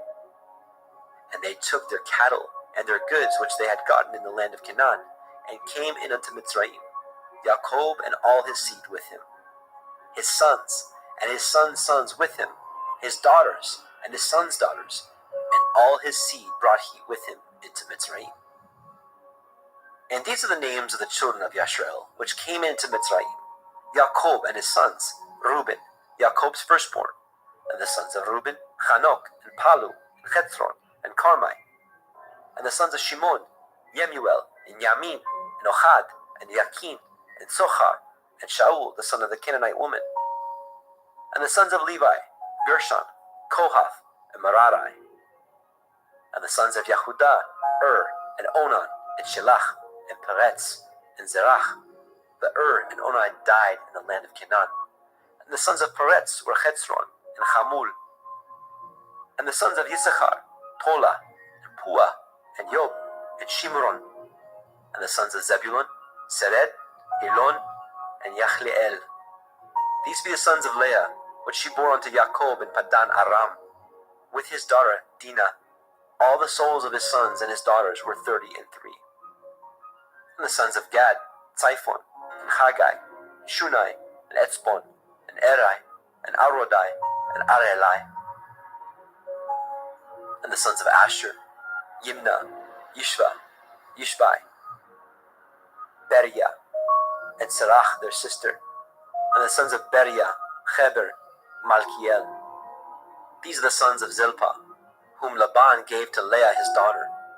And these she bore unto Jacob, even 16 souls. The sons of Rachel, Jacob's woman, Joseph, and Benjamin. And unto Joseph in the land of Mitzrayim were born Menashe and Ephraim, which Asenath, the daughter of Potiphera, priest of On, bore unto him. And the sons of Benjamin were Bela, and Becher, and Ashbel, and Gera, and Naaman, and Echai, and Rosh, and Mupim, and Hupim, and Ard. These are the sons of Rachel, which were born unto Jacob. All the souls were 14. And the sons of Dan, Hushi. And the sons of Naphtali, Yachzeel, Gunai, Yetzer, and Shilem. These are the sons of Bilhah, which Laban gave unto Rachel his daughter. And she bore these unto Jacob. All the souls were 7. All the souls that came with Jacob into Mitzrayim, which came out of his loins, besides Jacob's sons' women, all the souls were 66. And the sons of Joseph, which were born him in Mitzrayim, were 2 souls. All the souls of the house of Jacob, which came into Mitzrayim, were 10. And he sent Yehudah before him unto El Yosef, to direct his face unto Goshen. And they came into the land of Goshen. And Yosef made ready his chariot, and went up to meet Yashrael his father, to Goshen, and presented himself unto him. And he fell on his neck, and wept on his neck a good while. And Yashrael said unto El Yosef, Now let me die, since I have seen your face, because you are yet alive. And Yosef said unto his brethren, and unto his father's house, I will go up and show Pharaoh, and say unto him, My brethren and my father's house, which were in the land of Canaan, are come unto me, and the men are shepherds, for their trade has been to feed cattle, and they have brought their flocks and their herds, and all that they have. And it shall come to pass, when Pharaoh shall call you, and say, What is your occupation? That ye shall say, Your servant's trade has been about cattle from our youth, even until now, both we and also our fathers, that ye may dwell in the land of Goshen, for every shepherd is an abomination unto the Mitzrayim.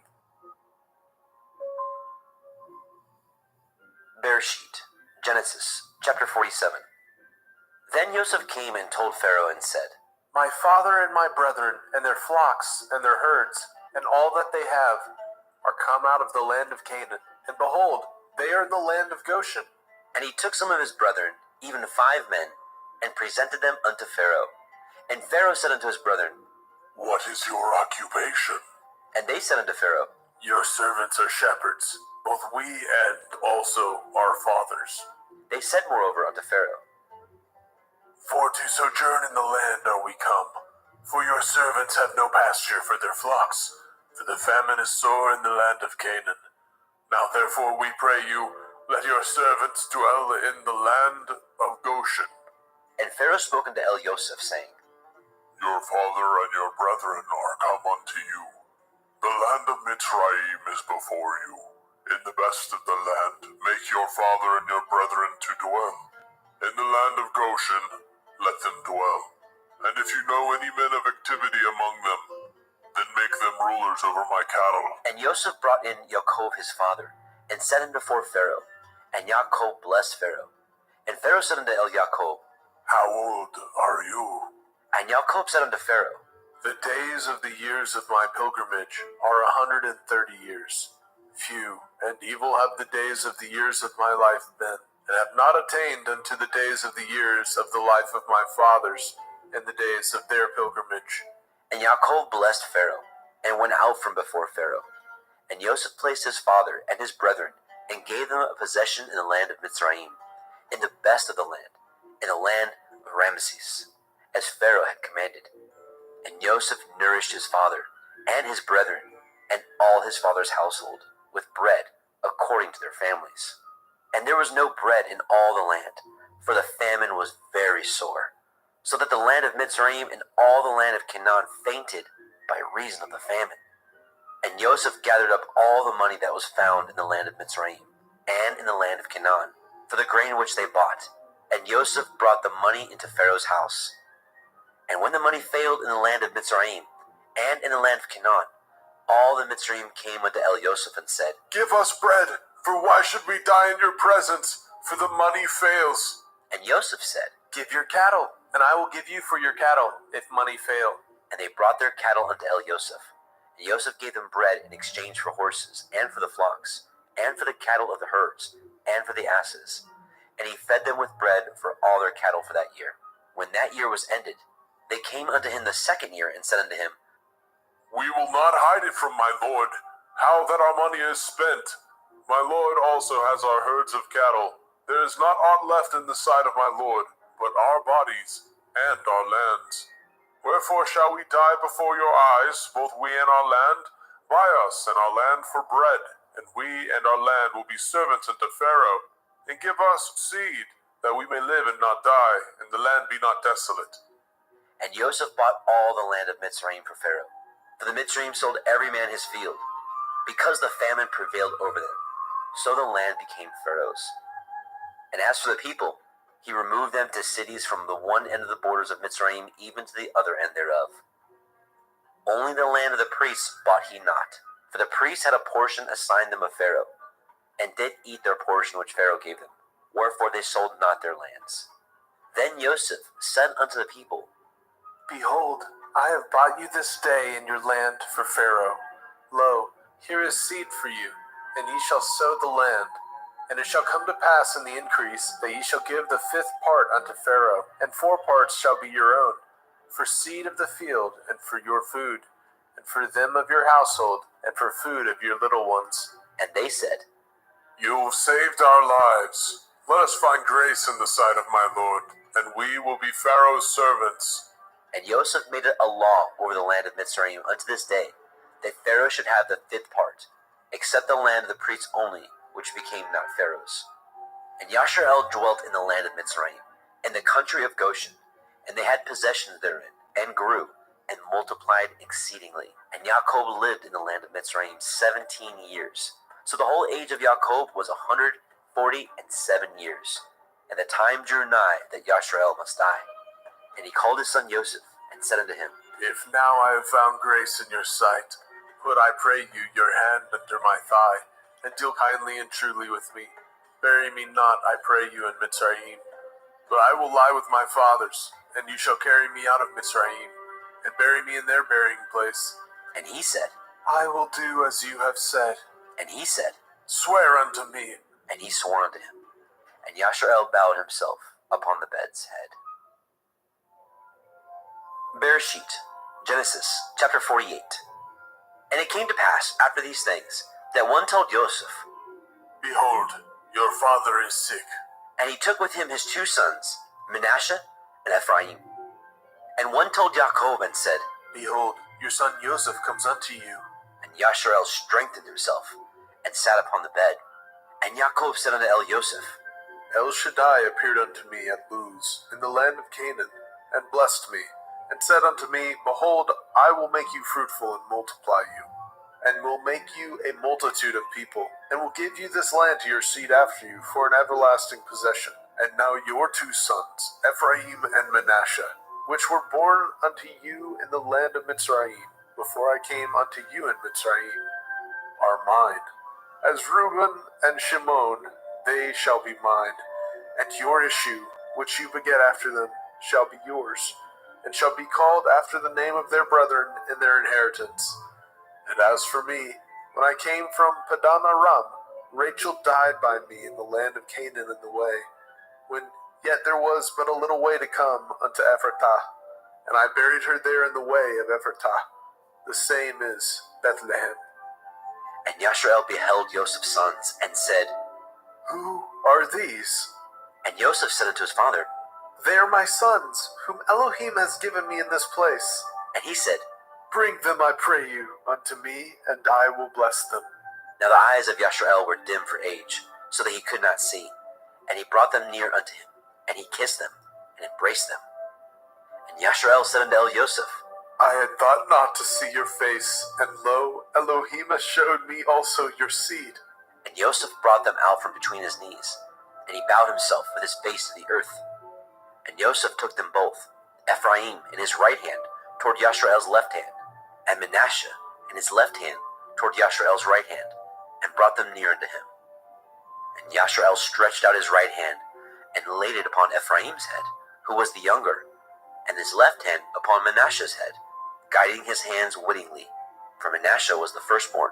And he blessed Joseph, and said, Elohim, before whom my fathers Abraham and Yitzhak did walk, the Elohim which fed me all my life long unto this day, the angel which redeemed me from all evil, bless the lads, and let my name be named on them, and the name of my fathers Abraham and Yitzhak, and let them grow into a multitude in the midst of the earth. And when Joseph saw that his father laid his right hand upon the head of Ephraim, it displeased him. And he held up his father's hand to remove it from Ephraim's head unto Manasseh's head. And Joseph said unto his father, Not so, my father. This is the firstborn. Put your right hand upon his head. And his father refused, and said, I know it, my son, I know it. He also shall become a people, and he also shall be great. But truly his younger brother shall be greater than he, and his seed shall become a multitude of nations. And he blessed them that day, saying, In you shall Yasharel bless, saying, Elohim make you as Ephraim and as Manasseh. And he set Ephraim before Manasseh. And Yasharel said unto Joseph, Behold, I die, but Elohim shall be with you, and bring you again unto the land of your fathers. Moreover, I have given to you one portion above your brethren, which I took out of the hand of the Amorite, with my sword and with my bow. Bereshit, Genesis chapter 49. And Jacob called unto his sons, and said, Gather yourselves together, that I may tell you that which shall befall you in the last days. Gather yourselves together, and hear, ye sons of Yaakov, and hearken unto El Yasharel, your father. Reuben, you are my firstborn, my might, and the beginning of my strength, the excellency of dignity, and the excellency of power. Unstable as water, you shall not excel, because you went up to your father's bed, then defiled it. You went up to my couch. Shimon and Levi are brethren. Instruments of cruelty are in their habitations. O my soul, come not into their secret. Unto their assembly my honor be not united. For in their anger they slew a man, and in their self-will they dug down a wall. Cursed be their anger, for it was fierce, and their wrath, for it was cruel. I will divide them in Yaakov, and scatter them in Yasharel. Yehuda, you are he whom your brethren shall praise. Your hand shall be in the neck of your enemies. Your father's children shall bow down before you. Yehuda is a lion's whelp from the prey. My son, you are gone up. He stooped down. He couched as a lion, and as an old lion, who shall rouse him up? The scepter shall not depart from Yehuda, nor a Torah giver from between his feet, until Shiloh come. And unto him shall the gathering of the people be, binding his foal into the vine, and his ass's colt under the choice vine.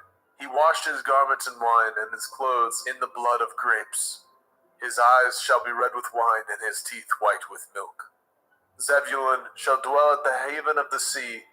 He shall be for a haven of ships, and his border shall be unto Sidon. Issachar is a strong ass, couching down between two burdens. And he saw that the rest was good, and the land that it was pleasant, and bowed his shoulder to bear, and became a servant unto tribute. Dan shall judge his people, as one of the tribes of Yasharel. Dan shall be a serpent by the way, an adder in the path, that bites the horse heels, so that his rider shall fall backward. I have waited for your Yeshua, O Yahuwah. Gad, a troop shall overcome him, but he shall overcome at the last. Out of Asher his bread shall be fat, and he shall yield royal dainties. Naphtali is a hind let loose. He gives goodly words. Joseph is a fruitful bough, even a fruitful bough by a well, whose branches run over the wall. The archers have sorely grieved him, and shot at him, and hated him. But his bow abode in strength, and the arms of his hands were made strong, by the hands of the mighty Elohim of Yaakov. Even by the Elohim of your father, who shall help you, and by El Shaddai, who shall bless you, with blessings of heaven above, blessings of the deep that lie under, blessings of the breast and of the womb. The blessings of your father have prevailed above the blessings of my progenitors, unto the utmost bound of the everlasting hills. They shall be on the head of Joseph, and on the crown of the head of him that was separated from his brethren. Benjamin shall raven as a wolf. In the morning he shall devour the prey, and at night he shall divide the spoil. All these are the 12 tribes of Yasharel, and this is it that their father spoke unto them, and blessed them. Every one according to his blessing he blessed them. And he charged them, and said unto them, I am to be gathered unto my people. Bury me with my fathers, in the cave that is in the field of Ephron the Hittite, in the cave that is in the field of Machpelah, which is before Mamre, in the land of Canaan, which Abraham bought with the field of Ephron the Hittite, for a possession of a burying place. There they buried Abraham, and Sarah his woman. There they buried Yitzhak, and Rivkah his woman. And there I buried Leah. The purchase of the field, and of the cave that is therein, was from the children of Heth. And when Yaakov had made an end of commanding his sons, he gathered up his feet into the bed, and yielded up his ruach, and was gathered unto his people. Bereshit, Genesis chapter 50. And Joseph fell upon his father's face, and wept upon him, and kissed him. And Joseph commanded his servants, the physicians, to embalm his father, and the physicians embalmed Yasharel. And 40 days were fulfilled for him, for so are fulfilled the days of those which are embalmed. And the Mitzrayim mourned for him 60 days. And when the days of his mourning were past, Joseph spoke unto the house of Pharaoh, saying, If now I have found grace in your eyes, speak, I pray you, in the ears of Pharaoh, saying, My father made me swear, saying, Lo, I die. In my grave, which I have dug for me in the land of Canaan, there shall you bury me. Now therefore let me go up, I pray you, and bury my father, and I will come again. And Pharaoh said, Go up, bury your father, according as he made you swear. And Joseph went up to bury his father, and with him went up all the servants of Pharaoh, the elders of his house, and all the elders of the land of Mitzrayim, and all the house of Joseph and his brethren, and his father's house. Only their little ones, and their flocks, and their herds, they left in the land of Goshen. And there went up with him both chariots and horsemen, and it was a very great company. And they came to the threshing floor of Atad, which is beyond the Yarden. And there they mourned with a great and very sore lamentation. And he made a mourning for his father 7 days. And when the inhabitants of the land, the Canaanim, saw the mourning in the floor of Atad, they said, This is a grievous mourning to the Mitzrayim. Wherefore, the name of it was called Abel Mitzrayim, which is beyond the Yarden. And his sons did unto him according as he commanded them. For his sons carried him into the land of Canaan, and buried him in the cave of the field of Machpelah, which Abraham bought with the field for a possession of a burying place of Ephron the Hittite, before Mamre. And Joseph returned into Mitzrayim, he and his brethren, and all that went up with him to bury his father after he had buried his father. And when Joseph's brethren saw that their father was dead, they said, Joseph will perchance hate us, and will certainly requite us with all the evil which we did unto him. And he sent a messenger unto Elioseph, saying, Your father did command before he died, saying, So shall ye say unto Joseph, Forgive, I pray you now, the transgression of your brethren, and their sin, for they did unto you evil. And now we pray you, forgive the transgression of the servants of the Elohai of your father. And Joseph wept when they spoke unto him. And his brethren also went and fell down before his face, and they said, Behold, we be your servants. And Joseph said unto them, Fear not, for am I in the place of Elohim?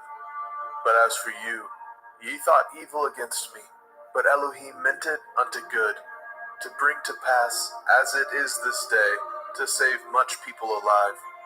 Now therefore fear ye not, I will nourish you and your little ones.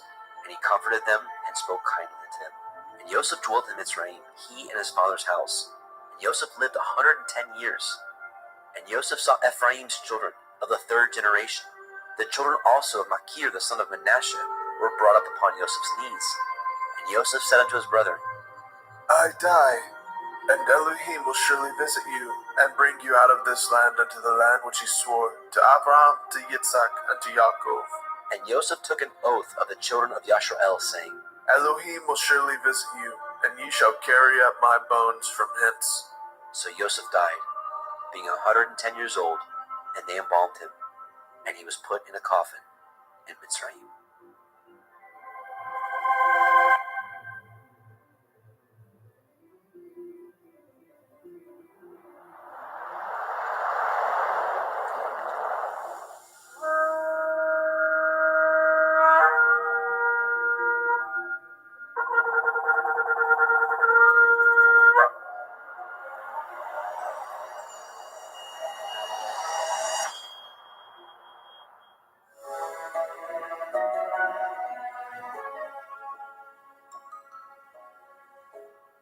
Vayikra, Leviticus chapter 1. And Yahweh called unto Moshe, and spoke unto him out of the tabernacle of the assembly, saying, Speak unto the children of Yasharel, and say unto them, If any man of you bring an offering unto Yahweh, ye shall bring your offering of the cattle, even of the herd and of the flock. If his offering be a burnt sacrifice of the herd, let him offer a male without blemish. He shall offer it of his own voluntary will, at the door of the tabernacle of the assembly before Yahweh.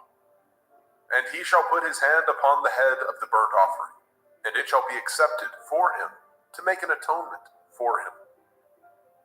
And he shall kill the bullock before Yahweh, and the priests, Aharon's sons, shall bring the blood, and sprinkle the blood round about upon the altar that is by the door of the tabernacle of the assembly.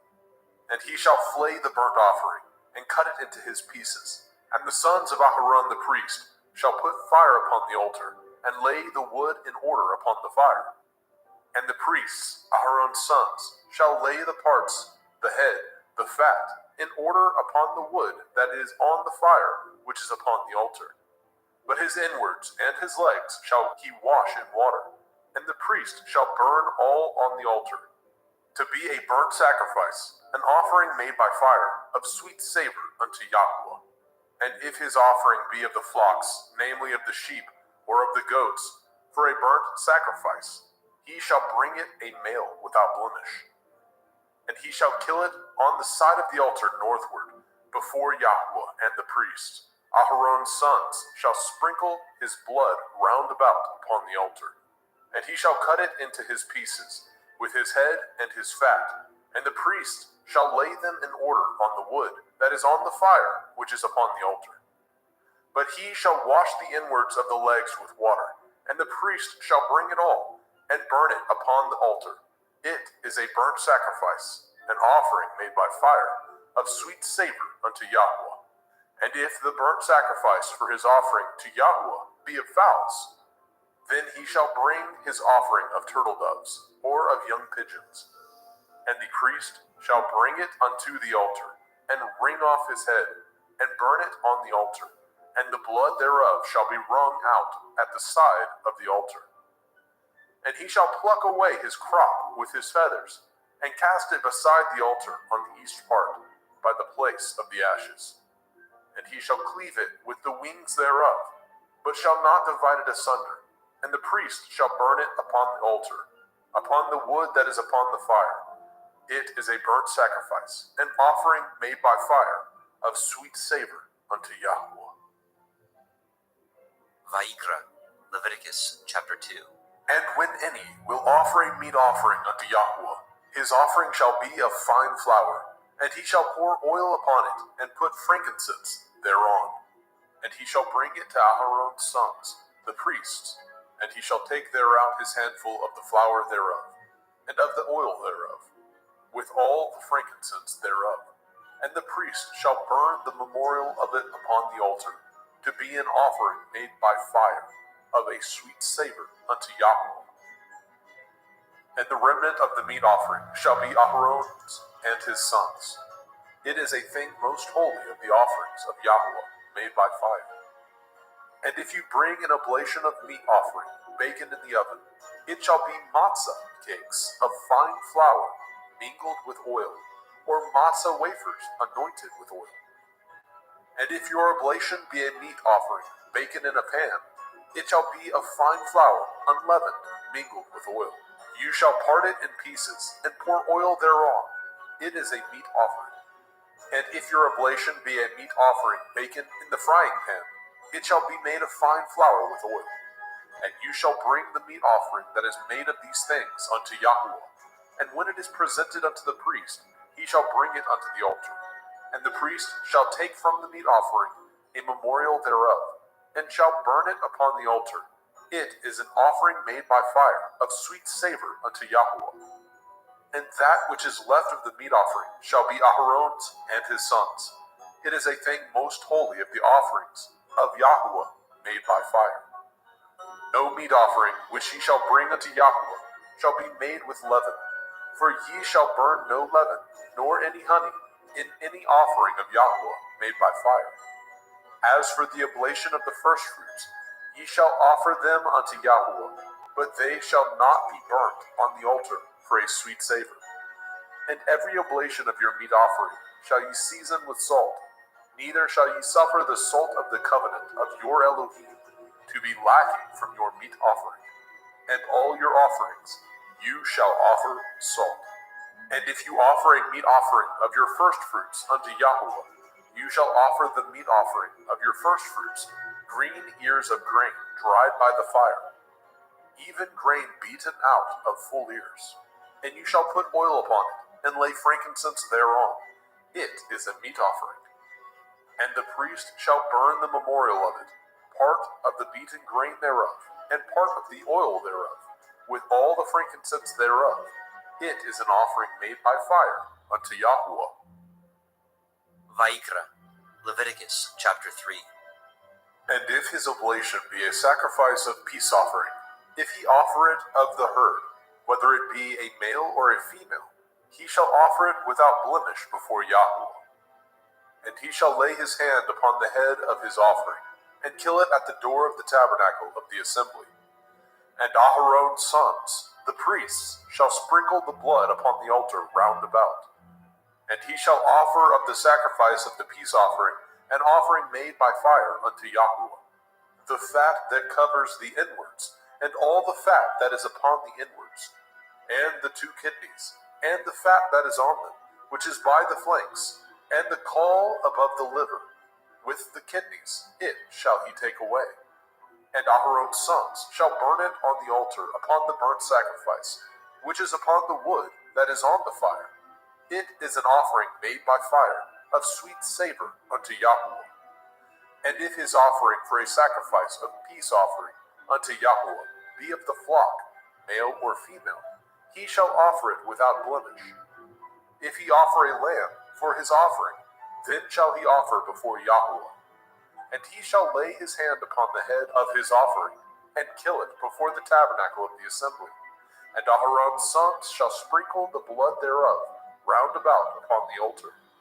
And he shall offer of the sacrifice of the peace offering an offering made by fire unto Yahweh, the fat thereof, and the whole rump, it shall he take off hard by the backbone, and the fat that covers the inwards, and all the fat that is upon the inwards, and the 2 kidneys, and the fat that is upon them, which is by the flanks, and the caul above the liver, and the kidneys, it shall he take away.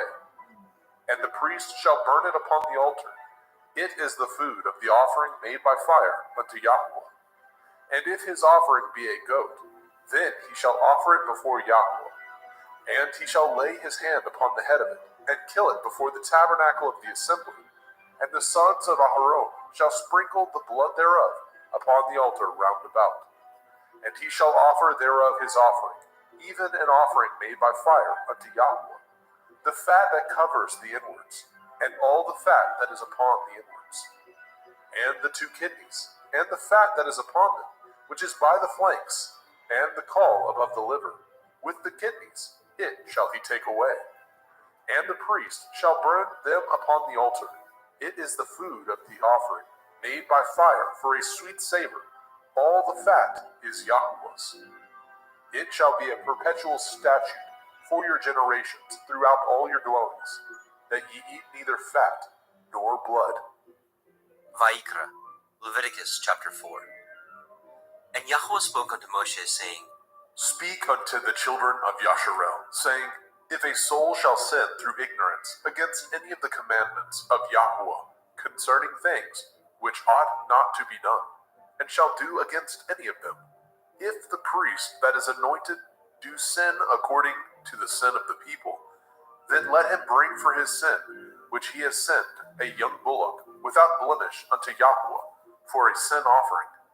And he shall bring the bullock unto the door of the tabernacle of the assembly before Yahweh, and shall lay his hands upon the bullock's head, and kill the bullock before Yahweh. And the priest that is anointed shall take of the bullock's blood, and bring it to the tabernacle of the assembly. And the priest shall dip his finger in the blood, and sprinkle of the blood 7 times before Yahweh, before the veil of the sanctuary.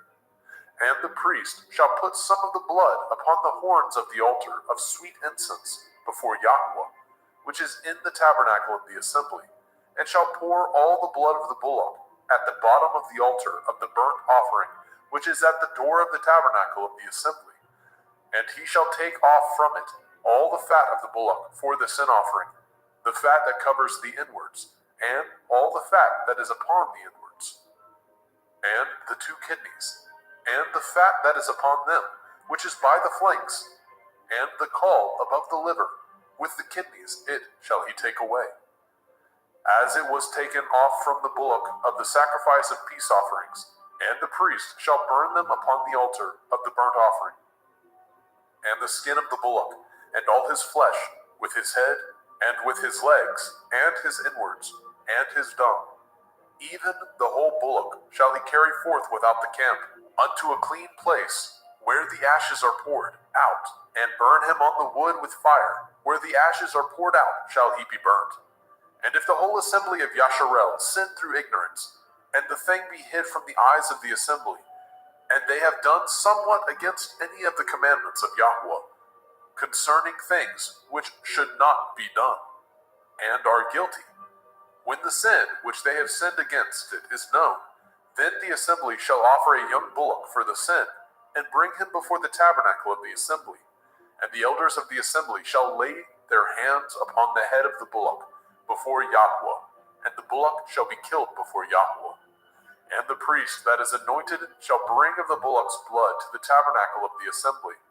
And the priest shall dip his finger in some of the blood, and sprinkle it 7 times before Yahweh, even before the veil.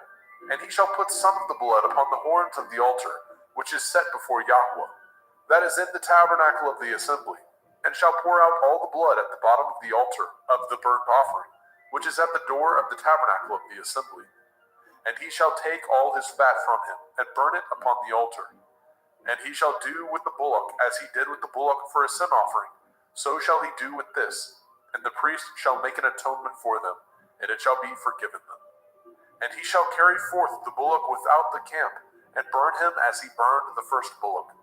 It is a sin offering for the assembly. When a ruler has sinned and done somewhat through ignorance against any of the commandments of Yahweh, Elohim, concerning things which should not be done, and is guilty, or if his sin, wherein he has sinned, come to his knowledge, he shall bring his offering, a kid of the goats, a male without blemish, and he shall lay his hand upon the head of the goats, and kill it in the place where they killed the burnt offering before Yahweh. It is a sin offering. And the priest shall take of the blood of the sin offering with his finger, and put it upon the horns of the altar of burnt offering, and shall pour out his blood at the bottom of the altar of burnt offering. And he shall burn all his fat upon the altar, as the fat of the sacrifice of peace offerings. And the priest shall make an atonement for him, as concerning his sin, and it shall be forgiven him. And if any one of the common people sin through ignorance, which he does somewhat against any of the commandments of Yahweh, concerning things which ought not to be done, and be guilty, or if his sin, which he has sinned, come to his knowledge, then he shall bring his offering, a kid of the goats, a female without blemish, for his sin which he has sinned. And he shall lay his hand upon the head of the sin offering, and slay the sin offering in the place of the burnt offering. And the priest shall take of the blood thereof with his finger, and put it upon the horns of the altar of burnt offering, and shall pour out all the blood thereof at the bottom of the altar. And he shall take away all the fat thereof, as the fat is taken away from off the sacrifice of peace offerings. And the priest shall burn it upon the altar for a sweet savor unto Yahweh. And the priest shall make an atonement for him, and it shall be forgiven him. And if he bring a lamb for a sin offering, he shall bring it a female without blemish. And he shall lay his hand upon the head of the sin offering, and slay it for the sin offering in the place where they killed the burnt offering. And the priest shall take of the blood of the sin offering with his finger, and put it upon the horns of the altar of burnt offering, and shall pour out all the blood thereof at the bottom of the altar. And he shall take away all the fat thereof, as the fat of the lamb is taken away from the sacrifice of the peace offering. And the priest shall burn them upon the altar, according to the offering made by fire unto Yahweh. And the priest shall make an atonement for his sin that he has committed, and it shall be forgiven him. Vayikra, Leviticus chapter 5. And if a soul sin, and hear the voice of swearing, and is a witness, whether he has seen or known of it, if he do not utter it, then he shall bear his iniquity. Or if a soul touch any unclean thing, whether it be a carcass of an unclean beast, or a carcass of unclean cattle, or the carcass of unclean creeping things, and if it be hidden from him, he also shall be unclean and guilty. Or if he touch the uncleanness of man, whatsoever uncleanness it be that a man shall be defiled withal, and it be hid from him, when he knows of it, then he shall be guilty.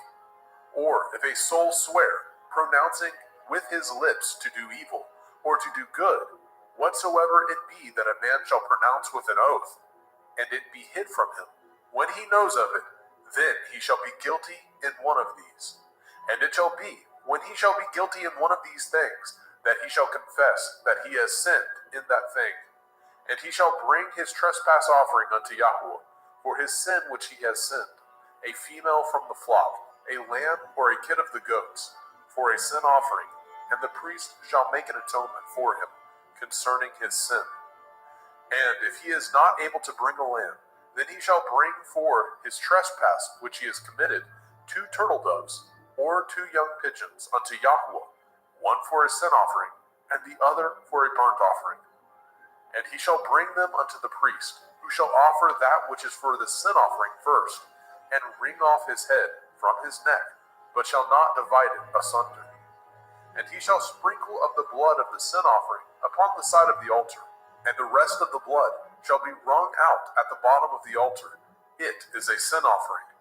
And he shall offer the second for a burnt offering, according to the manner, and the priest shall make an atonement for him, for his sin which he has sinned, and it shall be forgiven him. But if he be not able to bring 2 turtle doves, or 2 young pigeons, then he that sinned shall bring for his offering the 10th part of an ephah of fine flour for a sin offering. He shall put no oil upon it, neither shall he put any frankincense thereon, for it is a sin offering. Then shall he bring it to the priest, and the priest shall take his handful of it, even a memorial thereof, and burn it on the altar, according to the offerings made by fire unto Yahweh. It is a sin offering. And the priest shall make an atonement for him, as touching his sin, that he has sinned in one of these, and it shall be forgiven him, and the remnant shall be the priest's, as a meat offering. And Yahweh spoke unto Moshe, saying, If a soul commit a trespass, and sin through ignorance, in the holy things of Yahweh, then he shall bring for his trespass unto Yahweh a ram without blemish, out of the flocks, with your estimation by shekels of silver, after the shekel of the sanctuary, for a trespass offering. And he shall make the amends for the harm that he has done in the holy thing, and shall add the fifth part thereto, and give it unto the priest, and the priest shall make an atonement for him with the ram of the trespass offering, and it shall be forgiven him. And if a soul sin, and commit any of these things which are forbidden to be done by the commandment of Yahweh, though he knew it not, yet is he guilty, and shall bear his iniquity. And he shall bring a ram without blemish out of the flock, with your estimation, for a trespass offering, unto the priest. And the priest shall make an atonement for him concerning his ignorance, wherein he erred, and knew it not, and it shall be forgiven him. It is a trespass offering. He has certainly trespassed against Yahweh. Vayikra, Leviticus chapter 6. And Yahweh spoke unto Moshe, saying, If a soul sin, and commit a transgression against Yahweh, and lie unto his neighbor, in that which was delivered him to keep, or in fellowship, or in a thing taken away by violence, or has deceived his neighbor, or have found that which was lost, and lies concerning it, and swears falsely, in any of these that a man does, sinning therein, then it shall be, because he has sinned and is guilty, that he shall restore that which he took violently away, or the thing which he has deceitfully gotten, or that which was delivered him to keep, or the lost thing which he found, or all that which he has sworn falsely, he shall even restore it in the principal, and shall add the fifth part more thereto, and give it unto him to whom it appertains, in the day of his trespass offering. And he shall bring his trespass offering unto Yahweh, a ram without blemish out of the flock, with your estimation for a trespass offering unto the priest. And the priest shall make an atonement for him before Yahweh, and it shall be forgiven him for anything of all that he has done in trespass therein. And Yahweh spoke unto Moshe, saying, Command Aharon and his sons, saying, This is the Torah of the burnt offering. It is the burnt offering because of the burning upon the altar all night unto the morning, and the fire of the altar shall be burning in it. And the priest shall put on his linen garment, and his linen breeches shall he put upon his flesh, and take up the ashes which the fire has consumed with the burnt offering on the altar, and he shall put them beside the altar. And he shall put off his garments, and put on other garments, and carry forth the ashes without the camp unto a clean place. And the fire upon the altar shall be burning in it. It shall not be put out. And the priest shall burn wood on it every morning, and lay the burnt offering in order upon it, and he shall burn thereon the fat of the peace offerings. The fire shall ever be burning upon the altar. It shall never go out. And this is the Torah of the meat offering. The sons of Aharon shall offer it before Yahweh, before the altar. And he shall take of it his handful of the flour of the meat offering, and of the oil thereof, and all the frankincense which is upon the meat offering, and shall burn it upon the altar for a sweet savor, even the memorial of it unto Yahweh. And the remainder thereof shall Aharon and his sons eat, with matzah, unleavened bread, shall it be eaten in the holy place, in the court of the tabernacle of the assembly, they shall eat it. It shall not be baken with leaven. I have given it unto them for their portion of my offering made by fire. It is most holy, as is the sin offering, and as the trespass offering. All the males among the children of Aharon shall eat of it. It shall be a statute forever in your generations, concerning the offerings of Yahweh made by fire. Everyone that touches them shall be holy. And Yahweh spoke unto Moshe, saying, This is the offering of Aharon and his sons, which they shall offer unto Yahweh in the day when he is anointed. The 10th part of an ephah of fine flour for a meat offering perpetual, half of it in the morning, and half thereof at night. In a pan it shall be made with oil, and when it is baken, you shall bring it in, and the baken pieces of the meat offering shall you offer for a sweet savor unto Yahweh. And the priest of his sons, that is anointed in his stead, shall offer it. It is a statute forever unto Yahweh. It shall be wholly burnt. For every meat offering for the priest shall be wholly burnt. It shall not be eaten. And Yahweh spoke unto Moshe, saying, Speak unto Aharon and to his sons, saying, This is the Torah of the sin offering. In the place where the burnt offering is killed, shall the sin offering be killed before Yahweh. It is most holy. The priest that offers it for sin shall eat it. In the holy place shall it be eaten, in the court of the tabernacle of the assembly. Whatsoever shall touch the flesh thereof shall be holy. And when there is sprinkled of the blood thereof upon any garment, you shall wash that whereon it was sprinkled in the holy place. But the earthen vessel wherein it was sodden shall be broken. And if it be sodden in a brazen pot, it shall be both scoured and rinsed in water. All the males among the priests shall eat thereof. It is most holy. And no sin offering, whereof any of the blood is brought into the tabernacle of the assembly, to reconcile withal in the holy place, shall be eaten. It shall be burnt in the fire. Vayikra, Leviticus chapter 7. Likewise, this is the Torah of the trespass offering. It is most holy.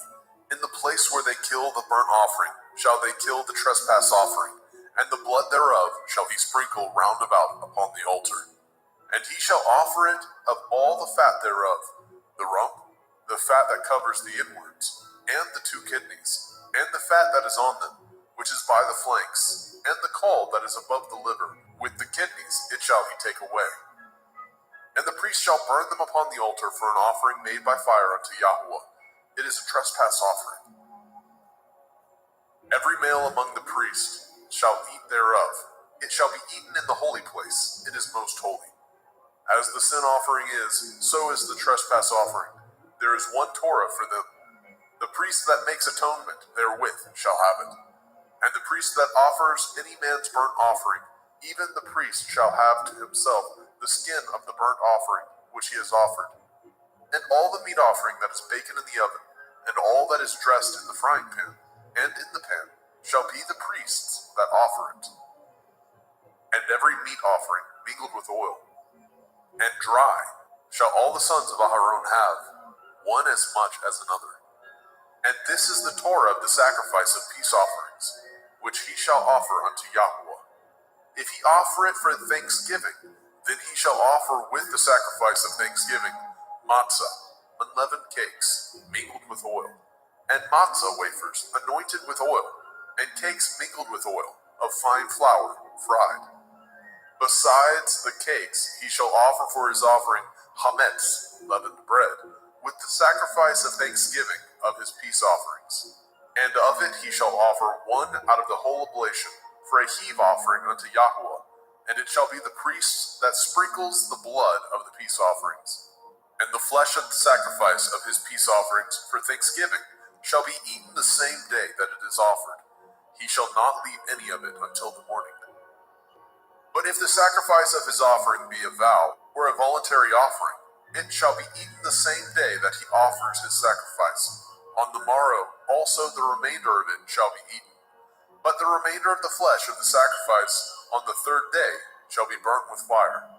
And if any of the flesh of the sacrifice of his peace offerings be eaten at all on the 3rd day, it shall not be accepted, neither shall it be imputed unto him that offers it.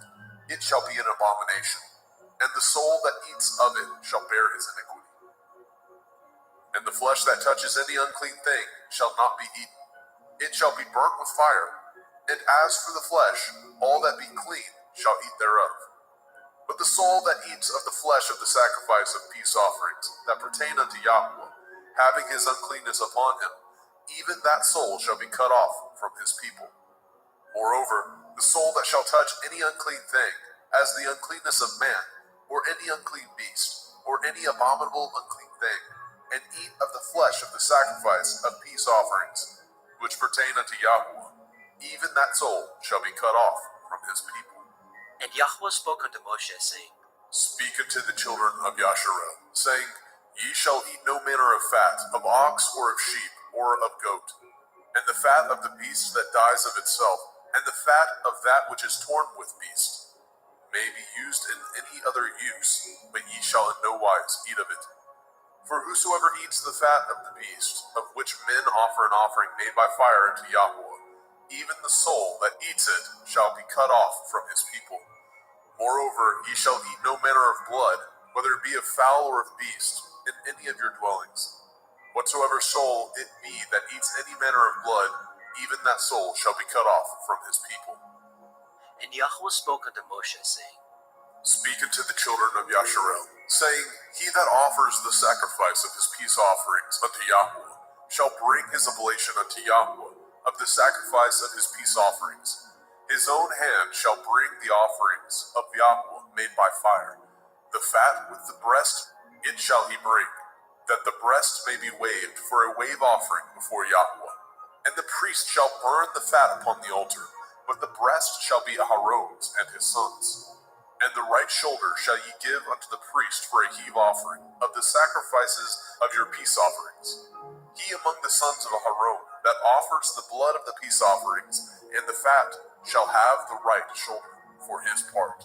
For the wave breast and the heave shoulder have I taken of the children of Yasharel from off the sacrifices of their peace offerings, and have given them unto Aharon the priest, and unto his sons by a statute forever, from among the children of Yasharel. This is the portion of the anointing of Aharon, and of the anointing of his sons, out of the offerings of Yahweh made by fire, in the day when he presented them to minister unto Yahweh in the priest's office, which Yahweh commanded to be given them of the children of Yasharel, in the day that he anointed them, by a statute forever throughout their generations. This is the Torah of the burnt offering, of the meat offering, and of the sin offering, and of the trespass offering, and of the consecrations, and of the sacrifice of the peace offerings, which Yahweh commanded Moshe in Mount Sinai, in the day that he commanded the children of Yasharel to offer their oblations unto Yahweh in the wilderness of Sinai. Vayikra, Leviticus chapter 8. And Yahweh spoke unto Moshe, saying, Take Aharon and his sons with him, and the garments, and the anointing oil, and a bullock for the sin offering, and 2 rams, and a basket of matzah, unleavened bread, and gather all the assembly together unto the door of the tabernacle of the assembly. And Moshe did as Yahweh commanded him, and the assembly was gathered together unto the door of the tabernacle of the assembly. And Moshe said unto the assembly, This is the thing which Yahweh commanded to be done. And Moshe brought Aharon and his sons, and washed them with water. And he put upon him the coat, and girded him with the belt, and clothed him with the robe, and put the ephod upon him. And he girded him with the belt of the ephod, and bound it unto him therewith. And he put the breastplate upon him. Also he put in the breastplate the Urim and the Tumim. And he put the turban upon his head. Also upon the turban, even upon his forefront, did he put the golden plate, the holy crown, as Yahweh commanded Moshe. And Moshe took the anointing oil, and anointed the tabernacle, and all that was therein, and sanctified them. And he sprinkled thereof upon the altar 7 times, and anointed the altar and all his vessels, both the laver and his foot, to sanctify them. And he poured of the anointing oil upon Aharon's head, and anointed him, to sanctify him. And Moshe brought Aharon's sons, and put coats upon them, and girded them with belts, and put bonnets upon them, as Yahweh commanded Moshe. And he brought the bullock for the sin offering, and Aharon and his sons laid their hands upon the head of the bullock for the sin offering, and he slew it. And Moshe took the blood, and put it upon the horns of the altar round about with his finger, and purified the altar, and poured the blood at the bottom of the altar, and sanctified it, to make reconciliation upon it. And he took all the fat that was upon the inwards, and the caul above the liver, and the 2 kidneys, and their fat, and Moshe burned it upon the altar. But the bullock, and his hide, and his flesh, and his dung, he burnt with fire without the camp, as Yahweh commanded Moshe. And he brought the ram for the burnt offering, and Aharon and his sons laid their hands upon the head of the ram, and he killed it. And Moshe sprinkled the blood upon the altar round about. And he cut the ram into pieces, and Moshe burnt the head, and the pieces, and the fat. And he washed the inwards and the legs in water, and Moshe burnt the whole ram upon the altar. It was a burnt sacrifice for a sweet savor, and an offering made by fire unto Yahweh, as Yahweh commanded Moshe. And he brought the other ram, the ram of consecration, and Aharon and his sons laid their hands upon the head of the ram, and he slew it. And Moshe took of the blood of it, and put it upon the tip of Aharon's right ear, and upon the thumb of his right hand, and upon the great toe of his right foot. And he brought Aharon's sons, and Moshe put of the blood upon the tip of their right ear, and upon the thumbs of their right hands, and upon the great toes of their right feet. And Moshe sprinkled the blood upon the altar round about. And he took the fat, and the rump, and the fat that was upon the inwards, and the caul above the liver, and the 2 kidneys, and their fat, and the right shoulder. And out of the basket of matzah that was before Yahweh, he took 1 matzah cake, and a cake of oiled bread, and 1 wafer, and put them on the fat, and upon the right shoulder. And he put all upon Aharon's hands, and upon his sons' hands, and waved them for a wave offering before Yahweh. And Moshe took them from off their hands, and burnt them on the altar upon the burnt offering. They were consecrations for a sweet savor. It is an offering made by fire unto Yahweh. And Moshe took the breast, and waved it for a wave offering before Yahweh. For of the ram of consecration it was Moshe's part, as Yahweh commanded Moshe. And Moshe took of the anointing oil, and of the blood which was upon the altar, and sprinkled it upon Aharon and his garments, and upon his sons, and upon his sons' garments with him, and sanctified Aharon and his garments, and his sons' garments with him. And Moshe said unto Aharon and to his sons, Boil the flesh at the door of the tabernacle of the assembly, and there eat it, with the bread that is in the basket of consecrations, as I commanded, saying, Aharon and his sons shall eat it. And that which remains of the flesh and of the bread shall ye burn with fire. And ye shall not go out of the door of the tabernacle of the assembly in 7 days, until the days of your consecration be at an end. For 7 days shall he consecrate you. As he has done this day, so Yahweh has commanded to do, to make an atonement for you. Therefore shall ye abide at the door of the tabernacle of the assembly day and night 7 days, and guard the watch of Yahweh, that ye die not. For so I am commanded. So Aharon and his sons did all the things which Yahweh commanded by the hand of Moshe. Vayikra, Leviticus chapter 9. And it came to pass on the 8th day that Moshe called Aharon and his sons and the elders of Yisrael. And he said unto Aharon, Take a young calf for a sin offering, and a ram for a burnt offering, without blemish, and offer them before Yahweh. And unto the children of Yisrael you shall speak, saying, Take ye a kid of the goats for a sin offering, and a calf and a lamb, both of the first year, without blemish, for a burnt offering. Also a bullock and a ram for peace offerings, to sacrifice before Yahweh, and a meat offering mingled with oil. For today Yahweh will appear unto you. And they brought which Moshe commanded before the tabernacle of the assembly. And all the assembly drew near and stood before Yahweh. And Moshe said, This is the thing which Yahweh commanded that you should do, and the glory of Yahweh shall appear unto you. And Moshe said unto Aharon, Go unto the altar, and offer your sin offering, and your burnt offering, and make an atonement for yourself and for the people, and offer the offering of the people, and make an atonement for them, as Yahweh commanded. Aharon therefore went unto the altar, and slew the calf of the sin offering, which was for himself. And the sons of Aharon brought the blood unto him, and he dipped his finger in the blood, and put it upon the horns of the altar, and poured out the blood at the bottom of the altar. But the fat, and the kidneys, and the caul above the liver of the sin offering he burnt upon the altar, as Yahweh commanded Moshe. And the flesh and the hide he burnt with fire without the camp. And he slew the burnt offering, and Aharon's sons presented unto him the blood, which he sprinkled round about upon the altar. And they presented the burnt offering unto him, with the pieces thereof, and the head, and he burnt them upon the altar. And he did wash the inwards and the legs, and burnt them upon the burnt offering on the altar.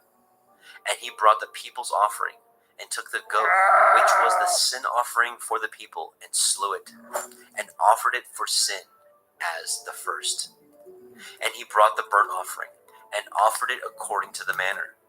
And he brought the meat offering, and took a handful thereof, and burnt it upon the altar, beside the burnt sacrifice of the morning. He slew also the bullock and the ram for a sacrifice of peace offerings, which was for the people. And Aharon's sons presented unto him the blood, which he sprinkled upon the altar round about. And the fat of the bullock and of the ram, the rump, and that which covers the inwards, and the kidneys, and the caul above the liver, and they put the fat upon the breasts, and he burnt the fat upon the altar. And the breasts and the right shoulder Aharon waved for a wave offering before Yahweh, as Moshe commanded. And Aharon lifted up his hand toward the people, and blessed them, and came down from offering of the sin offering, and the burnt offering, and peace offerings. And Moshe and Aharon went into the tabernacle of the assembly, and came out, and blessed the people. And the glory of Yahweh appeared unto all the people. And there came a fire out from before Yahweh, and consumed upon the altar the burnt offering and the fat, which when all the people saw, they shouted and fell on their face. Vayikra, Leviticus chapter 10. And Nadav and Abihu, the sons of Aharon, took either of them his censer, and put fire therein, and put incense thereon, and offered strange fire before Yahweh, which he commanded them not. And there went out fire from Yahweh, and devoured them, and they died before Yahweh. Then Moshe said unto Aharon, This is that Yahweh spoke, saying, I will be sanctified in them that come nigh me, and before all the people I will be glorified. And Aharon held his peace. And Moshe called Mishael and Elishaphan, the sons of Uzziel, the uncle of Aharon, and said unto them, Come near, carry your brethren from before the sanctuary out of the camp. So they went near, and carried them in their coats out of the camp, as Moshe had said. And Moshe said unto Aharon, and unto Eleazar, and unto Ithamar his sons, Uncover not your heads, neither rend your clothes, lest ye die, and lest the wrath come upon all the people. But let your brethren, the whole house of Yashrael, bewail the burning which Yahweh has kindled. And ye shall not go out from the door of the tabernacle of the assembly, lest ye die. For the anointing oil of Yahweh is upon you. And they did according to the word of Moshe. And Yahweh spoke unto Aharon, saying, Do not drink wine, nor strong drink, you nor your sons with you, when ye go into the tabernacle of the assembly, lest ye die. It shall be a statute forever throughout your generations, and that ye may put difference between holy and unholy, and between unclean and clean, and that ye may teach the children of Yasharel all the statutes which Yahweh has spoken unto them by the hand of Moshe. And Moshe spoke unto Aharon, and unto Eleazar, and unto Ithamar, his sons that were left, Take the meat offering that remains of the offerings of Yahweh made by fire, and eat it without leaven beside the altar, for it is most holy. And ye shall eat it in the holy place, because it is your due, and your sons' due, of the sacrifices of Yahweh made by fire. For so I am commanded. And the wave breast and the heave shoulder shall ye eat in a clean place, you and your sons and your daughters with you. for they be your due, and your sons' due, which are given out of the sacrifices of peace offerings of the children of Yashrael. The heave shoulder and the wave breast shall they bring with the offerings made by fire of the fat, to wave it for a wave offering before Yahweh. And it shall be yours, and your sons with you, by a statute forever, as Yahweh has commanded. And Moshe diligently sought the goat of the sin offering, and behold, it was burnt. And he was angry with Eleazar and Ithamar, the sons of Aharon, which were left alive, saying, Wherefore have ye not eaten the sin offering in the holy place, seeing it is most holy? And Elohim has given it to you to bear the iniquity of the assembly, to make an atonement for them before Yahweh. Behold, the blood of it was not brought in within the holy place. Ye should indeed have eaten it in the holy place, as I commanded. And Aharon said unto Moshe, Behold, this day have they offered their sin offering and their burnt offering before Yahweh, and such things have befallen me. And if I had eaten the sin offering today, should it have been accepted in the sight of Yahweh? And when Moshe heard that, he was content. Vayikra, Leviticus chapter 11. And Yahweh spoke unto El Moshe and to El Aharon, saying unto them, Speak unto the children of Yasharel, saying, These are the beasts which ye shall eat among all the beasts that are on the earth.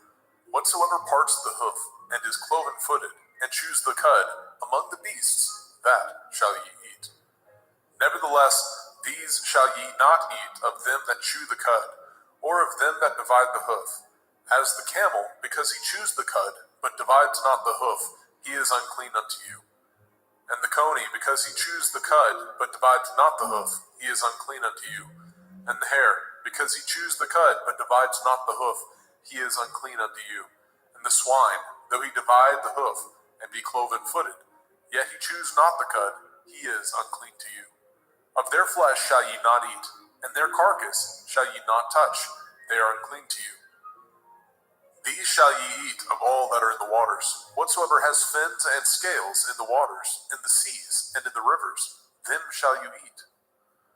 And all that have not fins and scales in the seas, and in the rivers, of all that move in the waters, and of any living thing which is in the waters, they shall be an abomination unto you. They shall be even an abomination unto you. Ye shall not eat of their flesh, but ye shall have their carcasses in abomination. Whatsoever has no fins nor scales in the water, that shall be an abomination unto you. And these are they which ye shall have an abomination among the fowls. They shall not be eaten. They are an abomination, the eagle, the ossifrage, and the osprey, and the vulture, and the kite after his kind, every raven after his kind, and the owl, and the nighthawk, and the cuckow, and the hawk after his kind, and the little owl, and the cormorant, and the great owl, and the swan, and the pelican, and the gier eagle, and the stork, and the heron after her kind, and the lapwing, and the bat. All fowls that creep going upon all four shall be an abomination unto you. Yet these may ye eat of every flying creeping thing that goes upon all four, which have legs above their feet, to leap withal upon the earth. Even these of them ye may eat, the locust after his kind, and the bald locust after his kind, and the beetle after his kind, and the grasshopper after his kind. But all other flying creeping things, which have 4 feet, shall be an abomination unto you. And for these ye shall be unclean. Whosoever touches the carcass of them shall be unclean until the evening. And whosoever bears aught of the carcass of them shall wash his clothes, and be unclean until the evening. The carcass of every beast which divides the hoof, and is not cloven-footed, nor chews the cud, are unclean unto you. Every one that touches them shall be unclean. And whatsoever goes upon his paws, among all manner of beasts that go on all fours, those are unclean unto you. Whoso touches their carcass shall be unclean until the evening. And he that bears the carcass of them shall wash his clothes, and be unclean unto the evening. They are unclean unto you. These also shall be unclean unto you. Among the creeping things that creep upon the earth, the weasel, the mouse, and the tortoise, after his kind, and the ferret, and the chameleon, and the lizard, and the snail, and the mole, these are unclean to you among all that creep. Whosoever touches them, when they be dead, shall be unclean until the evening.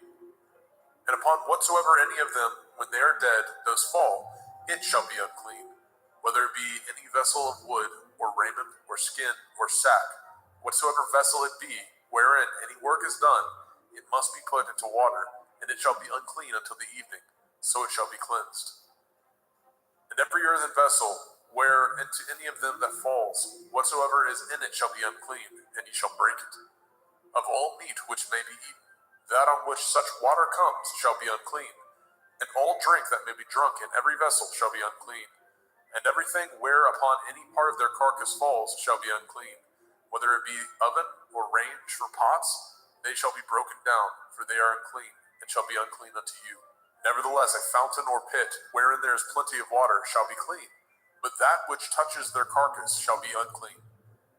And if any part of their carcass falls upon any sowing seed which is to be sown, it shall be clean. But if any water be put upon the seed, and any part of their carcass fall thereon, it shall be unclean unto you. And if any beast of which ye may eat die, he that touches the carcass thereof shall be unclean unto the evening. And he that eats of the carcass of it shall wash his clothes, and be unclean until the evening. He also that bears the carcass of it shall wash his clothes, and be unclean until the evening. And every creeping thing that creeps upon the earth shall be an abomination. It shall not be eaten. Whatsoever goes upon the belly, and whatsoever goes upon all fours, or whatsoever has more feet among all creeping things that creep upon the earth, them shall ye not eat, for they are an abomination.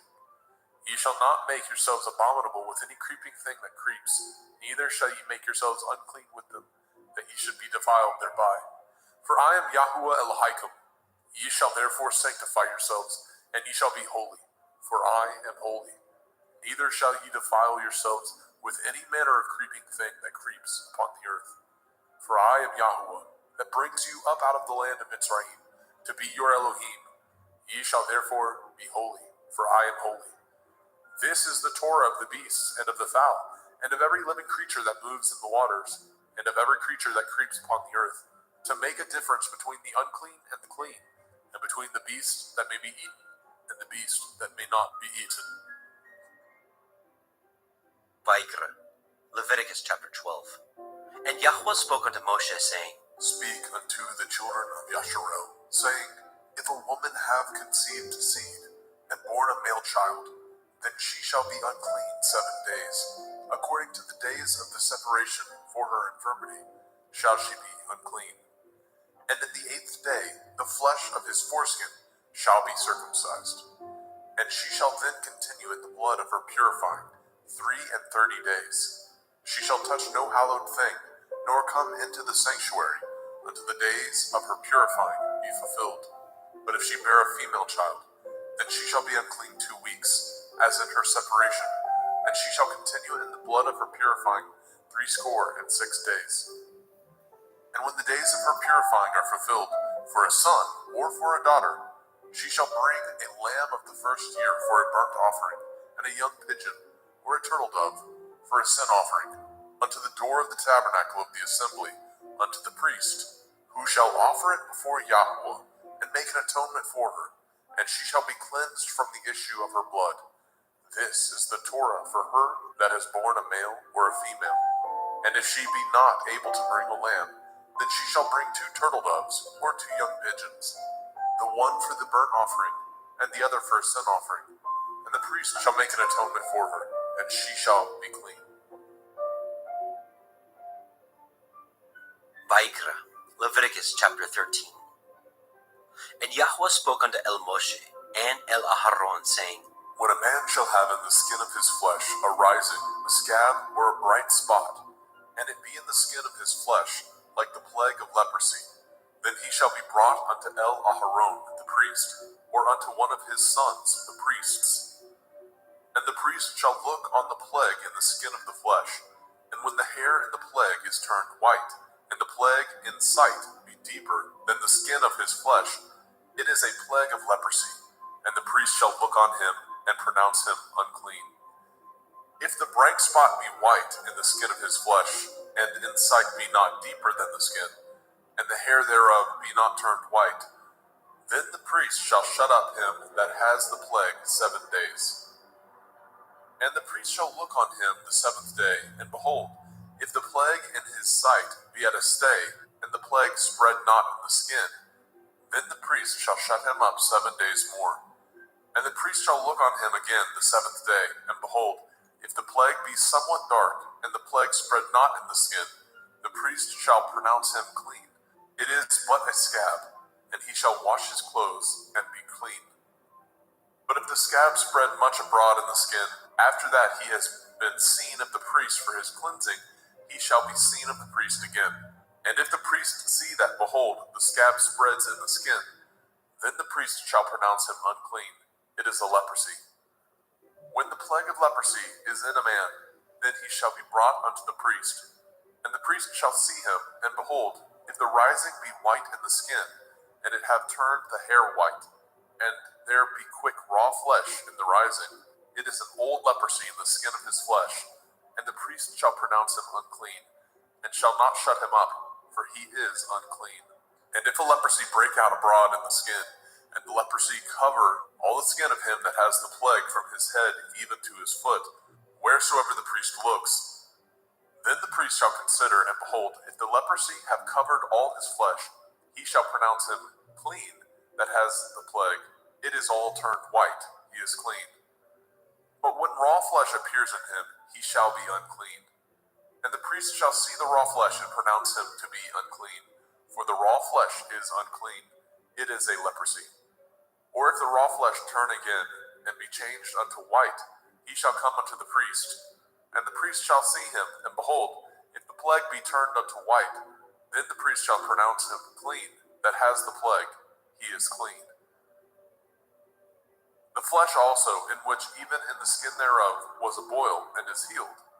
And in the place of the boil, where there be a white rising, or a bright spot, white, and somewhat reddish, and it be showed to the priest.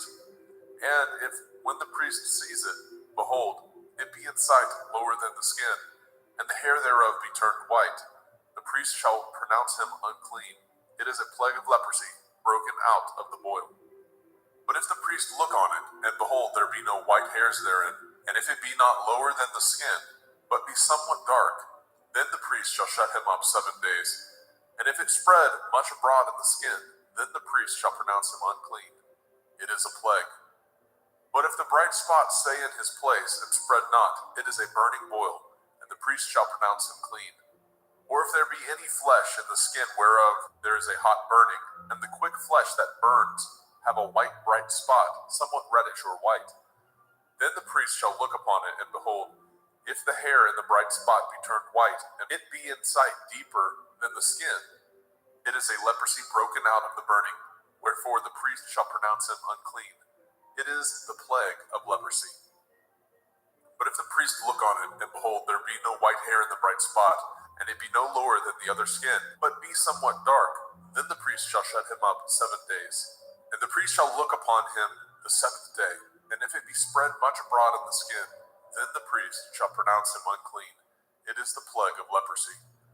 And if the bright spot stay in his place, and spread not in the skin, but it be somewhat dark, it is a rising of the burning, and the priest shall pronounce him clean, for it is an inflammation of the burning. If a man or woman have a plague upon the head or the beard, then the priest shall see the plague, and behold, if it be in sight deeper than the skin, and there be in it a yellow thin hair, then the priest shall pronounce him unclean. It is a dry skull, even a leprosy upon the head or beard. And if the priest shall look on the plague of the skull, and behold, it be not in sight deeper than the skin, and that there is no black hair in it, then the priest shall shut up him that has the plague of the skull 7 days. And in the 7th day the priest shall look on the plague, and behold, if the skull spread not, and there be in it no yellow hair, and the skull be not in sight deeper than the skin, he shall be shaven, and the skull shall he not shave. And the priest shall shut him up that has the skull 7 days more. And in the 7th day the priest shall look on the skull, and behold, if the skull be not spread in the skin, nor be in sight deeper than the skin, then the priest shall pronounce him clean, and he shall wash his clothes and be clean. But if the skull spread much in the skin after his cleansing, then the priest shall look on him, and behold, if the skull be spread in the skin, the priest shall not seek for yellow hair, he is unclean. But if the skull be in his sight at a stay, and that there is a black hair grown up therein, the skull is healed, he is clean, and the priest shall pronounce him clean. If a man also or a woman have in the skin of their flesh bright spots, even white bright spots, then the priest shall look and behold, if the bright spot in the skin of their flesh be darkish white, it is a freckled spot that grows in the skin, he is clean. And the man whose hair is fallen off his head, he is bald, yet is he clean. And he that has his hair fallen off from the part of his head towards his face, he is forehead bald, yet he is clean. And if there be in the bald head or bald forehead a white reddish sore, it is a leprosy sprung up in his bald head or his bald forehead. Then the priest shall look upon it, and behold, if the rising of the sore be white reddish in the bald head or in his bald forehead, as the leprosy appears in the skin of the flesh, he is a leprous man, he is unclean. The priest shall pronounce him utterly unclean. His plague is in his head. And the leper in whom the plague is, his clothes shall be rent, and his head bare, and he shall put a covering upon his upper lip, and shall cry, unclean, unclean. All the days wherein the plague shall be in him shall he be defiled. He is unclean. He shall dwell alone, without the camp shall his habitation be. The garment also that the plague of leprosy is in, whether it be a woolen garment or a linen garment, whether it be in the warp, the woof of linen, or of woolen, whether in a skin or anything made of skin. And if the plague be greenish or reddish in the garment or in the skin, either in the warp or in the woof or in anything of skin, it is a plague of leprosy, and shall be showed unto the priest. And the priest shall look upon the plague, and shut up it that has the plague 7 days. And he shall look on the plague on the 7th day. If the plague be spread in the garment, either in the warp or in the woof or in a skin, or in any work that is made of skin, the plague is a fretting leprosy, it is unclean.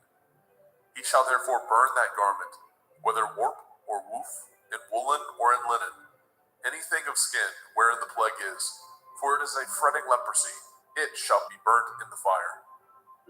And if the priest shall look and behold, the plague be not spread in the garment, either in the warp or in the woof, or in anything of skin, then the priest shall command that they wash the thing wherein the plague is, and he shall shut it up 7 days more. And the priest shall look on the plague after that it is washed, and behold, if the plague have not changed his color, and the plague be not spread, it is unclean. You shall burn it in the fire. It is a fret inward, whether it be bare within or without. And if the priest look and behold the plague be somewhat dark after the washing of it, then he shall rend it out of the garment, or out of the skin, or out of the warp, or out of the woof. And if it appear still in the garment, either in the warp or in the woof, or in anything of skin, it is a spreading plague. You shall burn that wherein the plague is with fire. And the garment, either warp or woof, or whatsoever thing of skin it be, which you shall wash, if the plague be departed from them, then it shall be washed the 2nd time, and shall be clean. This is the Torah of the plague of leprosy, in a garment of woolen or linen, either in warp or woof, or in anything of skins, to pronounce it clean, or to pronounce it unclean. Vayikra, Leviticus chapter 14. And Yahweh spoke unto Moshe, saying, This shall be the Torah of the leper in the day of his cleansing. He shall be brought unto the priest, and the priest shall go forth out of the camp. And the priest shall look, and behold, if the plague of leprosy be healed in the leper, then shall the priest command to take for him that is to be cleansed 2 birds alive and clean, and cedar wood, and scarlet and hyssop. And the priest shall command that one of the birds be killed in an earthen vessel over running water. As for the living bird, he shall take it, and the cedar wood, and the scarlet, and the hyssop, and shall dip them, and the living bird in the blood of the bird that was killed over the running water. And he shall sprinkle upon him that is to be cleansed from the leprosy 7 times, and shall pronounce him clean, and shall let the living bird loose into the open field. And And he that is to be cleansed shall wash his clothes and shave off all his hair, and wash himself in water, that he may be clean. And after that he shall come into the camp, and shall tarry abroad out of his tent 7 days. But it shall be on the 7th day that he shall shave all his hair off his head, and his beard, and his eyebrows, even all his hair he shall shave off, and shall wash his clothes. Also shall he wash his flesh in water, and shall be clean. And on the 8th day he shall take 2 he-lambs without blemish, and 1 ewe lamb of the first year without blemish, and 3/10 deal of fine flour for a meat offering, mingled with oil, and 1 log of oil. And the priest that makes him clean shall present the man that is to be made clean, and those things before Yahweh at the door of the tabernacle of the assembly. And the priest shall take 1 he-lamb, and offer him for a trespass offering, and the log of oil, and wave them for a wave offering before Yahweh.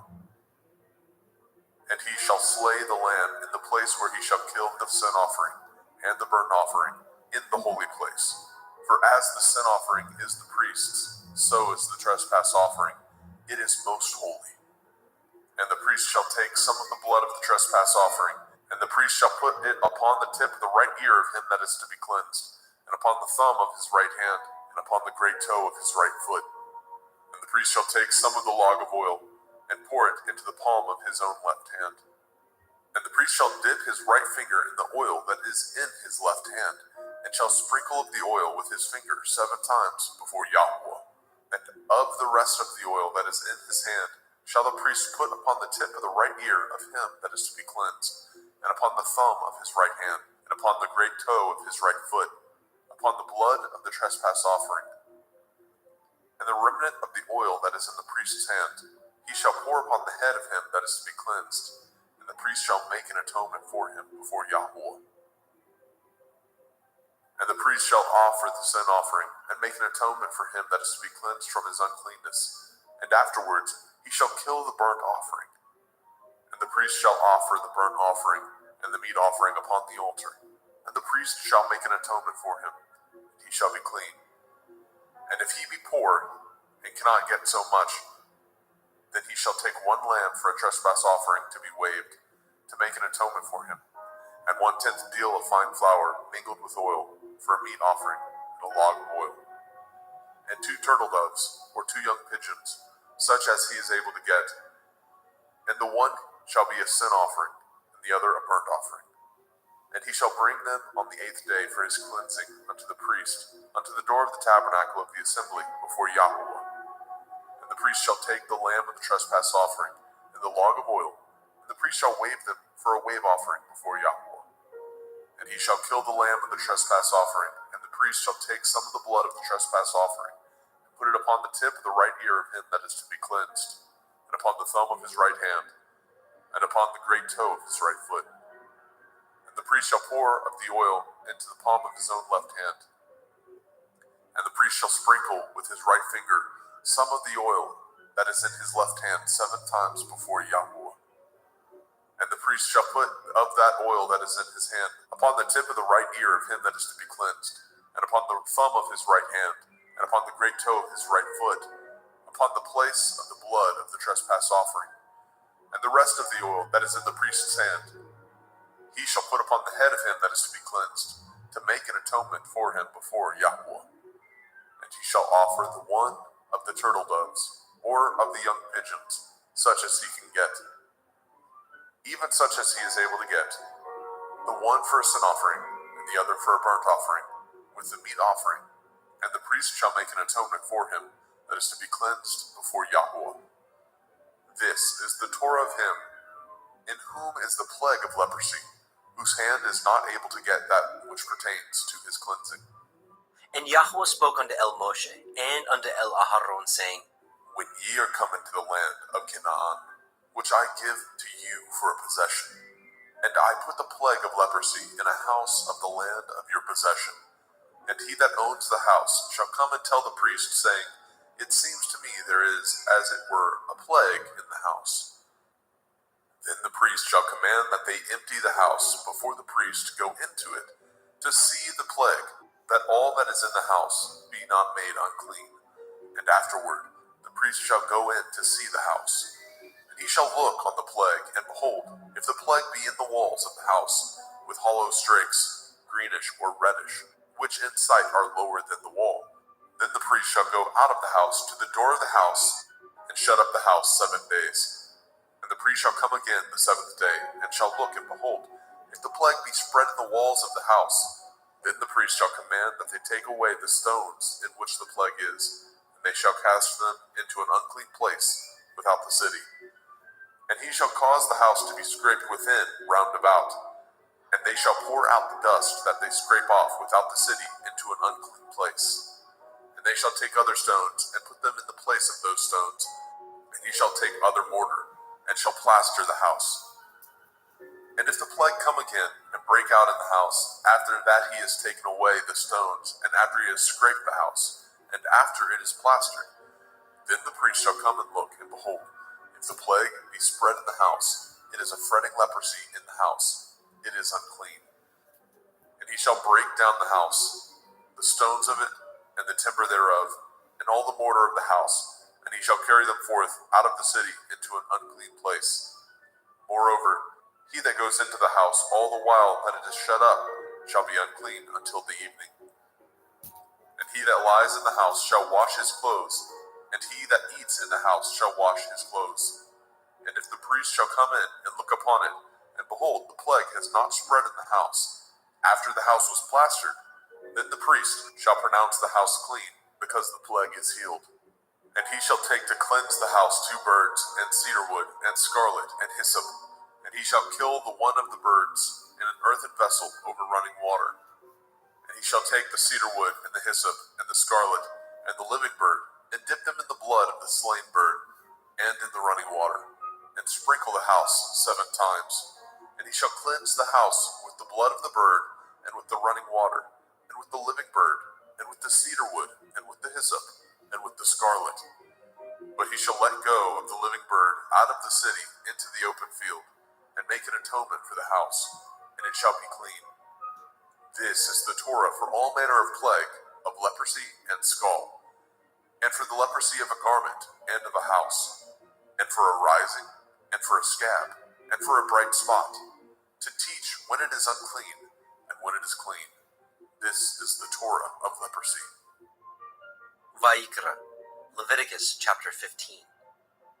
And Yahweh spoke unto El Moshe, and to El Aharon, saying, Speak unto the children of Yasharel, and say unto them, when any man has a running issue out of his flesh, because of his issue he is unclean. And this shall be his uncleanness in his issue, whether his flesh run with his issue, or his flesh be stopped from his issue. It is his uncleanness. Every bed whereon he lies that has the issue is unclean, and everything whereon he sits shall be unclean.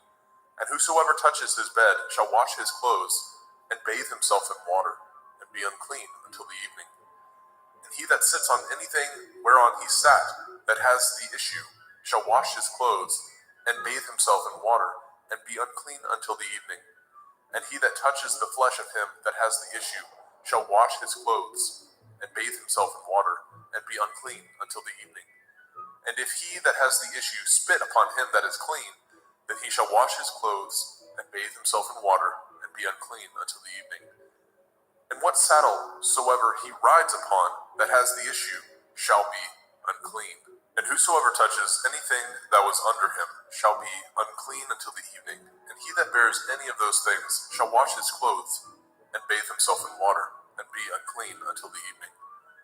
And whomsoever he touches that has the issue, and has not rinsed his hands in water, he shall wash his clothes, and bathe himself in water, and be unclean until the evening. And the vessel of earth that he touches, which has the issue, shall be broken, and every vessel of wood shall be rinsed in water. And when he that has an issue is cleansed of his issue, then he shall number to himself 7 days for his cleansing, and wash his clothes, and bathe his flesh in running water, and shall be clean. And on the 8th day he shall take to him 2 turtle doves, or 2 young pigeons, and come before Yahuwah unto the door of the tabernacle of the assembly, and give them unto the priest. And the priest shall offer them, the one for a sin offering, and the other for a burnt offering. And the priest shall make an atonement for him before Yahuwah for his issue. And if any man's seed of copulation go out from him, then he shall wash all his flesh in water, and be unclean until the evening. And every garment and every skin whereon is the seed of copulation shall be washed with water, and be unclean until the evening. The woman also with whom the man shall lie with seed of copulation, they shall both bathe themselves in water, and be unclean until the evening. If a woman have an issue, and her issue in her flesh be blood, she shall be put apart 7 days, and whosoever touches her shall be unclean until the evening. And everything that she lies upon in her separation shall be unclean. Everything also that she sits upon shall be unclean. And whosoever touches her bed shall wash his clothes, and bathe himself in water, and be unclean until the evening. And whosoever touches anything that she sat upon shall wash his clothes, and bathe himself in water, and be unclean until the evening. And if it be on her bed, or on anything whereon she sits, when he touches it, he shall be unclean until the evening. And if any man lie with her at all, and her flower be upon him, he shall be unclean 7 days, and all the bed whereon he lies shall be unclean. And if a woman have an issue of her blood many days out of the time of her separation, or if it run beyond the time of her separation, all the days of the issue of her uncleanness shall be as the days of her separation. She shall be unclean. Every bed whereon she lies, all the days of her issue shall be unto her as the bed of her separation, and whatsoever she sits upon shall be unclean, as the uncleanness of her separation. And whosoever touches those things shall be unclean, and shall wash his clothes, and bathe himself in water, and be unclean until the evening. But if she be cleansed of her issue, then she shall number to herself 7 days, and after that she shall be clean. And on the 8th day she shall take unto her 2 turtle doves, or 2 young pigeons, and bring them unto the priest to the door of the tabernacle of the assembly. And the priest shall offer the one for a sin offering, and the other for a burnt offering. And the priest shall make an atonement for her before Yahweh, for the issue of her uncleanness. Thus shall ye separate the children of Yasharel from their uncleanness, that they die not in their uncleanness, when they defile my tabernacle that is among them. This is the Torah of him that has an issue, and of him whose seed goes from him, and is defiled therewith, and of her that is sick of her flowers, and of him that has an issue, of the man and of the woman, and of him that lies with her that is unclean. Vayikra, Leviticus chapter 16. And Yahweh spoke unto Moshe after the death of the 2 sons of Aharon, when they offered before Yahweh and died. And Yahweh said unto El Moshe, Speak unto El Aharon your brother, that he come not at all times into the holy place within the veil before the mercy seat, which is upon the ark, that he die not. For I will appear in the cloud upon the mercy seat. Thus shall Aharon come into the holy place, with a young bullock for a sin offering, and a ram for a burnt offering. He shall put on the holy linen coat, and he shall have the linen breeches upon his flesh, and shall be girded with a linen belt, and with the linen turban shall he be attired. These are holy garments. Therefore shall he wash his flesh in water, and so put them on. And he shall take of the assembly of the children of Yasharel 2 kids of the goats for a sin offering, and 1 ram for a burnt offering. And Aharon shall offer his bullock of the sin offering, which is for himself, and make an atonement for himself and for his house. And he shall take the 2 goats, and present them before Yahweh at the door of the tabernacle of the assembly. And Aharon shall cast lots upon the 2 goats, 1 lot for Yahuwah, and the other lot for Azazel. And Aharon shall bring the goat upon which Yahuwah's lot fell, and offer him for a sin offering.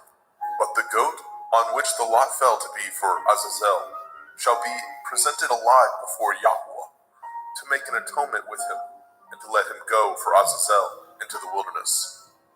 And Aharon shall bring the bullock of the sin offering, which is for himself, and shall make an atonement for himself and for his house, and shall kill the bullock of the sin offering, which is for himself.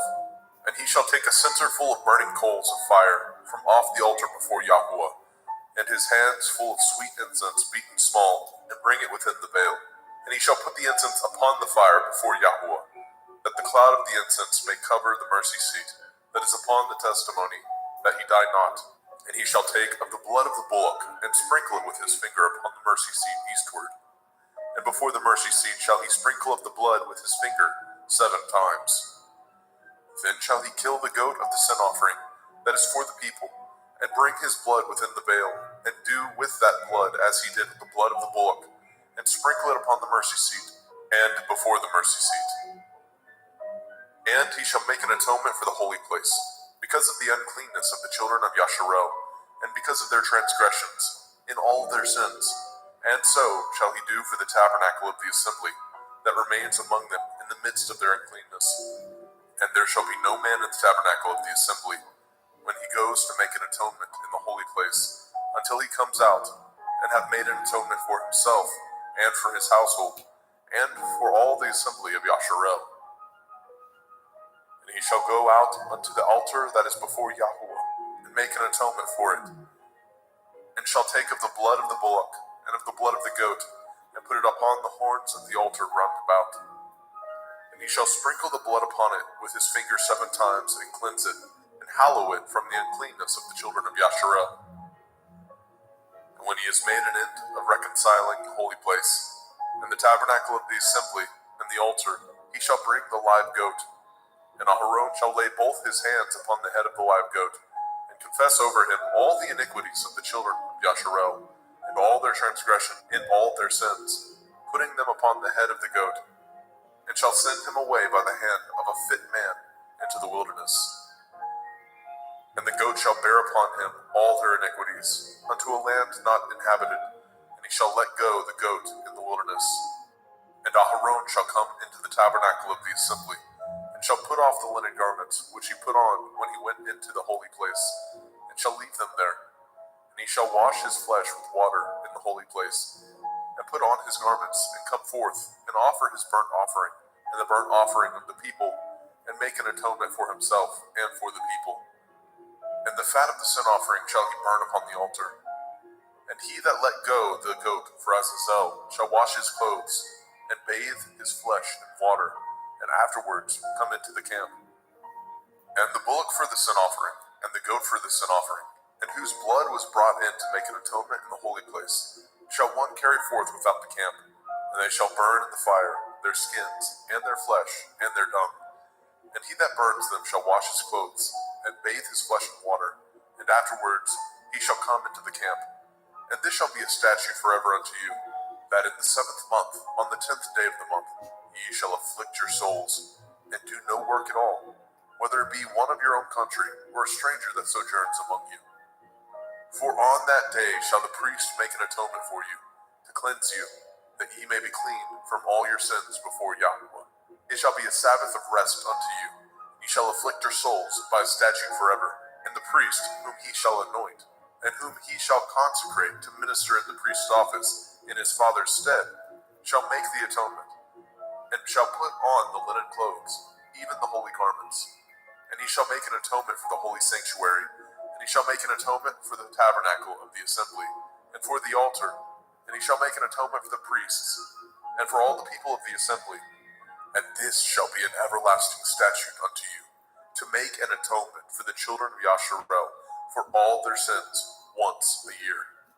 And he did as Yahweh commanded Moshe.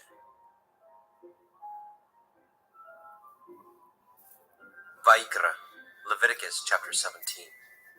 And Yahweh spoke unto Moshe, saying, Speak unto Aharon, and unto his sons, and unto all the children of Yasharel, and say unto them, This is the thing which Yahweh has commanded, saying, What man soever there be of the house of Yasharel, that kills an ox, or lamb, or goat, in the camp, or that kills it out of the camp, and brings it not unto the door of the tabernacle of the assembly, to offer an offering unto Yahweh before the tabernacle of Yahweh, blood shall be imputed unto that man. He has shed blood, and that man shall be cut off from among his people. To the end that the children of Yasharel may bring their sacrifices, which they offer in the open field, even that they may bring them unto Yahweh, unto the door of the tabernacle of the assembly, unto the priest, and offer them for peace offerings unto Yahweh. And priests shall sprinkle the blood upon the altar of Yahweh at the door of the tabernacle of the assembly, and burn the fat for a sweet savor unto Yahweh. And they shall no more offer their sacrifices unto devils, after whom they have gone a whoring. This shall be a statute forever unto them throughout their generations. And you shall say unto them, Whatsoever man there be of the house of Yasharel, or of the strangers which sojourn among you, that offers a burnt offering or sacrifice, and brings it not unto the door of the tabernacle of the assembly, to offer it unto Yahweh, even that man shall be cut off from among his people.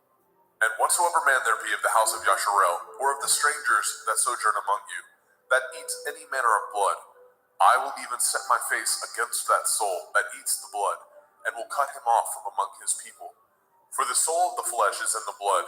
He and I have given it to you upon the altar to make an atonement for your souls. For it is the blood of him that makes an atonement in the soul. Therefore I said unto the children of Yasharel, No soul of you shall eat blood, neither shall any stranger that sojourns among you eat blood. And whatsoever man there be of the children of Yasharel, or of the strangers that sojourn among you, which hunts and catches a beast or fowl that may be eaten, he shall even pour out the blood thereof, and cover it with dust. For it is the life of all flesh, the blood of it is for the life thereof. Therefore I said unto the children of Yasharel, Ye shall eat the blood of no manner of flesh, for the life of all flesh is the blood thereof. Whosoever eats it shall be cut off. And every soul that eats that which died of itself, or that which was torn with beasts, whether it be one of your own country or a stranger, he shall both wash his clothes and bathe himself in water, and be unclean until the evening. Then shall he be clean. But if he wash them not, nor bathe his flesh, then he shall bear his iniquity.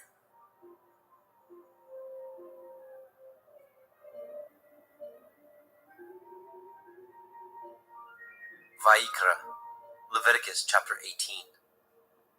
And Yahweh spoke unto Moshe, saying, Speak unto the children of Yasharel, and say unto them, I am Yahweh Elohim. After the doings of the land of Mitzrayim, where ye dwell, shall ye not do. And after the doings of the land of Canaan, whither I bring you, shall ye not do. Neither shall ye walk in their ordinances. Ye shall do my judgments, and guard my ordinances, to walk therein. I am Yahuwah Elohim. Ye shall therefore guard my statutes and my judgments, which if a man do, he shall live in them. I am Yahweh. None of you shall approach to any that is near of kin to him, to uncover their nakedness. I am Yahweh. The nakedness of your father, or the nakedness of your mother, shall you not uncover. She is your mother. You shall not uncover her nakedness. The nakedness of your father's woman shall you not uncover. It is your father's nakedness. The nakedness of your sister, the daughter of your father, the daughter of your mother, whether she be born at home or born abroad, even their nakedness you shall not uncover. The nakedness of your son's daughter, or of your daughter's daughter, even their nakedness you shall not uncover, for theirs is your own nakedness.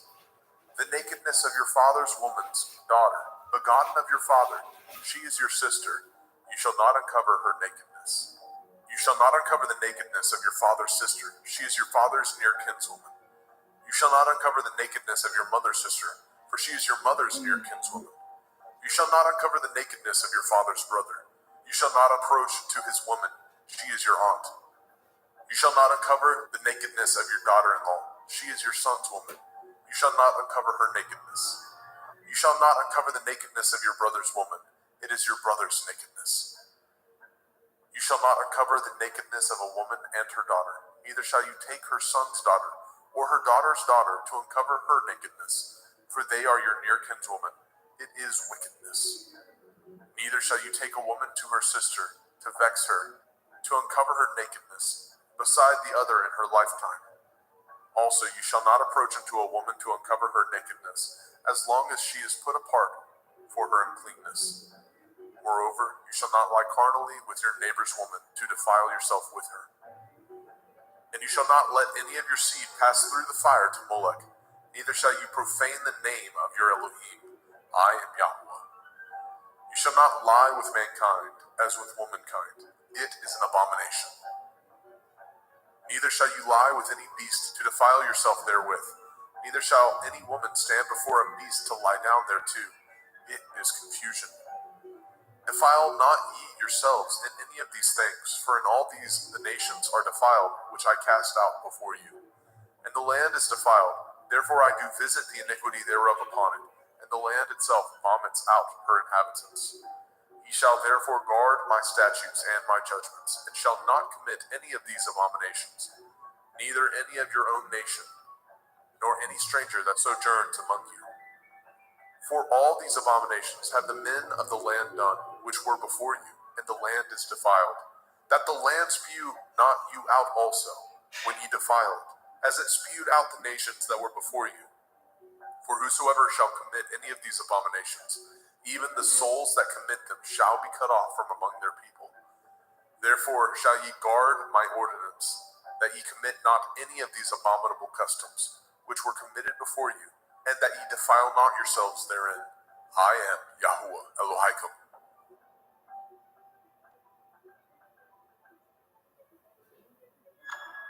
Vaikra, Leviticus chapter 19. And Yahuwah spoke unto Moshe, saying, Speak unto all the assembly of the children of Yasharel, and say unto them, Ye shall be holy, for I, Yahuwah Elohaikum, am holy. Ye shall fear every man his mother and his father, and guard my Shabbathot. I am Yahuwah Elohaikum. Turn ye not unto idols, nor make to yourselves molten Elohim. I am Yahuwah Elohaikum. And if ye offer a sacrifice of peace offerings unto Yahuwah, ye shall offer it at your own will. It shall be eaten the same day ye offer it, and on the morrow. And if aught remain unto the third day, it shall be burnt in the fire. And if it be eaten at all on the third day, it is abominable. It shall not be accepted. Therefore everyone that eats it shall bear his iniquity, because he has profaned the hallowed thing of Yahuwah, and that soul shall be cut off from among his people. And when ye reap the harvest of your land, ye shall not wholly reap the corners of your field, neither shall you gather the gleanings of your harvest. And ye shall not glean your vineyard, neither shall you gather every grape of your vineyard. You shall leave them for the poor and stranger. I am Yahuwah Elohaikum. Ye shall not steal, neither deal falsely, neither lie one to another. And ye shall not swear by my name falsely, neither shall you profane the name of your Elohim. I am Yahuwah. You shall not defraud your neighbor, neither rob him. The wages of him that is hired shall not abide with you all night until the morning. You shall not curse the deaf, nor put a stumbling block before the blind, but shall fear your Elohim. I am Yahuwah. Ye shall do no unrighteousness in judgment. You shall not respect the person of the poor, nor honor the person of the mighty, but in righteousness shall you judge your neighbor. You shall not go up and down as a talebearer among your people, neither shall you stand against the blood of your neighbor. I am Yahuwah. You shall not hate your brother in your heart. You shall in any wise rebuke your neighbor, and not suffer sin upon him. You shall not avenge, nor bear any grudge against the children of your people, but you shall love your neighbor as yourself. I am Yahuwah. Ye shall guard my statutes. You shall not let your cattle gender with a diverse kind. You shall not sow your field with mingled seed. Neither shall a garment mingled of linen and woolen come upon you. And whosoever lies carnally with a woman that is a bondmaid, betrothed to a man, and not at all redeemed, nor freedom given her, she shall be scourged. They shall not be put to death, because she was not free. And he shall bring his trespass offering unto Yahuwah, unto the door of the tabernacle of the assembly, even a ram for a trespass offering. And the priest shall make an atonement for him with the ram of the trespass offering before Yahuwah, for his sin which he has done, and the sin which he has done shall be forgiven him. And when ye come into the land, and shall have planted all manner of trees for food, then ye shall count the fruit thereof as uncircumcised. 3 years shall it be as uncircumcised unto you. It shall not be eaten of. But in the 4th year, all the fruit thereof shall be holy to praise Yahuwah withal. And in the 5th year shall ye eat of the fruit thereof, that it may yield unto you the increase thereof. I am Yahuwah Elohaikum. Ye shall not eat anything with the blood, neither shall ye use enchantment, nor practice sorcery. You shall not round the corners of your heads, neither shall you mar the corners of your beard. You shall not make any cuttings in your flesh for the dead, nor print any marks upon you. I am Yahuwah. Do not prostitute your daughter, to cause her to be a whore, lest the land fall to whoredom, and the land become full of wickedness. Ye shall guard my Shabbathot, and reverence my sanctuary. I am Yahweh. Regard not them that have familiar spirits, neither seek after wizards to be defiled by them. I am Yahweh Elohim. You shall rise up before the gray head, and honor the face of the old man, and fear your Elohim. I am Yahweh. And if a stranger sojourn with you in your land, ye shall not vex him. But the stranger that dwells with you shall be unto you as one born among you, and you shall love him as yourself. For ye were strangers in the land of Mitzrayim. I am Yahweh Elohim. Ye shall do no unrighteousness in judgment, in meat yard, in weight, or in measure. Just balances, just weights, a just ephah, and a just hin shall ye have. I am Yahweh Elohim, which brought you out of the land of Mitzrayim. Therefore shall ye guard all my statutes, and all my judgments, and do them. I am Yahweh.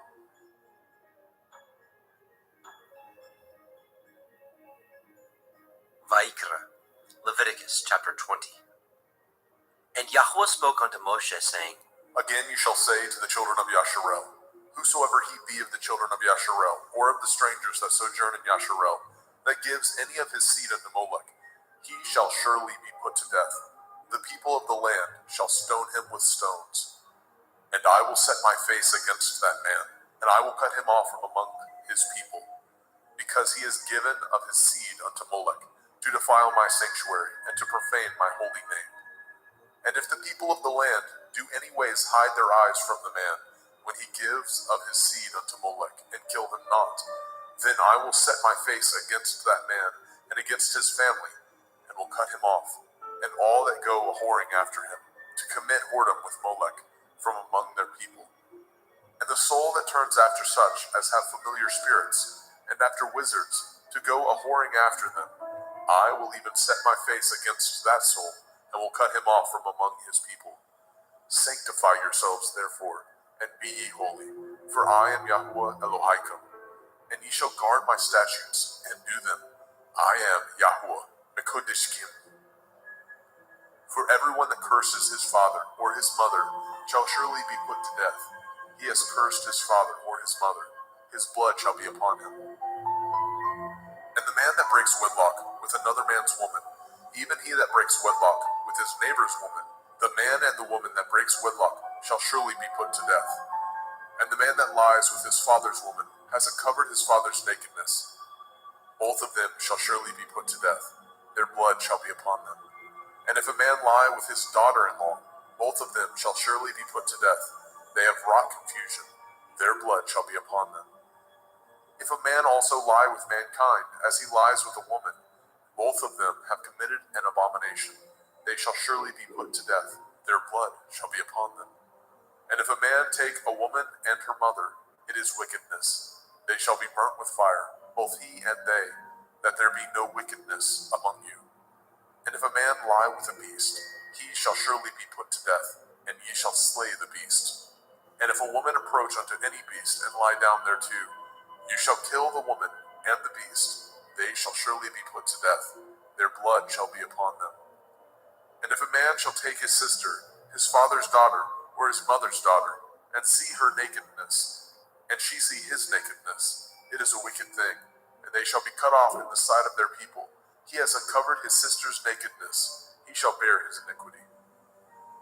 And if a man shall lie with a woman having her sickness, and shall uncover her nakedness, he has discovered her fountain, and she has uncovered the fountain of her blood, and both of them shall be cut off from among their people.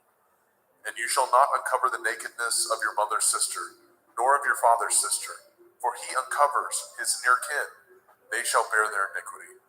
And if a man shall lie with his uncle's woman, he has uncovered his uncle's nakedness. They shall bear their sin. They shall die childless. And if a man shall take his brother's woman, it is an unclean thing. He has uncovered his brother's nakedness. They shall be childless. Ye shall therefore guard all my statutes and all my judgments, and do them, that the land whither I bring you to dwell therein spew you not out. And ye shall not walk in the manner of the nation which I cast out before you. For they committed all these things, and therefore I abhorred them. But I have said unto you, ye shall inherit their land, and I will give unto you to possess it, a land that flows with milk and honey. I am Yahweh Elohim, which have separated you from other people. Ye shall therefore put difference between clean beasts and unclean, and between unclean fowls and clean. And ye shall not make your souls abominable by beast, or by fowl, or by any manner of living thing that creeps on the ground, which I have separated from you as unclean. And ye shall be holy unto me, for I, Yahweh, am holy, and have severed you from other people, that ye should be mine. A man also, or a woman that has a familiar spirit, or that is a wizard, shall surely be put to death. They shall stone them with stones. Their blood shall be upon them.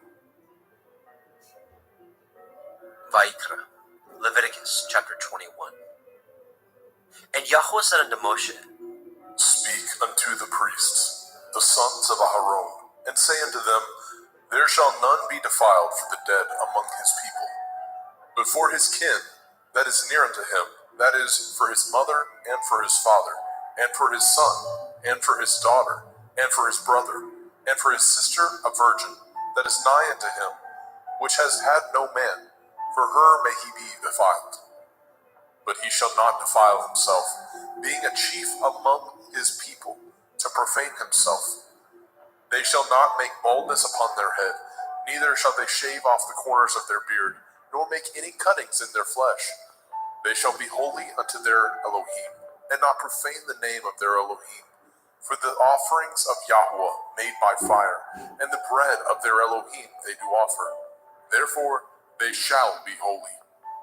They shall not take a woman that is a whore, or profane, neither shall they take a woman put away from her man, for he is holy unto his Elohim. You shall sanctify him therefore, for he offers the bread of your Elohim. He shall be holy unto you, for I, Yahweh, which sanctify you, am holy. And the daughter of any priest, if she profane herself by playing the whore, she profanes her father, she shall be burnt with fire. And he that is high priest among his brethren, upon whose head the anointing oil was poured, and that is consecrated to put on the garments, shall not uncover his head, nor rend his clothes. Neither shall he go in to any dead body, nor defile himself for his father, or for his mother. Neither shall he go out of the sanctuary, nor profane the sanctuary of his Elohim. For the crown of the anointing oil of his Elohim is upon him. I am Yahweh. And he shall take a woman in her virginity, a widow or a divorced woman, or profane, or a harlot. These shall he not take, but he shall take a virgin of his own people to be his woman. Neither shall he profane his seed among his people, for I, Yahweh, do sanctify him. And Yahweh spoke unto Moshe, saying, Speak unto El-Aharon, saying, Whosoever he be of your seed in their generations, that has any blemish, let him not approach to offer the bread of his Elohim. For whosoever man he be that has a blemish, he shall not approach, a blind man or a lame, or he that has a flat nose, or anything superfluous, or a man that is broken-footed, or broken-handed, or crook-backed, or a dwarf, or that has a blemish in his eye, or be scurvy, or scabbed, or has his stones broken. No man that has a blemish of the seed of Aharon the priest shall come nigh to offer the offerings of Yahweh, made by fire. He has a blemish. He shall not come nigh to offer the bread of his Elohim.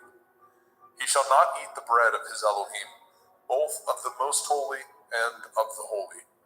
Only he shall not go in unto the veil, nor come nigh unto the altar, because he has a blemish, that he profane not my sanctuaries. For I, Yahweh, do sanctify them. And Moshe told it unto El-Aharon, and to his sons, and to all the children of Yashrael. Vayikra, Leviticus chapter 22.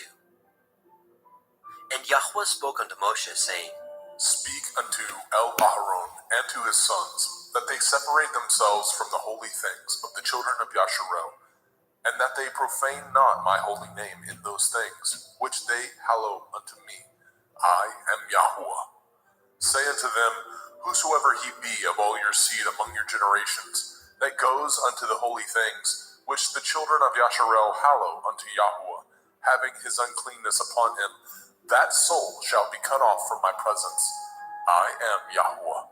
What man soever of the seed of Aaron is a leper, or has a running issue, he shall not eat of the holy things until he be clean.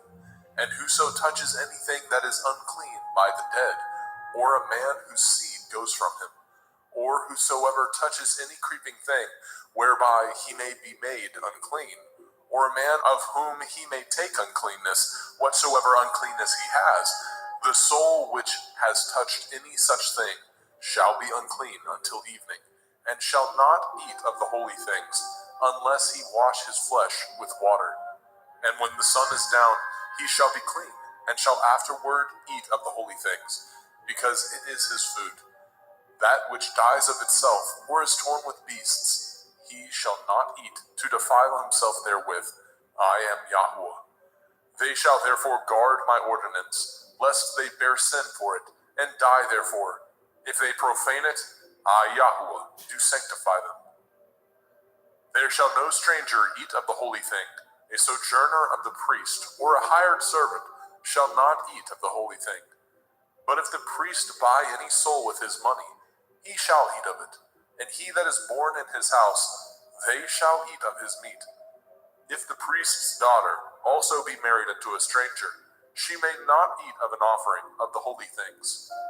But if the priest's daughter be a widow or divorced, and have no child, and is returned unto her father's house, as in her youth, she shall eat of her father's meat, but there shall no stranger eat thereof. And if a man eat of the holy thing unwittingly, then he shall put the fifth part thereof unto it, and shall give it unto the priest with the holy thing. And they shall not profane the holy things of the children of Yasharel, which they offer unto Yahweh, or suffer them to bear the iniquity of trespass when they eat their holy things. For I, Yahweh, do sanctify them. And Yahweh spoke unto El Moshe, saying, Speak unto El Aharon, and to his sons, and unto all the children of Yasharel, and say unto them, Whatsoever he be of the house of Yasharel, or of the strangers in Yasharel, that will offer his oblation for all his vows, and for all his freewill offerings, which they will offer unto Yahweh for a burnt offering, ye shall offer at your own will a male without blemish, of the cattle, of the sheep, or of the goats. But whatsoever has a blemish, that shall ye not offer, for it shall not be acceptable for you. And whosoever offers a sacrifice of peace offerings unto Yahweh to accomplish his vow, or a freewill offering in cattle or sheep, it shall be perfect to be accepted. There shall be no blemish therein. Blind or broken or maimed, or having a running sore, or scurvy or scab, ye shall not offer these unto Yahweh, nor make an offering by fire of them upon the altar unto Yahweh. Either a bullock or a lamb that has anything superfluous or lacking in his parts, that may you offer for a freewill offering, but for a vow it shall not be accepted. Ye shall not offer unto Yahweh that which is bruised, or crushed, or broken, or cut, neither shall ye make any offerings thereof in your land. Neither from a stranger's hand shall ye offer the bread of your Elohim of any of these, because their corruption is in them, and blemishes be in them. They shall not be accepted for you. And Yahweh spoke unto Moshe, saying, When a bullock or a sheep or a goat is brought forth, then it shall be 7 days under the dam, and from the 8th day, and thenceforth, it shall be accepted for an offering made by fire unto Yahweh. And whether it be cow or ewe, ye shall not kill it, and her young, both in 1 day. And when ye offer a sacrifice of thanksgiving unto Yahweh, offer it at your own will. On the same day it shall be eaten up. Ye shall leave none of it until the morrow. I am Yahweh. Therefore shall ye guard my commandments, and do them. I am Yahweh. Neither shall ye profane my holy name, but I will be hallowed among the children of Yasharel. I am Yahweh, which hallow you, that brought you out of the land of Mizraim, to be your Elohim. I am Yahweh.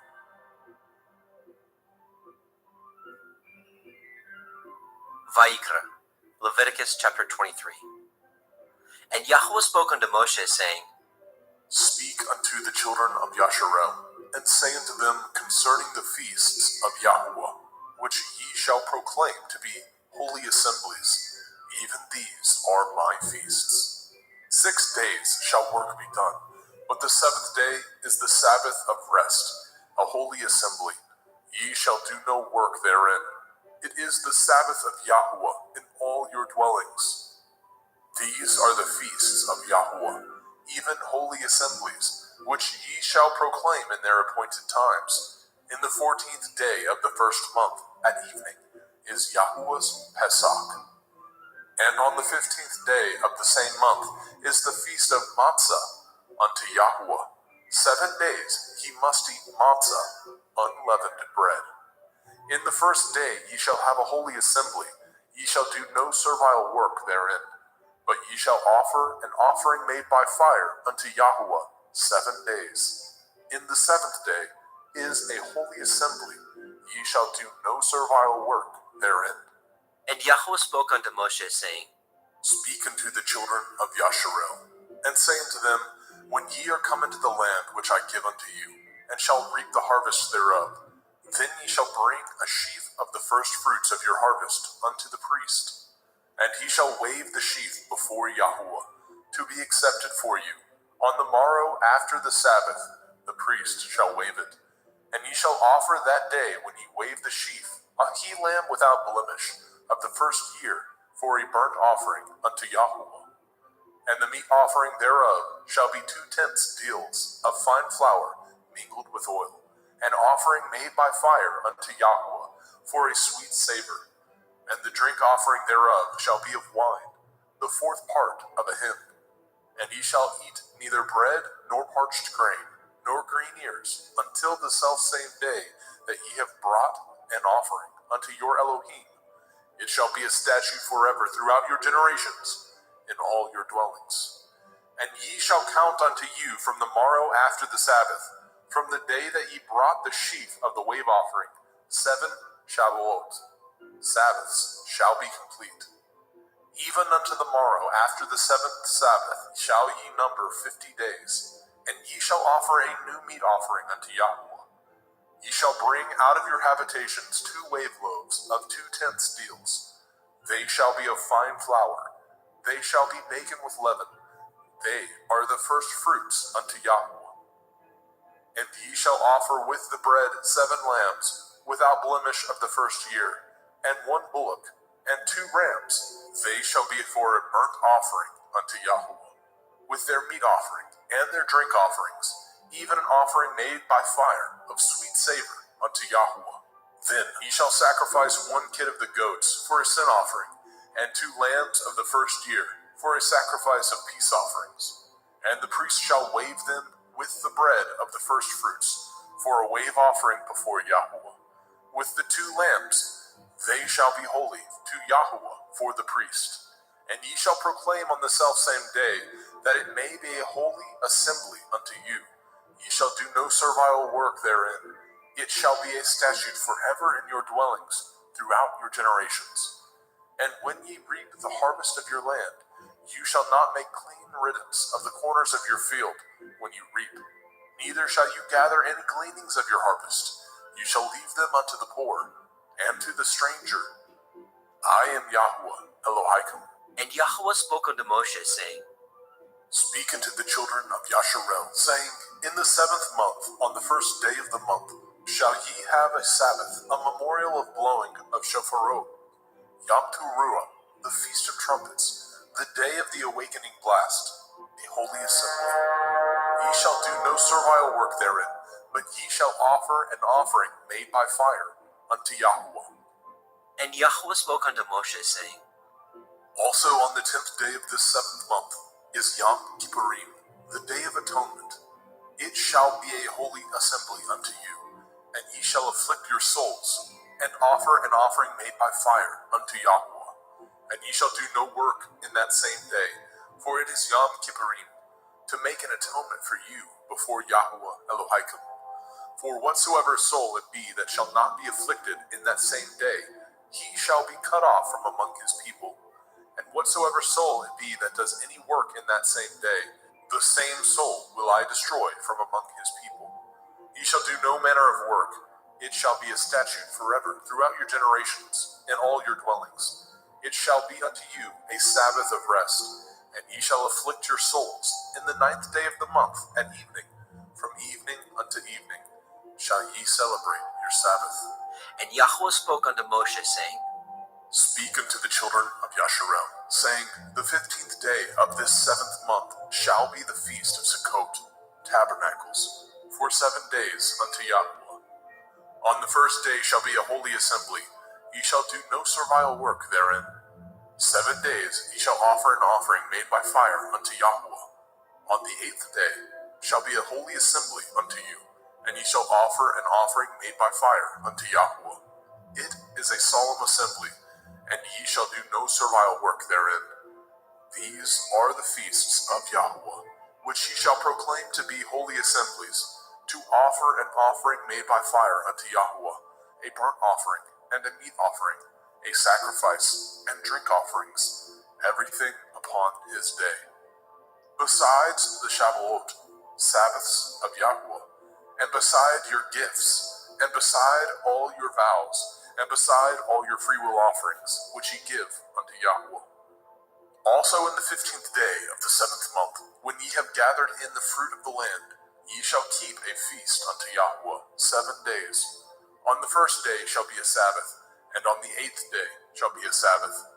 And ye shall take you on the first day the boughs of goodly trees, branches of palm trees, and the boughs of thick trees, and willows of the brook.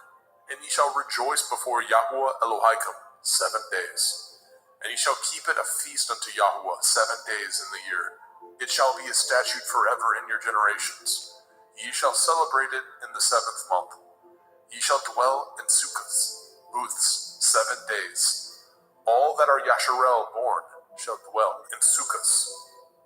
That your generations may know that I made the children of Yasharel to dwell in sukkahs, when I brought them out of the land of Mitzrayim. I am Yahweh Elohim. And Moshe declared unto the children of Yasharel the feasts of Yahweh.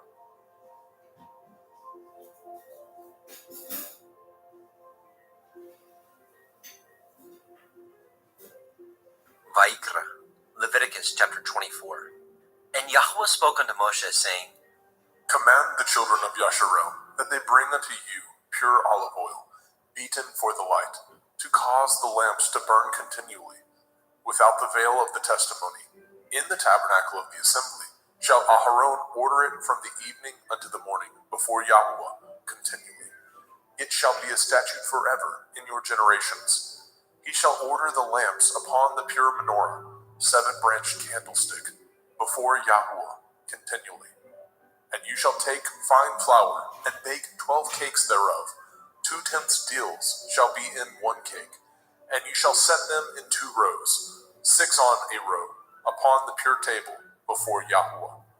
And you shall put pure frankincense upon each row, that it may be on the bread for a memorial, even a memorial made by fire unto Yahweh.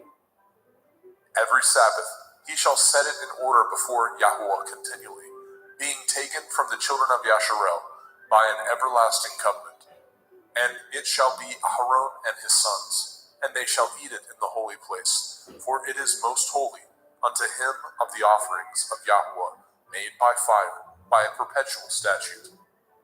And the son of a Yashareliteth woman, whose father was a Mitzri, went out among the children of Yasharel. And this son of the Yashareliteth woman and a man of Yasharel strove together in the camp. And the Yashareliteth woman's son blasphemed the name of Yahweh and cursed. And they brought him unto Moshe, and his mother's name was Shelomith, the daughter of Divri, of the tribe of Dan. And they put him in ward, that the mind of Yahweh might be showed them. And Yahweh spoke unto Moshe, saying, Bring forth him that has cursed without the camp, and let all that heard him lay their hands upon his head, and let all the assembly stone him. And you shall speak unto the children of Yasharel, saying, Whosoever curses his Elohim shall bear his sin. And he that blasphemes the name of Yahweh, he shall surely be put to death. And all the assembly shall certainly stone him, as well the stranger as he that is born in the land, when he blasphemes the name of Yahweh, shall be put to death. And he that kills any man shall surely be put to death. And he that kills a beast shall make it good, beast for beast. And if a man cause a blemish in his neighbor, as he has done, so shall it be done to him. Breach for breach, eye for eye, tooth for tooth. As he has caused a blemish in a man, so shall it be done to him again. And he that kills a beast, he shall restore it. And he that kills a man, he shall be put to death. Ye shall have one manner of law, as well for the stranger, as for one of your own country. For I am Yahweh Elohim. And Moshe spoke to the children of Yashrael, that they should bring forth him that had cursed out of the camp, and stone him with stones. And the children of Yashrael did as Yahweh commanded Moshe.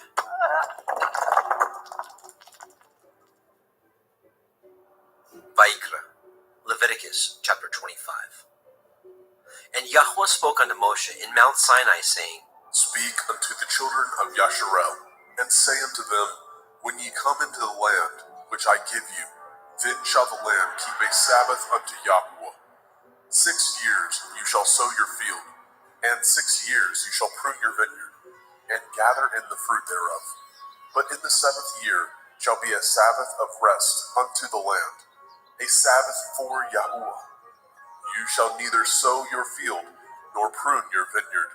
That which grows of its own accord of your harvest you shall not reap, neither gather the grapes of your vine undressed, for it is a year of rest unto the land.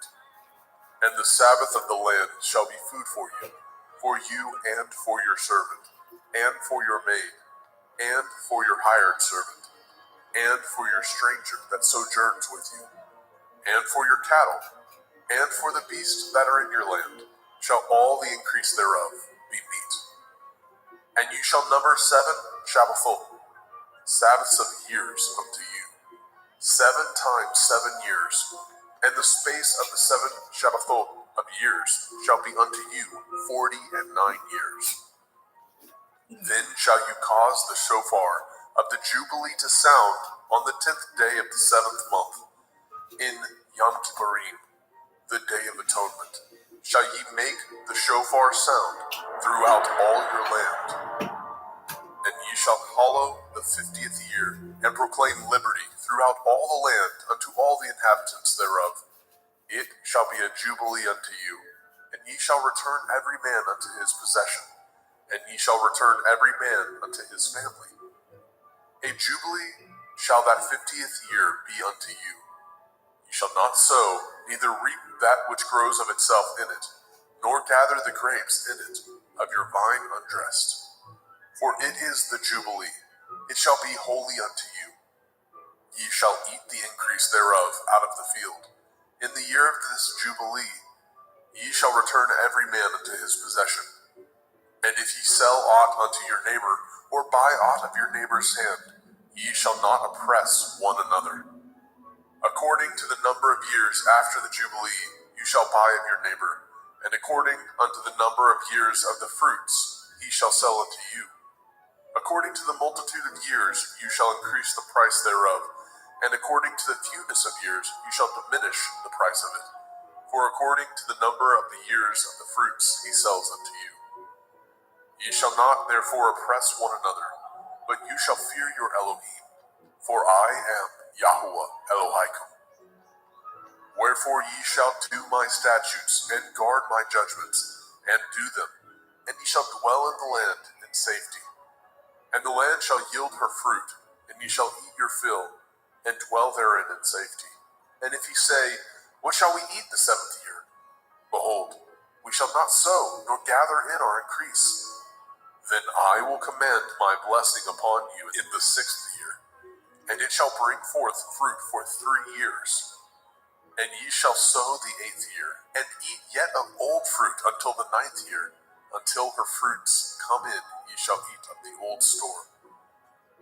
The land shall not be sold forever, for the land is mine, and ye are strangers and sojourners with me. And in all the land of your possession ye shall grant a redemption for the land. If your brother be waxen poor, and has sold away some of his possession, and if any of his kin come to redeem it, then shall he redeem that which his brother sold. And if the man have not to redeem it, and himself be able to redeem it, then let him count the years of the sale thereof, and restore the overplus unto the man whom he sold it, that he may return unto his possession. But if he be not able to restore it to him, then that which is sold shall remain in the hand of him that has bought it until the year of Jubilee. And in the Jubilee it shall go out, and he shall return unto his possession. And if a man sell a dwelling house in a walled city, then he may redeem it within a whole year after it is sold. Within a full year may he redeem it. And if it be not redeemed within the space of a full year, then the house that is in the walled city shall be established forever to him, that brought it throughout his generations. It shall not go out in the Jubilee. But the houses of the villages which have no wall round about them shall be counted as the fields of the country. They may be redeemed, and they shall go out in the Jubilee. Notwithstanding, the cities of the Levi'im, of the houses of the cities of their possession, may the Levi'im redeem at any time. And if a man purchases of the Levi'im, then the house that was sold and the city of his possession shall go out in the year of Jubilee. For the houses of the cities of the Levi'im are their possession among the children of Yasharel. But the field of the suburbs of their cities may not be sold, for it is their perpetual possession. And if your brother be waxen poor and fallen in decay with you, then you shall relieve him, yea, though he be a stranger or a sojourner, that he may live with you. Take no usury of him, or increase, but fear your Elohim, that your brother may live with you. You shall not give him your money upon usury, nor lend him your victuals for increase. I am Yahuwah Elohaikum, which brought you forth out of the land of Mitzrayim, to give you the land of Canaan, and to be your Elohim. And if your brother that dwells by you be waxen poor, and be sold unto you, you shall not compel him to serve as a bondservant, but as a hired servant, and as a sojourner. He shall be with you, and shall serve you unto the year of Jubilee. And then shall he depart from you, both he and his children with him, and shall return unto his own family, and unto the possession of his fathers shall he return. For they are my servants, which I brought forth out of the land of Mitzrayim. They shall not be sold as bondmen. You shall not rule over him with rigor, but shall fear your Elohim. Both your bondmen and your bondmaids, which you shall have, shall be of the heathen that are round about you. Of them shall ye buy bondmen and bondmaids. Moreover, of the children of the strangers that do sojourn among you, of them shall ye buy, and of their families that are with you, which they begat in your land, and they shall be your possession. And ye shall take them as an inheritance for your children after you, to inherit them for a possession. They shall be your bondmen forever. But over your brethren, the children of Yasharel, you shall not rule one over another with rigor. And if a sojourner or a stranger wax rich by you, and your brother that dwells by him wax poor, and sell himself unto the stranger or sojourner by you, or to the stock of the stranger's family, after that he is sold, he may be redeemed again. One of his brethren may redeem him. Either his uncle or his uncle's son may redeem him, or any that is nigh of kin unto him of his family may redeem him, or if he be able, he may redeem himself. And he shall reckon with him that bought him from the year that he was sold unto him, unto the year of Jubilee. And the price of his sale shall be according to the number of years, according to the time of a hired servant shall it be with him. If there be yet many years behind, according unto them he shall give again the price of his redemption, out of the money that he was bought for. And if there remain but few years unto the year of Jubilee, then he shall count with him, and according unto his years shall he give him again the price of his redemption. And as a yearly hired servant shall be with him, and the other shall not rule with rigor over him in your sight. And if he be not redeemed in these years, then he shall go out in the year of Jubilee, both he and his children with him. For unto me the children of Yasharel are servants. They are my servants, whom I brought forth out of the land of Mitzrayim. I am Yahuwah Elohaikum. Vaikra, Leviticus chapter 26. Ye shall make you no idols, nor graven image, neither rear you up a standing image, neither shall ye set up any image of stone in your land, to bow down unto it, for I am Yahuwah Elohaikum. Ye shall guard my Sabbaths, and reverence my sanctuary. I am Yahuwah. If ye walk in my statutes, and guard my commandments, and do them, then I will give you rain in due season, and the land shall yield her increase, and the trees of the field shall yield their fruit. And your threshing shall reach unto the vintage, and the vintage shall reach unto the sowing time, and ye shall eat your bread to the full, and dwell in your land safely. And I will give peace in the land, lying down with nothing to fear, and the Sabbath of life, though evil be part of the land, there is no sword to bring in the land. And ye shall chase your enemies, and they shall fall before you by the sword. And 5 of you shall chase 100, and 100 of you shall put 10,000 to flight. And your enemies shall fall before you by the sword. For I will have respect unto you, and make you fruitful, and multiply you, and establish my covenant with you.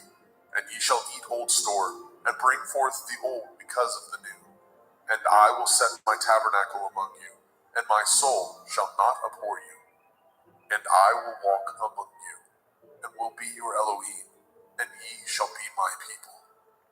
I am Yahuwah Elohaikum, which brought you forth out of the land of Mitzrayim, that ye should not be their bondmen. And I have broken the bands of your yoke, and made you go upright.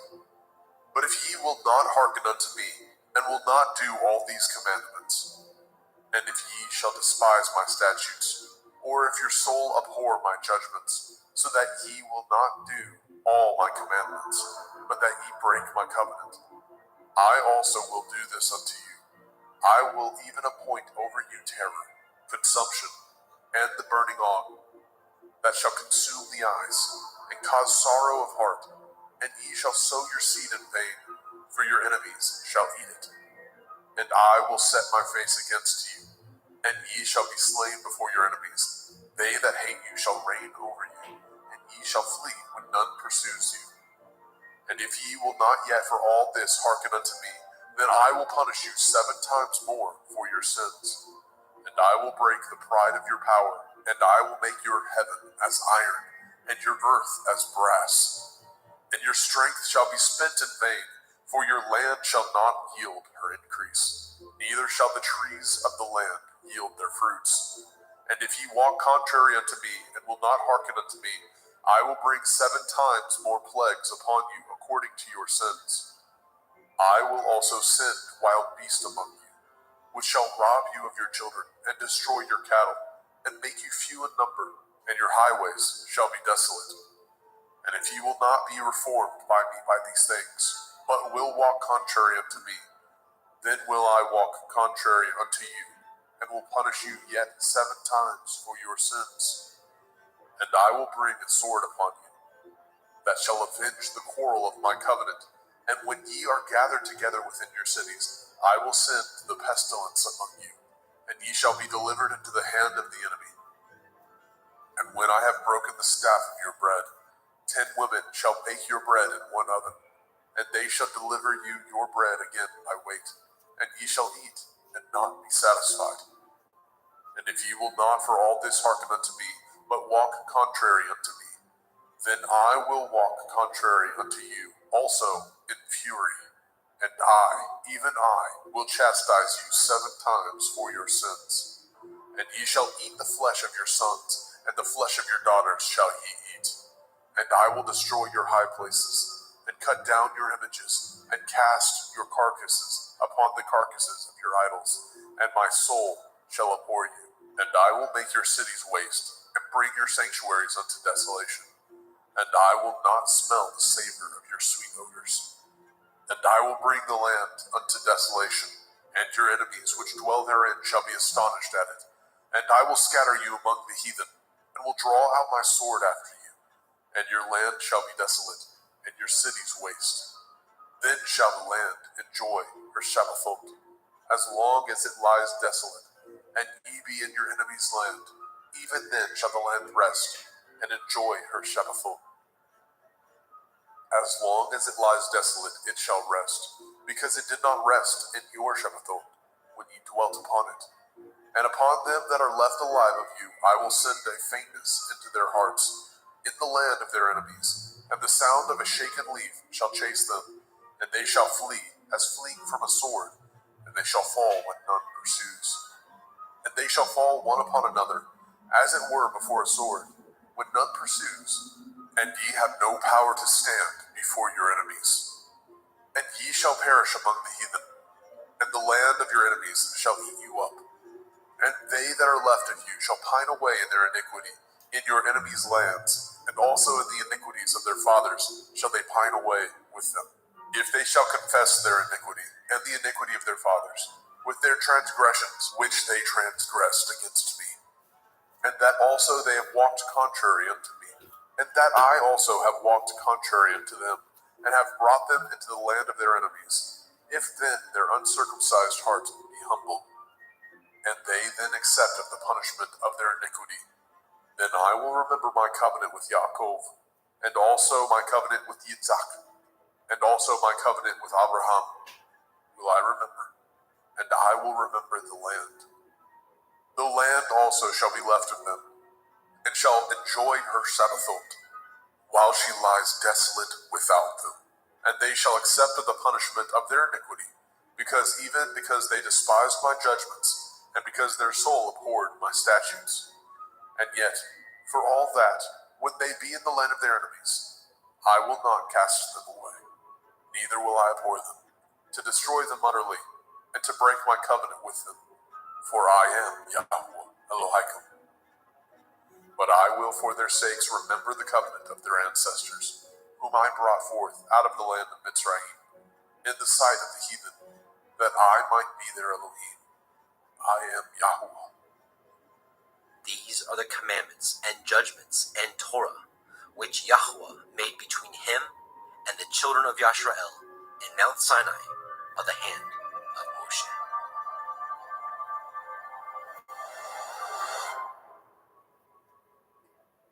Vayikra, Leviticus chapter 27.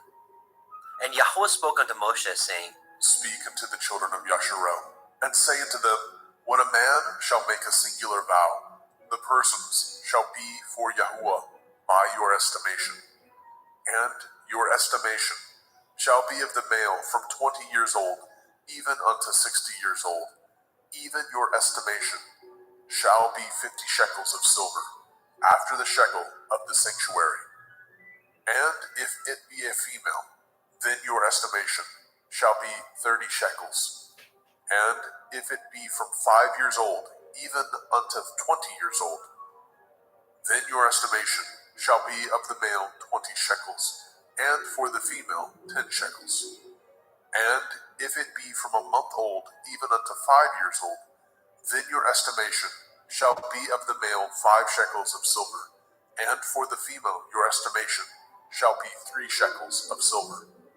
And if it be from 60 years old and above, if it be a male, then your estimation shall be 15 shekels, and for the female 10 shekels. But if he be poorer than your estimation, then he shall present himself before the priest, and the priest shall value him according to his ability. That vowed shall the priest value him. And if it be a beast, whereof men bring an offering unto Yahuwah, all that any man gives of such unto Yahuwah shall be holy. He shall not alter it, nor change it, a good for a bad, or a bad for a good. And if he shall at all change beast for beast, then it and the exchange thereof shall be holy. And if it be any unclean beast, of which they do not offer a sacrifice unto Yahuwah, then he shall present the beast before the priest. And the priest shall value it, whether it be good or bad, as you value it. Who are the priest, so shall it be. But if he will at all redeem it, then he shall add a 5th part thereof unto your estimation. And when a man shall sanctify his house to be holy unto Yahuwah, then the priest shall estimate it, whether it be good or bad. As the priest shall estimate it, so shall it stand. And if he that sanctified it will redeem his house, then he shall add the 5th part of the money of your estimation unto it, and it shall be his. And if a man shall sanctify unto Yahuwah some part of a field of his possession, then your estimation shall be according to the seed thereof. A omer of barley seed shall be valued at 50 shekels of silver. If he sanctify his field from the year of Jubilee, according to your estimation, it shall stand. But if he sanctify his field after the Jubilee, then the priest shall reckon unto him the money according to the years that remain, even unto the year of Jubilee, and it shall be abated from your estimation. And if he that sanctified the field will in any wise redeem it, then he shall add the 5th part of the money of your estimation unto it, and it shall be assured to him. And if he will not redeem the field, or if he have sold the field to another man, it shall not be redeemed any more. But the field, when it goes out in the Jubilee, shall be holy unto Yahuwah. As a field devoted, the possession thereof shall be the priest's. And if a man sanctify unto Yahuwah a field which he has bought, which is not of the fields of his possession, then the priest shall reckon unto him the worth of your estimation, even unto the year of the Jubilee. And he shall give your estimation in that day as a holy thing unto Yahuwah. In the year of the Jubilee, the field shall return unto him of whom it was bought, even to him to whom the possession of the land did belong. And all your estimation shall be according to the shekel of the sanctuary. 20 gerahs shall be the shekel. Only the firstling of the beasts, which should be Yahuwah's firstling. No man shall sanctify it, whether it be ox or sheep. It is Yahuwah's. And if it be of an unclean beast, and he shall redeem it according to your estimation, and shall add a 5th part of it thereto, or if it be not redeemed, then it shall be sold according to your estimation. Notwithstanding, no devoted thing that a man shall devote unto Yahuwah of all that he has, both of man and beast, and of the field of his possession, shall be sold or redeemed. Every devoted thing is most holy unto Yahuwah. None devoted, which shall be devoted of men, shall be redeemed, but shall surely be put to death. And all the tithe of the land, whether of the seed of the land, or of the fruit of the tree, is Yahuwah's. It is holy unto Yahuwah. And if a man shall at all redeem aught of his tithes, he shall add thereto the 5th part thereof. And concerning the tithe of the herd, or of the flock, even of whatsoever passes under the rod, the 10th shall be holy unto Yahuwah. He shall not search whether it be good or bad, neither shall he change it. And if he change it at all, then both it and the change thereof shall be holy. It shall not be redeemed. These are the commandments which Yahuwah commanded Moshe for the children of Yisrael in Mount Sinai.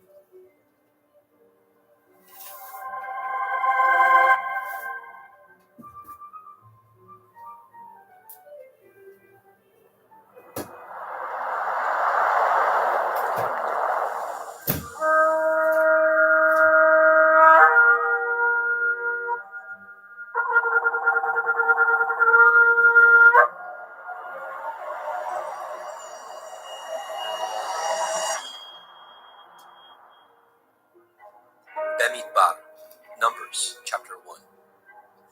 And Yahuwah spoke unto Moshe in the wilderness of Sinai, in the tabernacle of the assembly, on the 1st day of the 2nd month, in the 2nd year after they were come out of the land of Mitzrayim, saying, Take ye the sum of all the assembly of the children of Yasharel, after their families, by the house of their fathers, with the number of their names, every male by their polls, from 20 years old and upward, all that are able to go forth to war in Yasharel. You and Aharon shall number them by their armies, and with you there shall be a man of every tribe, everyone head of the house of his fathers. And these are the names of the men that shall stand with you. Of the tribe of Reuben, Eliezer, the son of Shedeur. Of Shimon, Shalumiel, the son of Suri Yeshidai. Of Yehuda, Nachshon, the son of Aminadab. Of Yisachar, Nathaniel, the son of Suar. Of Zebulun, Eliav, the son of Shalom. Of the children of Joseph, of Ephraim, Elishama, the son of Amihud. Of Manasseh, Gamliel, the son of Pedastir. Of Benjamin, Abidan, the son of Gideoni. Of Dan, Achiezer, the son of Amishadai. Of Asher, Pagiel, the son of Okran. Of Gad, Eliasaph, the son of Deuel. Of Naphtali, Ahira, the son of Enan. These were the renowned of the assembly, princes of the tribes of their fathers, heads of thousands in Yashrael. And Moshe and Aharon took these men which are expressed by their names, and they assembled all the assembly together on the first day of the second month, and they declared their pedigrees after their families, by the house of their fathers, according to the number of the names, from 20 years old and upwards by their polls. As Yahweh commanded Moshe, so he numbered them in the wilderness of Sinai. And the children of Reuben, Yashrael's eldest son, by their generations, after their families, by the house of their fathers, according to the number of the names, by their polls, every male from 20 years old and upward, all that were able to go forth to war. Those that were numbered of them, even of the tribe of Reuben, were 46,500. Of the children of Shimon, by their generations, after their families, by the house of their fathers, those that were numbered of them, according to the number of the names, by their polls, every male from 20 years old and upward, all that were able to go forth to war. Those that were numbered of them, even of the tribe of Shimon, were 59,300. Of the children of Gad, by their generations, after their families, by the house of their fathers, according to the number of the names, from 20 years old and upward, all that were able to go forth to war. Those that were numbered of them, even of the tribe of Gad, were 45,650. Of the children of Yehuda, by their generations, after their families, by the house of their fathers, according to the number of the names, from 20 years old and upward, all that were able to go forth to war. Those that were numbered of them, even of the tribe of Yehuda, were 314,600. Of the children of Yisachar, by their generations, after their families, by the house of their fathers, according to the number of the names, from 20 years old and upward, all that were able to go forth to war. Those that were numbered of them, even of the tribe of Yisachar, were 54,400. Of the children of Zebulun, by their generations, after their families, by the house of their fathers, according to the number of the names, from 20 years old and upward, all that were able to go forth to war. Those that were numbered of them, even of the tribe of Zebulun, were 57,400. Of the children of Joseph, namely, of the children of Ephraim, by their generations, after their families, by the house of their fathers, according to the number of the names, from 20 years old and upward, all that were able to go forth to war. Those that were numbered of them, even of the tribe of Ephraim, were 40,500. Of the children of Manasseh, by their generations, after their families, by the house of their fathers, according to the number of the names, from 20 years old and upward, all that were able to go forth to war. Those that were numbered of them, even of the tribe of Manasseh, were 32,200. Of the children of Benjamin, by their generations, after their families, by the house of their fathers, according to the number of the names, from 20 years old and upward, all that were able to go forth to war. Those that were numbered of them, even of the tribe of Benjamin, were 35,400. Of the children of Dan, by their generations, after their families, by the house of their fathers, according to the number of the names, from 20 years old and upward, all that were able to go forth to war. Those that were numbered of them, even of the tribe of Dan, were 62,2,700. Of the children of Asher, by their generations, after their families, by the house of their fathers, according to the number of the names, from 20 years old and upward, all that were able to go forth to war, those that were numbered of them, even of the tribe of Asher, were 41,500. Of the children of Naphtali, through their generations, after their families, by the house of their fathers, according to the number of the names, from 20 years old and upward, all that were able to go forth to war, those that were numbered of them, even of the tribe of Naphtali, were 53,400. These are those that were numbered, which Moshe and Aharon numbered, and the princes of Yashrael, being 12 men, each one was for the house of his fathers. So were all those that were numbered of the children of Yashrael, by the house of their fathers, from 20 years old and upward, all that were able to go forth to war in Yashrael. Even all they that were numbered were 600,000 and 3,550. But the Leviim, after the tribe of their fathers, were not numbered among them. For Yahweh had spoken unto Moshe, saying, Only you shall not number the tribe of Levi, neither take the sum of them among the children of Yasharel. But you shall appoint the Leviim over the tabernacle of testimony, and over all the vessels thereof, and over all things that belong to it. They shall bear the tabernacle, and all the vessels thereof, and they shall minister unto it, and shall encamp around about the tabernacle.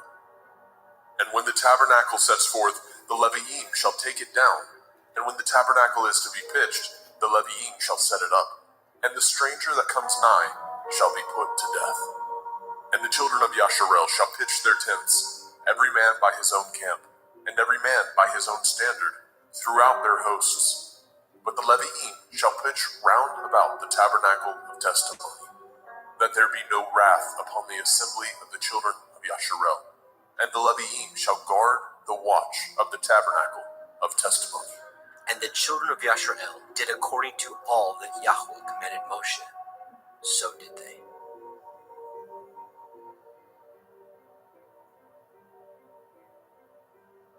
Bemidbar, Numbers, chapter 2. And Yahweh spoke unto El Moshe, and unto El Aharon, saying, Every man of the children of Yasharel shall pitch by his own standard, with the ensign of their father's house far off about the tabernacle of the assembly shall they pitch.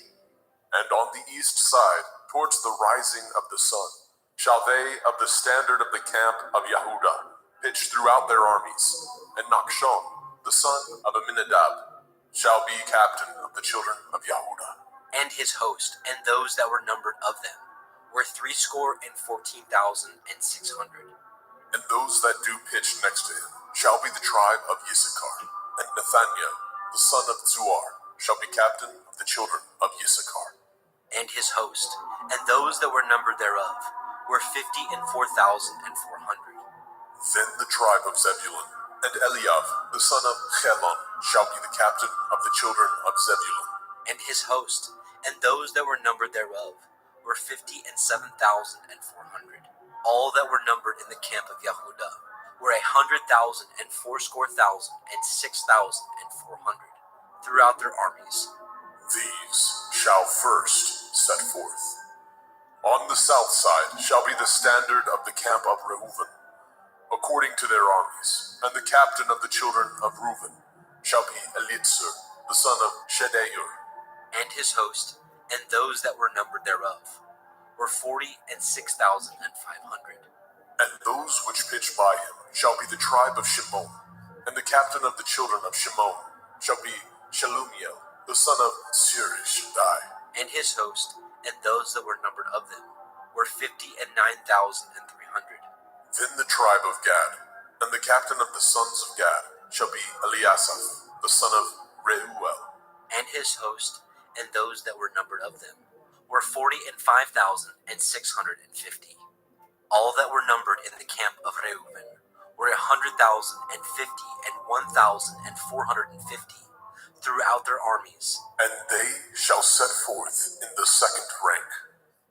Then the tabernacle of the assembly shall set forward with the camp of the Leviim in the midst As they encamp, so shall they set forward, every man in his place by their standards. On the west side shall be the standard of the camp of Ephraim, according to their armies. And the captain of the sons of Ephraim shall be Elishama, the son of Ammihud. And his host, and those that were numbered of them, were 40,500. And by him shall be the tribe of Manasseh. And the captain of the children of Manasseh shall be Gamaliel, the son of Pedastur. And his host, and those that were numbered of them, were 32,200. Then the tribe of Benjamin, and the captain of the sons of Benjamin shall be Abidan, the son of Gideoni. And his host, and those that were numbered of them, were 35,400. All that were numbered of the camp of Ephraim were 100,000 and 8,000 and 100 throughout their armies. And they shall go forward in the third rank. The standard of the camp of Dan shall be on the north side by their armies. And the captain of the children of Dan shall be Ahiezer, the son of Ammishaddai. And his host, and those that were numbered of them, were 62,700. And those that encamp by him shall be the tribe of Asher, and the captain of the children of Asher shall be Pagiel, the son of Okran. And his host, and those that were numbered of them, were 41,500. Then the tribe of Naphtali, and the captain of the children of Naphtali shall be Ahira, the son of Enan. And his host, and those that were numbered of them, were 53,400. All they that were numbered in the camp of Dan were 100,050 and 7,600. They shall go hindmost with their standards. These are those which were numbered of the children of Yashrael by the house of their fathers. All those that were numbered of the camps throughout their host were 600,000 and 3,550. But the Leviim were not numbered among the children of Yashrael, as Yahweh commanded Moshe. And the children of Yashrael did according to all that Yahweh commanded Moshe. So they pitched by their standards, and so they set forward, everyone after their families, according to the house of their fathers. Bemidbar, Numbers chapter 3. These also are the generations of Aharon and Moshe, in the day that Yahweh spoke with Moshe in Mount Sinai. And these are the names of the sons of Aharon: Nadav, the firstborn, and Abihu, Eleazar, and Ithamar. These are the names of the sons of Aharon, the priests which were anointed, whom he consecrated to minister in the priest's office. And Nadav and Abihu died before Yahweh, when they offered strange fire before Yahweh, in the wilderness of Sinai, and they had no children. And Eleazar and Ithamar ministered in the priest's office, in the sight of Aharon their father. And Yahweh spoke unto Moshe, saying, Bring the tribe of Levi near, and present them before Aharon the priest, that they may minister unto him. And they shall guard his watch, and the watch of the whole assembly before the tabernacle of the assembly, to do the service of the tabernacle. And they shall guard all the instruments of the tabernacle of the assembly, and the charge of the children of Yasharel, to do the service of the tabernacle. And you shall give the Leviim unto Aharon and to his sons. They are wholly given unto him out of the children of Yasharel. And you shall appoint Aharon and his sons, and they shall guard their priest's office, and the stranger that comes nigh shall be put to death. And Yahweh spoke unto El Moshe, saying, And I, behold, I have taken the Leviim from among the children of Yasharel, instead of all the firstborn that opens the womb among the children of Yasharel. Therefore the Leviim shall be mine, because all the firstborn are mine. For on the day that I smote all the firstborn in the land of Mitzrayim, I hallowed unto me all the firstborn in Yasharel, both man and beast. Mine shall they be. I am Yahweh. And Yahweh spoke unto Moshe in the wilderness of Sinai, saying, Number the children of Levi after the house of their fathers, by their families. Every male from a month old and upward shall you number them. And Moshe numbered them according to the word of Yahweh, as he was commanded. And these were the sons of Levi by their names, Gershon, and Kohath, and Merari. And these are the names of the sons of Gershon by their families, Livni, and Shimei. And the sons of Kohath by their families, Amram, and Yitzchar, Chevron, and Uziel. And the sons of Merari by their families, Machli, and Mushi. These are the families of the Leviim, according to the house of their fathers. Of Gershon was the family of the Libniim, and the family of the Shimeim. These are the families of the Gershonim. Those that were numbered of them, according to the number of all the males, from a month old and upward, even those that were numbered of them were 7,500. The families of the Gershonim shall pitch behind the tabernacle westward, and the chief of the house of the father of the Gershonim shall be Eliasaph, the son of Lael. And the charge of the sons of Gershon in the tabernacle of the assembly shall be the tabernacle, and the tent, the covering thereof, and the hanging for the door of the tabernacle of the assembly, and the hangings of the court, and the curtain for the door of the court, which is by the tabernacle, and by the altar round about, and the cords of it for all the service thereof. And of Kohath was the family of the Amramim, and the family of the Yitzharim, and the family of the Chevronim, and the family of the Uzielim. These are the families of the Kohathim. In the number of all the males, from a month old and upward, were 8,600, guarding the watch of the sanctuary. The families of the sons of Kohath shall pitch on the side of the tabernacle southward, and the chief of the house of the father of the families of the Kohathim shall be Elitzaphan, the son of Uziel. And their charge shall be the ark, and the table, and the menorah, 7-branched candlestick, and the altars, and the vessels of the sanctuary, wherewith they ministered, and the hanging, and all the service thereof. And Eleazar, the son of Aharon the priest, shall be chief over the chief of the Leviim, and have the oversight of them, that guard the watch of the sanctuary. Of Merari was the family of the Machlim, and the family of the Mushim. These are the families of Merari, and those that were numbered of them, according to the number of all the males, from a month old and upward, were 6,200. And the chief of the house of the father of the families of Merari shall be Zuriel, the son of Abihail. These shall pitch on the side of the tabernacle northward.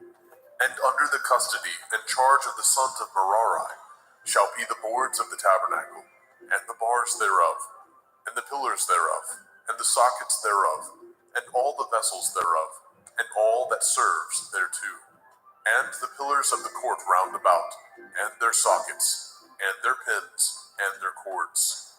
But those that encamp before the tabernacle towards the east, even before the tabernacle of the assembly, eastward, shall be Moshe, and Aharon, and his sons, guarding the watch of the sanctuary, for the watch of the children of Yasharel, and the stranger that comes nigh shall be put to death. And all that were numbered of the Leviim, which Moshe and Aharon numbered at the commandment of Yahweh, throughout their families, all the males from a month old and upward, were 22,000. And Yahweh said unto El Moshe, Number all the firstborn of the males of the children of Yasharel, from a month old and upward, and take the number of their names, and you shall take the Leviim for me. I am Yahweh, instead of all the firstborn among the children of Yasharel, and the cattle of the Leviim, instead of all the firstlings among the cattle of the children of Yasharel. And Moshe numbered, as Yahweh commanded him, all the firstborn among the children of Yasharel, and all the firstborn males by the number of names, from a month old and upward, of those that were numbered of them, were 22,213. And Yahweh spoke unto El Moshe, saying, Take the Leviim, instead of all the firstborn among the children of Yasharel, and the cattle of the Leviim, instead of their cattle, and the Leviim shall be mine. I am Yahweh. And for those that are to be redeemed of the 213 of the firstborn of the children of Yasharel, which are more than the Levi'im. You shall even take 5 shekels apiece by the pole. After the shekel of the sanctuary shall you take them, and you shall give the money wherewith the odd number of them is to be redeemed unto Aharon and to his sons. And Moshe took the redemption money of them that were over and above them that were redeemed by the Levi'im. Of the firstborn of the children of Yashrael took he the money, 1,365 shekels, after the shekel of the sanctuary. And Moshe gave the money of them that were redeemed unto Aharon and to his sons, according to the word of Yahweh, as Yahweh commanded Moshe.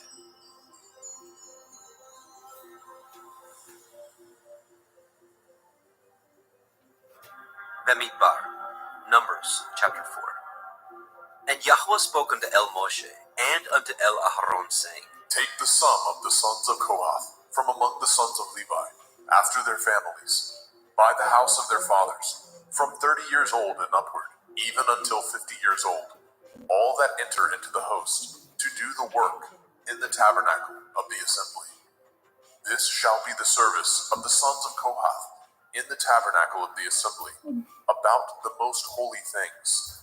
And when the camp sets forward, Aharon shall come, and his sons, and they shall take down the covering veil, and cover the ark of the testimony with it, and shall put thereon the covering of badger skins, and shall spread over it a cloth wholly of blue, and shall put in the staves thereof, and upon the table of showbread they shall spread a cloth of blue, and put thereon the dishes, the spoons, the bowls, and covers to cover withal, and the continual bread shall be thereon.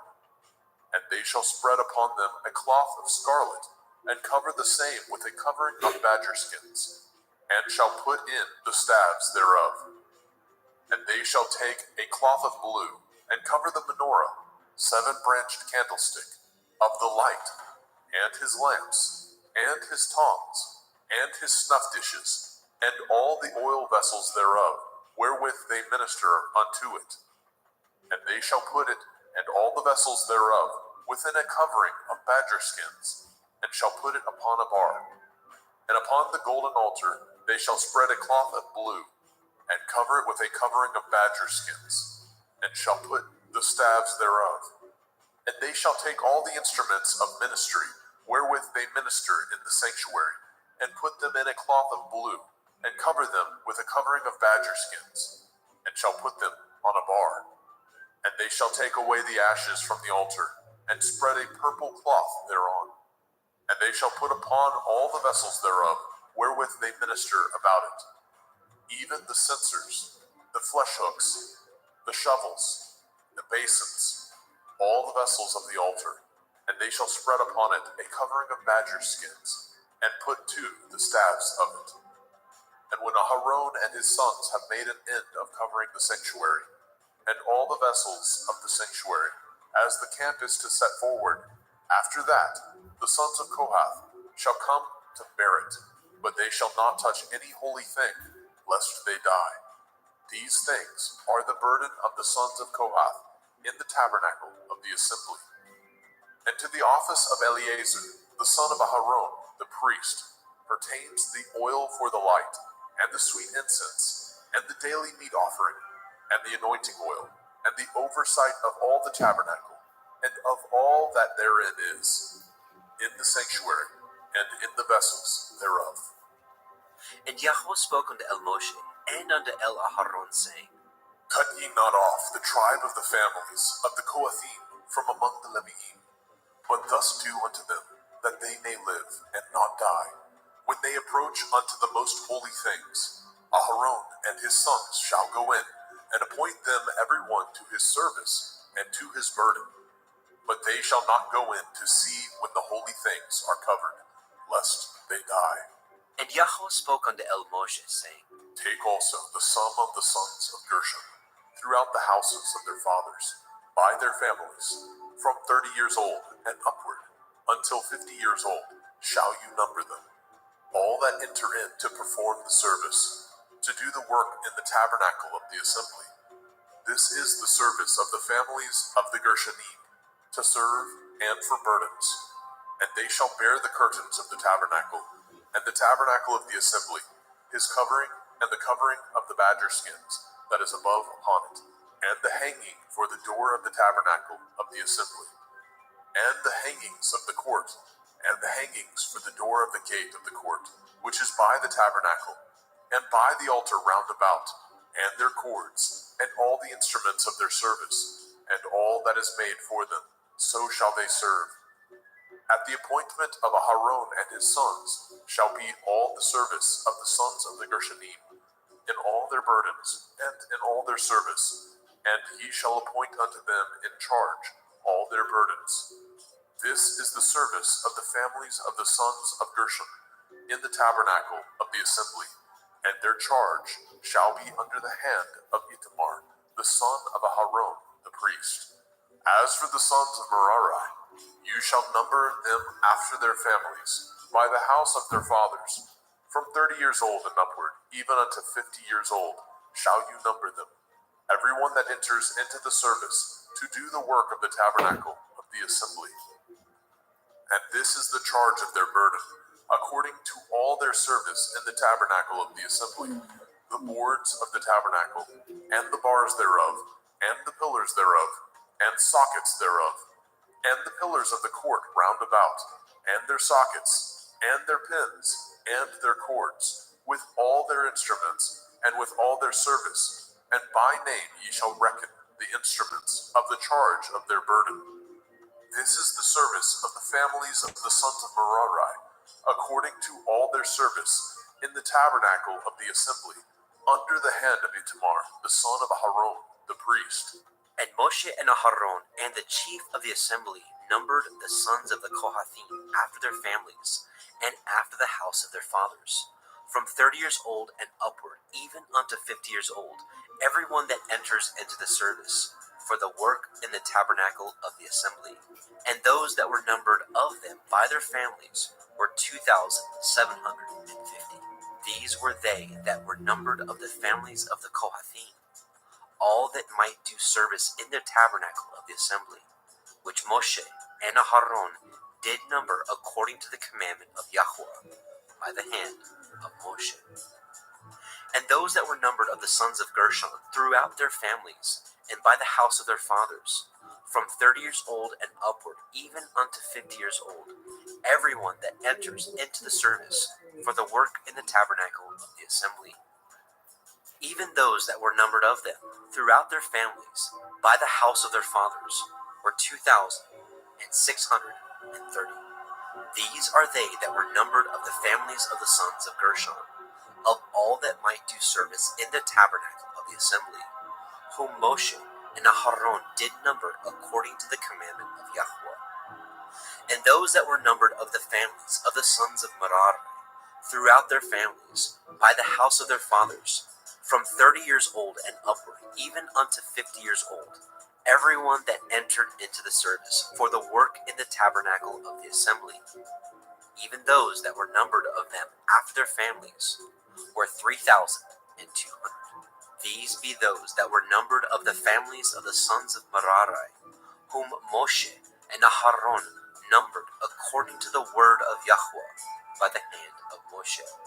All those that were numbered of the Leviim, whom Moshe and Aharon and the chief of Yashrael numbered, after their families, and after the house of their fathers, from 30 years old and upward, even unto 50 years old, everyone that came to do the service of the ministry, and the service of the burden in the tabernacle of the assembly, even those that were numbered of them, were 8,540. According to the commandment of Yahweh, they were numbered by the hand of Moshe, everyone according to his service, and according to his burden. Thus were they numbered of him, as Yahweh commanded Moshe.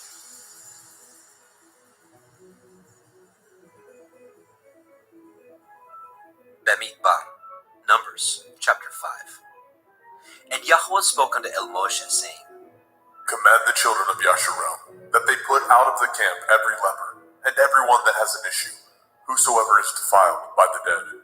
Both male and female shall ye put out, without the camp shall ye put them. that they defile not their camp in the midst whereof I dwell.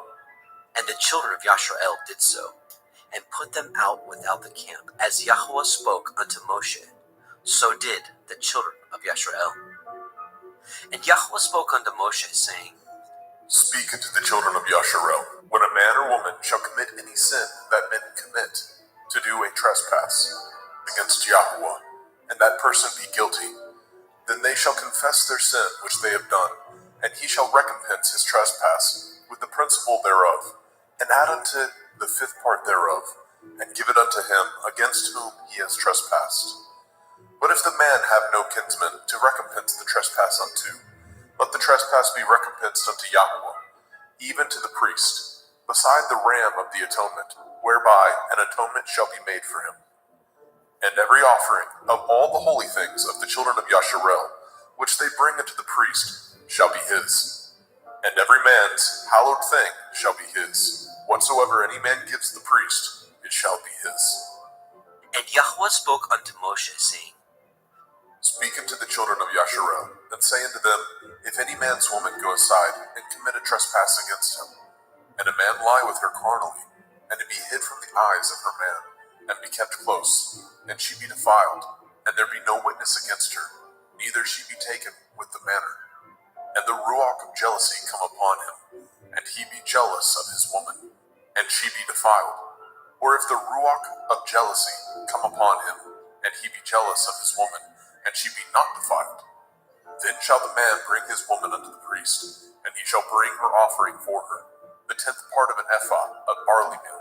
He shall pour no oil upon it, nor put frankincense thereon, for it is an offering of jealousy, an offering of memorial, bringing iniquity to remembrance. And the priest shall bring her near, and set her before Yahweh. And the priest shall take holy water in an earthen vessel, and of the dust that is in the floor of the tabernacle the priest shall take, and put it into the water. And the priest shall set the woman before Yahweh, and uncover the woman's head, and put the offering of memorial in her hands, which is the jealousy offering. And the priest shall have in his hand the bitter water that causes the curse. And the priest shall charge her by an oath, and say unto the woman, If no man have lain with you, and if you have not gone aside to uncleanness with another instead of your man, be free from this bitter water that causes the curse. But if you have gone aside to another instead of your man, and if you be defiled, and some man have lain with you beside your man, then the priest shall charge the woman with an oath of cursing, and the priest shall say unto the woman, Yahweh make you a curse and an oath among your people, when Yahweh makes your thigh to rot, and your belly to swell. And this water that causes the curse shall go into your bowels, to make your belly to swell, and your thigh to rot. And the woman shall say, Amen, Amen. And the priest shall write these curses in a sefer, and he shall blot them out with the bitter water. And he shall cause the woman to drink the bitter water that causes the curse, and the water that causes the curse shall enter into her and become bitter. Then the priest shall take the jealousy offering out of the woman's hand, and shall wave the offering before Yahweh, and offer it upon the altar. And the priest shall take a handful of the offering, even the memorial thereof, and burn it upon the altar, and afterward shall cause the woman to drink the water. And when he has made her to drink the water, then it shall come to pass, that if she be defiled, and have done trespass against her man, that the water that causes the curse shall enter into her, and become bitter, and her belly shall swell, and her thigh shall rot, and the woman shall be a curse among her people. And if the woman be not defiled, but be clean, then she shall be free, and shall conceive seed. This is the Torah of jealousies, when a woman goes aside to another instead of her man, and is defiled. Or when the ruach of jealousy come upon him, and he be jealous over his woman, and shall set the woman before Yahweh, and the priest shall execute upon her all this Torah. Then shall the man be guiltless from iniquity, and his woman shall bear her iniquity. Bemidbar, Numbers chapter 6. And Yahweh spoke unto El Moshe, saying, Speak unto the children of Yasharel, and say unto them, When either man or woman shall separate themselves to vow a vow of a Nazir, to separate themselves unto Yahweh, He shall separate himself from wine and strong drink, and shall drink no vinegar of wine, or vinegar of strong drink. Neither shall he drink any liquor of grapes, nor eat moist grapes, or dried. All the days of his separation shall he eat nothing that is made of the vine tree, from the kernels even to the husk. All the days of the vow of his separation there shall no razor come upon his head, until the days be fulfilled, in which he separates himself unto Yahweh. He shall be holy, and shall let the locks of the hair of his head grow. All the days that he separates himself unto Yahweh, he shall come at no dead body. He shall not make himself unclean for his father, or for his mother, for his brother, or for his sister, when they die, because the consecration of his Elohim is upon his head. All the days of his separation he is holy unto Yahweh. And if any man die very suddenly by him, and he has defiled the head of his consecration, then he shall shave his head in the day of his cleansing. On the 7th day shall he shave it. And on the 8th day he shall bring 2 turtle doves, or 2 young pigeons, to the priest, to the door of the tabernacle of the assembly. And the priest shall offer the one for a sin offering, and the other for a burnt offering, and make an atonement for him, for that he sinned by the dead, and shall hallow his head that same day. And he shall consecrate unto Yahweh the days of his separation, and shall bring a lamb of the first year for a trespass offering. But the days that were before shall be lost, because his separation was defiled. And this is the Torah of the Nazir. When the days of his separation are fulfilled, he shall be brought unto the door of the tabernacle of the assembly, and he shall offer his offering unto Yahweh, 1 he-lamb of the first year, without blemish, for a burnt offering, and 1 ewe-lamb of the first year, without blemish, for a sin offering, and 1 ram without blemish, for peace offerings, and a basket of matzah, unleavened bread, cakes of fine flour mingled with oil, and wafers of matzah anointed with oil, and their meat offering, and their drink offerings. And the priest shall bring them before Yahweh, and shall offer his sin offering, and his burnt offering, and he shall offer the ram for a sacrifice of peace offerings unto Yahweh, with the basket of matzah. The priest shall offer also his meat offering, and his drink offering. And the Nazir shall shave the head of his separation at the door of the tabernacle of the assembly, and shall take the hair of the head of his separation, and put it in the fire which is under the sacrifice of the peace offerings. And the priest shall take the sodden shoulder of the ram, and 1 matzah cake out of the basket, and 1 matzah wafer, and shall put them upon the hands of the Nazir, after the hair of his separation is shaven. And the priest shall wave them for a wave offering before Yahweh. This is holy for the priest, with the wave breast and heave shoulder, and after that the Nazir may drink wine.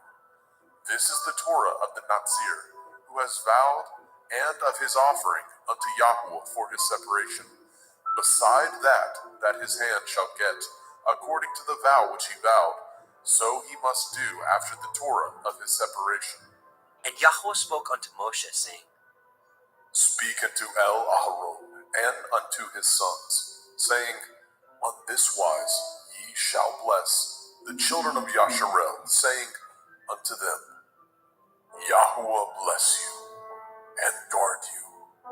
Yahweh make his face shine upon you and be gracious unto you. Yahweh lift up his countenance upon you and give you peace.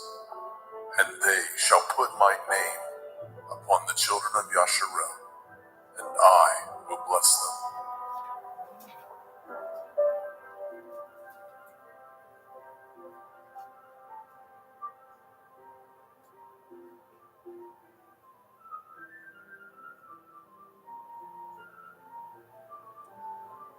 Bemidbar, Numbers chapter 7. And it came to pass on the day that Moshe had fully set up the tabernacle, and had anointed it, and sanctified it, and all the instruments thereof, both the altar and all the vessels thereof, and had anointed them, and sanctified them, that the princes of Yasharel, heads of the house of their fathers, who were the princes of the tribes, and were over them that were numbered, offered. And they brought their offering before Yahweh, 6 covered wagons, and 12 oxen, a wagon for 2 of the princes, and for each 1 an ox. And they brought them before the tabernacle. And Yahweh spoke unto Moshe, saying, Take it of them, that they may be to do the service of the tabernacle of the assembly. And you shall give them unto the Leviim, to every man according to his service. And Moshe took the wagons and the oxen, and gave them unto the Leviim. 2 wagons and 4 oxen he gave unto the sons of Gershon, according to their service. And 4 wagons and 8 oxen he gave unto the sons of Merari, according unto their service, under the hand of Ithamar, the son of Aharon the priest. But unto the sons of Kohath he gave none, because the service of the sanctuary belonging unto them was that they should bear upon their shoulders. And the princes offered for dedicating of the altar in the day that it was anointed. Even the princes offered their offering before the altar. And Yahweh said unto El Moshe, They shall offer their offering, each prince on his day, for the dedicating of the altar. And he that offered his offering the first day was Nachshon, the son of Aminadav, of the tribe of Yehudah. And his offering was 1 silver charger, the weight thereof was 130 shekels, 1 silver bowl of 70 shekels, after the shekel of the sanctuary. Both of them were full of fine flour, mingled with oil for a meat offering. 1 spoon of 10 shekels of gold, full of incense. 1 young bullock, 1 ram, 1 lamb of the first year for a burnt offering. 1 kid of the goats for a sin offering. And for a sacrifice of peace offerings, 2 oxen, 5 rams, 5 he-goats, 5 lambs of the first year. This was the offering of Nachshon, the son of Aminadav.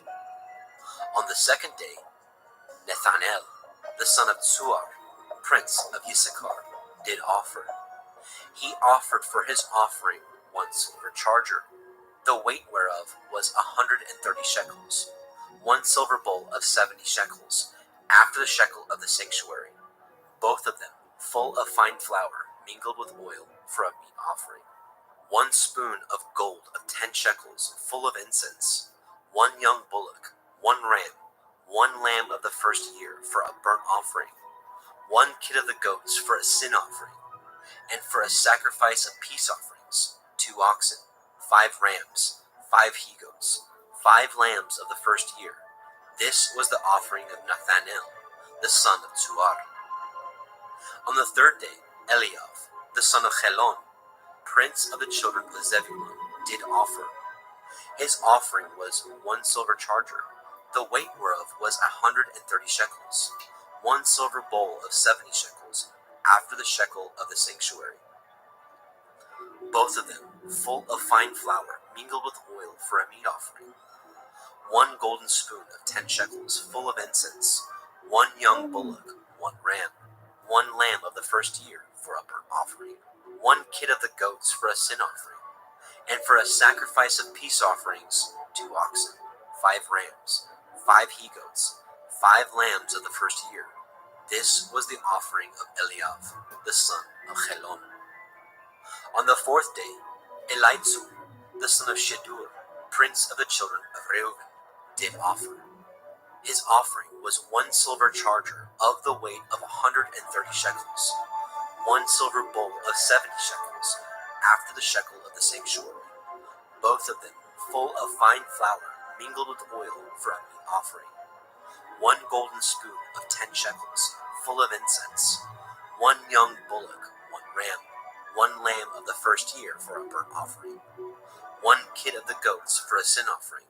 And for a sacrifice of peace offerings, 2 oxen, 5 rams, 5 he-goats, 5 lambs of the first year. This was the offering of Elitzur, the son of Shedur. On the 5th day, Shelumiel, the son of Tzurishaddai, prince of the children of Shimon, did offer. His offering was 1 silver charger, the weight whereof was 130 shekels, 1 silver bowl of 70 shekels, after the shekel of the sanctuary. both of them full of fine flour mingled with oil for a meat offering. 1 golden spoon of 10 shekels, full of incense. 1 young bullock, 1 ram, 1 lamb of the first year for a burnt offering. 1 kid of the goats for a sin offering. And for a sacrifice of peace offerings, 2 oxen, 5 rams, 5 he-goats, 5 lambs of the first year. This was the offering of Shelumiel, the son of Zurishaddai. On the 6th day, Elisaph, the son of Deuel, prince of the children of Gad, offered. His offering was 1 silver charger of the weight of 130 shekels, a silver bowl of 70 shekels, after the shekel of the sanctuary, both of them full of fine flour mingled with oil for a meat offering. 1 golden spoon of 10 shekels full of incense, 1 young bullock, 1 ram, 1 lamb of the first year for a burnt offering, 1 kid of the goats for a sin offering, and for a sacrifice of peace offerings, 2 oxen, 5 rams, 5 he-goats, 5 lambs of the first year. This was the offering of Elisaph, the son of Deuel. On the 7th day, Elishama, the son of Ammihud, prince of the children of Ephraim, offered. His offering was 1 silver charger, the weight whereof was 130 shekels, 1 silver bowl of 70 shekels, after the shekel of the sanctuary, both of them full of fine flour mingled with oil for a meat offering. 1 golden spoon of 10 shekels full of incense, 1 young bullock, 1 ram, 1 lamb of the first year for a burnt offering, 1 kid of the goats for a sin offering, and for a sacrifice of peace offerings, 2 oxen, 5 rams, 5 he-goats, 5 lambs of the first year. This was the offering of Elishama, the son of Ammihud. On the 8th day offered Gamaliel, the son of Pedahzur, prince of the children of Manasseh.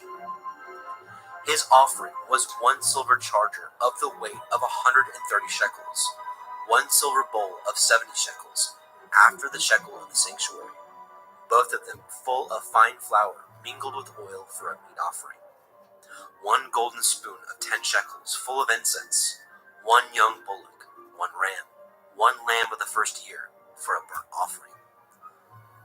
1 kid of the goats for a sin offering, and for a sacrifice of peace offerings, 2 oxen, 5 rams, 5 he-goats, 5 lambs of the first year.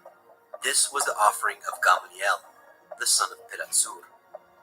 On the 9th day, Abidan, the son of Gidonai, prince of the children of Benjamin, offered.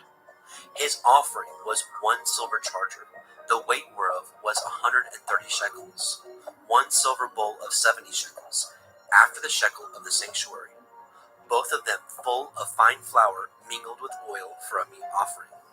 1 golden spoon of 10 shekels full of incense, 1 young bullock, 1 ram, 1 lamb of the first year for a burnt offering, 1 kid of the goats for a sin offering, and for a sacrifice of peace offerings, 2 oxen, 5 rams, 5 he-goats, 5 lambs of the first year. This was the offering of Abidan, the son of Gidonai. On the 10th day, Achiezer, the son of Ammishaddai, prince of the children of Dan, offered.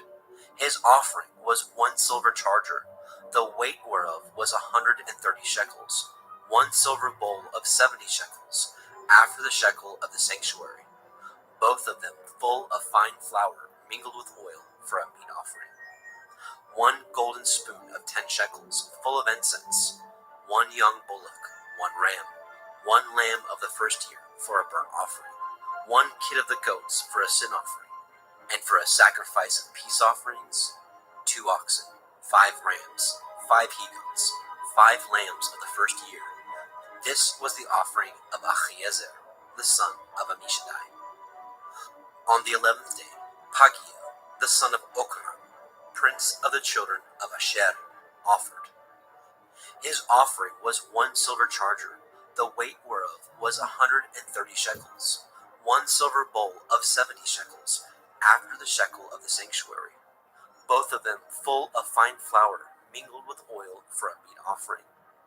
1 golden spoon of 10 shekels, full of incense, 1 young bullock, 1 ram, 1 lamb of the first year for a burnt offering, 1 kid of the goats for a sin offering, and for a sacrifice of peace offerings, 2 oxen, 5 rams, 5 he-goats, 5 lambs of the first year.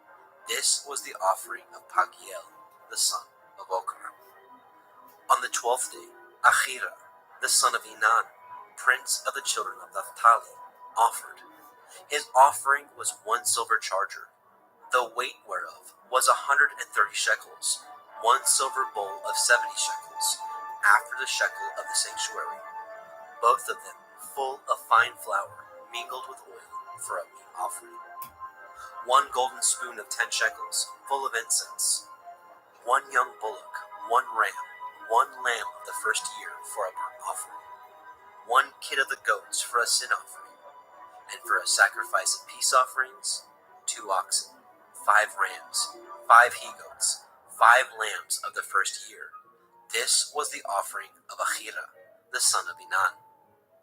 This was the dedication of the altar, in the day when it was anointed, by the princes of Yashrael. 12 chargers of silver, 12 silver bowls, 12 spoons of gold, each charger of silver weighing 130 shekels, each bowl 70. All the silver vessels weighed 2,400 shekels, after the shekel of the sanctuary. The golden spoons were 12, full of incense, weighing 10 shekels apiece, after the shekel of the sanctuary. All the gold of the spoons was 120 shekels. All the oxen for the burnt offering were 12 bullocks, the rams 12, the lambs of the first year 12, with their meat offering, and the kids of the goats for sin offering 12. And all the oxen for the sacrifice of the peace offerings were 24 bullocks, the rams 60, the he-goats 60, the lambs of the first year 60. This was the dedication of the altar after that it was anointed. And when Moshe was gone into the tabernacle of the assembly to speak with him, then he heard the voice of one speaking unto him from off the mercy seat that was upon the ark of the testimony, from between the 2 cherubim. And he spoke unto him.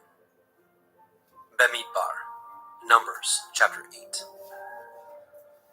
And Yahweh spoke unto El Moshe, saying, Speak unto El Aharon, and say unto him, When you light the lamps, the 7 lamps shall give light over against the menorah. And Aharon did so. He lighted the lamps thereof over against the menorah, as Yahweh commanded Moshe. And this work of the menorah was of beaten gold. Unto the shaft thereof, unto the flowers thereof, was beaten work, according unto the pattern which Yahweh had showed Moshe. So he made the menorah. And Yahweh spoke unto Moshe, saying, Take the Levi'im from among the children of Yasharel, and cleanse them. And thus shall you do unto them, to cleanse them. Sprinkle water of purifying upon them, and let them shave all their flesh, and let them wash their clothes, and so make themselves clean. Then let them take a young bullock with his meat offering, even fine flour mingled with oil, and another young bullock shall you take for a sin offering. And you shall bring the Levi'im before the tabernacle of the assembly, and you shall gather the whole assembly of the children of Yasharel together. And you shall bring the Levi'im before Yahweh, and the children of Yasharel shall put their hands upon the Levi'im. And Aharon shall offer the Levi'im before Yahweh for an offering of the children of Yasharel, that they may execute the service of Yahweh. And the Levi'im shall lay their hands upon the heads of the bullocks, and you shall offer the one for a sin offering, and the other for a burnt offering unto Yahweh, to make an atonement for the Levi'im. And you shall set the Levi'im before Aharon and before his sons, and offer them for an offering unto Yahweh. Thus shall you separate the Levi'im from among the children of Yasharel, and the Levi'im shall be mine. And after that shall the Levi'im go in to do the service of the tabernacle of the assembly, and you shall cleanse them, and offer them for an offering. For they are wholly given unto me from among the children of Yasharel, instead of such as open every womb, even instead of the firstborn of all the children of Yasharel, have I taken them unto me. For all the firstborn of the children of Yasharel are mine, both man and beast. On the day that I smote every firstborn in the land of Mitzrayim, I sanctified them for myself. And I have taken the Levi'im for all the firstborn of the children of Yasharel. And I have given the Levi'im as a gift to Aharon and to his sons from among the children of Yasharel, to do the service of the children of Yasharel in the tabernacle of the assembly, and to make an atonement for the children of Yasharel, that there be no plague among the children of Yasharel, when the children of Yasharel come nigh unto the sanctuary. And Moshe and Aharon and all the assembly of the children of Yasharel did to the Levi'im according unto all that Yahweh commanded Moshe concerning the Levi'im, so did the children of Yasharel unto them. And the Levi'im were purified, and they washed their clothes, and Aharon offered them as an offering before Yahweh.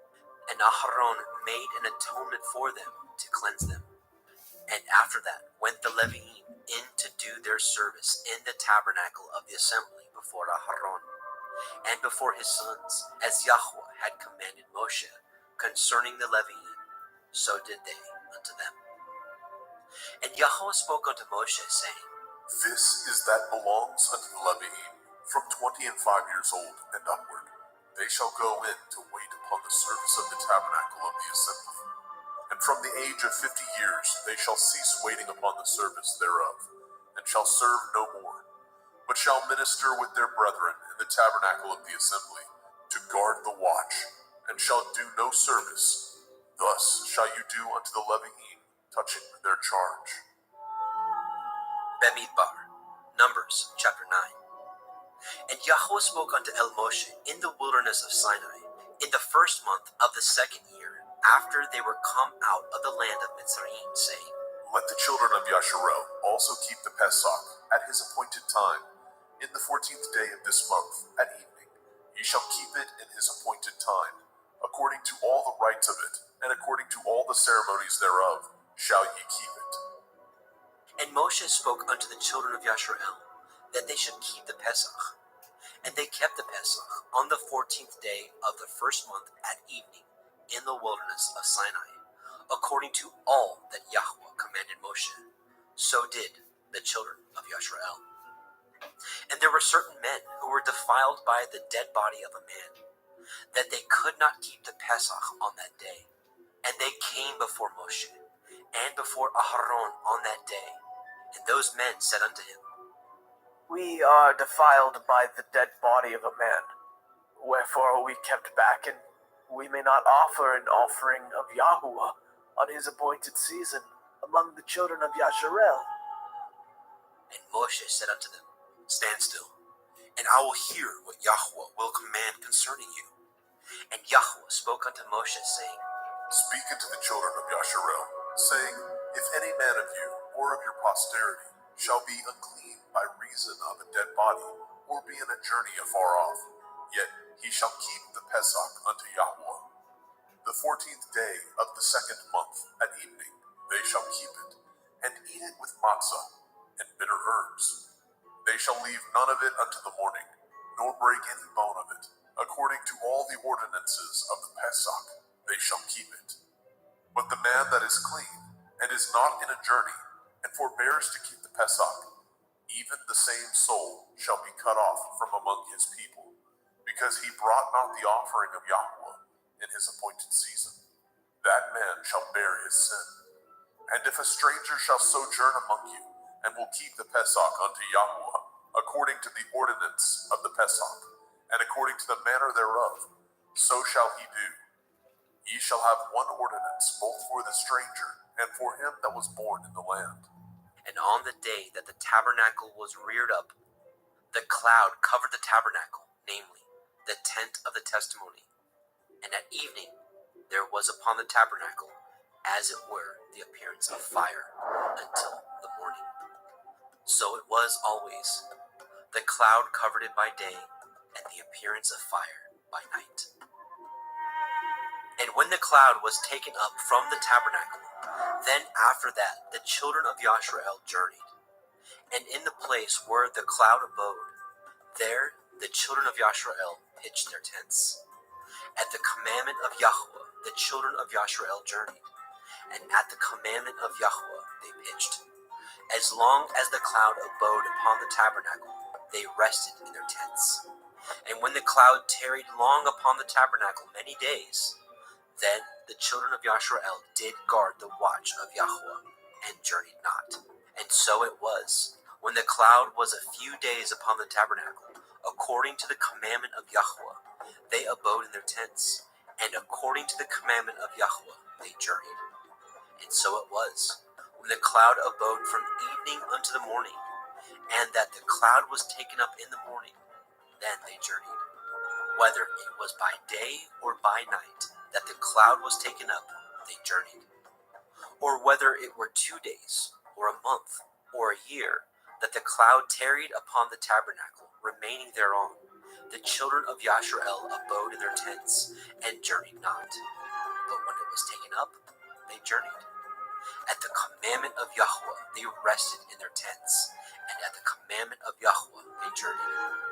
They guarded the watch of Yahweh at the commandment of Yahweh by the hand of Moshe.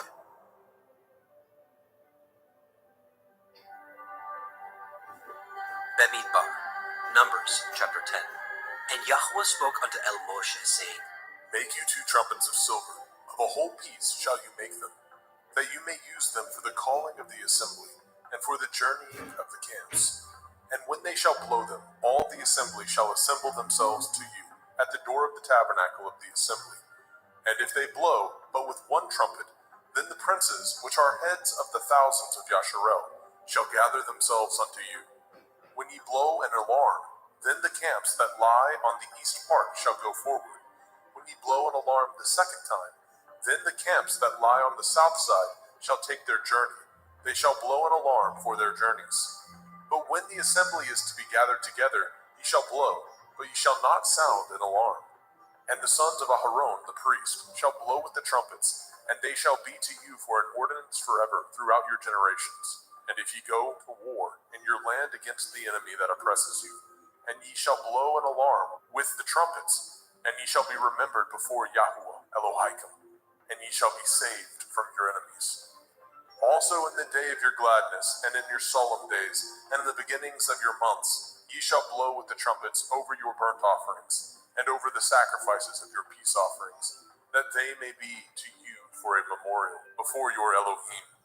I am Yahuwah Elohim. And it came to pass on the 20th day of the 2nd month, in the 2nd year, that the cloud was taken up from off the tabernacle of the testimony. And the children of Yashrael took their journeys out of the wilderness of Sinai, and the cloud rested in the wilderness of Paran. And they first took their journey according to the commandment of Yahweh by the hand of Moshe. In the first place went the standard of the camp of the children of Yehudah, according to their armies, and over his host was Nechshon, the son of Amminadab, and over the host of the tribe of the children of Yissachar was Nathanael, the son of Tzuar, and over the host of the tribe of the children of Zebulun was Eliav, the son of Chelon. And the tabernacle was taken down, and the sons of Gershon and the sons of Merari set forward, bearing the tabernacle. And the standard of the camp of Reuven set forward according to their armies, and over his host was Elitzur, the son of Shedur. And over the host of the tribe of the children of Shimon was Shelumiel, the son of Tzurishaddai. And over the host of the tribe of the children of Gad was Elisaph, the son of Deuel. And the Kohathim set forward, bearing the sanctuary, and the other did set up the tabernacle against they came. And the standard of the camp of the children of Ephraim set forward according to their armies, and over his host was Elishama, the son of Amihud. And over the host of the tribe of the children of Manasseh was Gamliel, the son of Pedatsur. And over the host of the tribe of the children of Benjamin was Avidan, the son of Gidonai. And the standard of the camp of the children of Dan set forward, which was the rearward of all the camps throughout their hosts. And over his host was Achiezer, the son of Ammishaddai. And over the host of the tribe of the children of Asher was Pagiel, the son of Okran. And over the host of the tribe of the children of Naphtali was Ahira, the son of Enan. Thus were the journeyings of the children of Yashrael, according to their armies when they set forward. And Moshe said unto Chovav, the son of Reuel, the Midianite, Moshe's father-in-law, We are journeying unto the place of which Yahweh said, I will give it you. Come with us, and we will do you good. For Yahweh has spoken good concerning Yashrael. And he said unto him, I will not go, but I will depart to my own land, and to my kindred. And he said, Leave us not, I pray you, for as much as you know how we are to encamp in the wilderness, and you may be to us instead of eyes. And it shall be, if you go with us, yea, it shall be, that what goodness Yahweh shall do unto us, the same will we do unto you. And they departed from the mount of Yahweh 3 days' journey. And the ark of the covenant of Yahweh went before them in 3 days' journey, to search out a resting place for them. And the cloud of Yahweh was upon them by day, when they went out of the camp. And it came to pass, when the ark set forward, that Moshe said, Rise up, Yahweh, and let your enemies be scattered, and let them that hate you flee before you. And when it rested, he said, Return, O Yahweh, unto the many thousands of Yashrael. Bemidbar, Numbers chapter 11. And when the people complained, it displeased Yahweh, and Yahweh heard it, and his anger was kindled. And the fire of Yahweh burnt among them, and consumed them that were in the uttermost parts of the camp. And the people cried unto Moshe, and when Moshe prayed unto El Yahweh, the fire was quenched. And he called the name of the place Taberah, because the fire of Yahweh burnt among them. And the mixed multitude that was among them fell a-lusting. And the children of Yashrael also wept again, and said, Who shall give us flesh to eat? We remember the fish which we did eat in Mitzrayim freely, the cucumbers, and the melons, and the leeks, and the onions, and the garlic. But now our soul is dried away. There's nothing at all, because this manna before our eyes. And the manna was as coriander seed, and the color thereof as the color of down. And the people went about and gathered it, and ground it in mills, or beat it in a mortar, and baked it in pans, and made cakes of it. And the taste of it was as the taste of fresh oil. And when the dew fell upon the camp in the night, the manna fell upon it,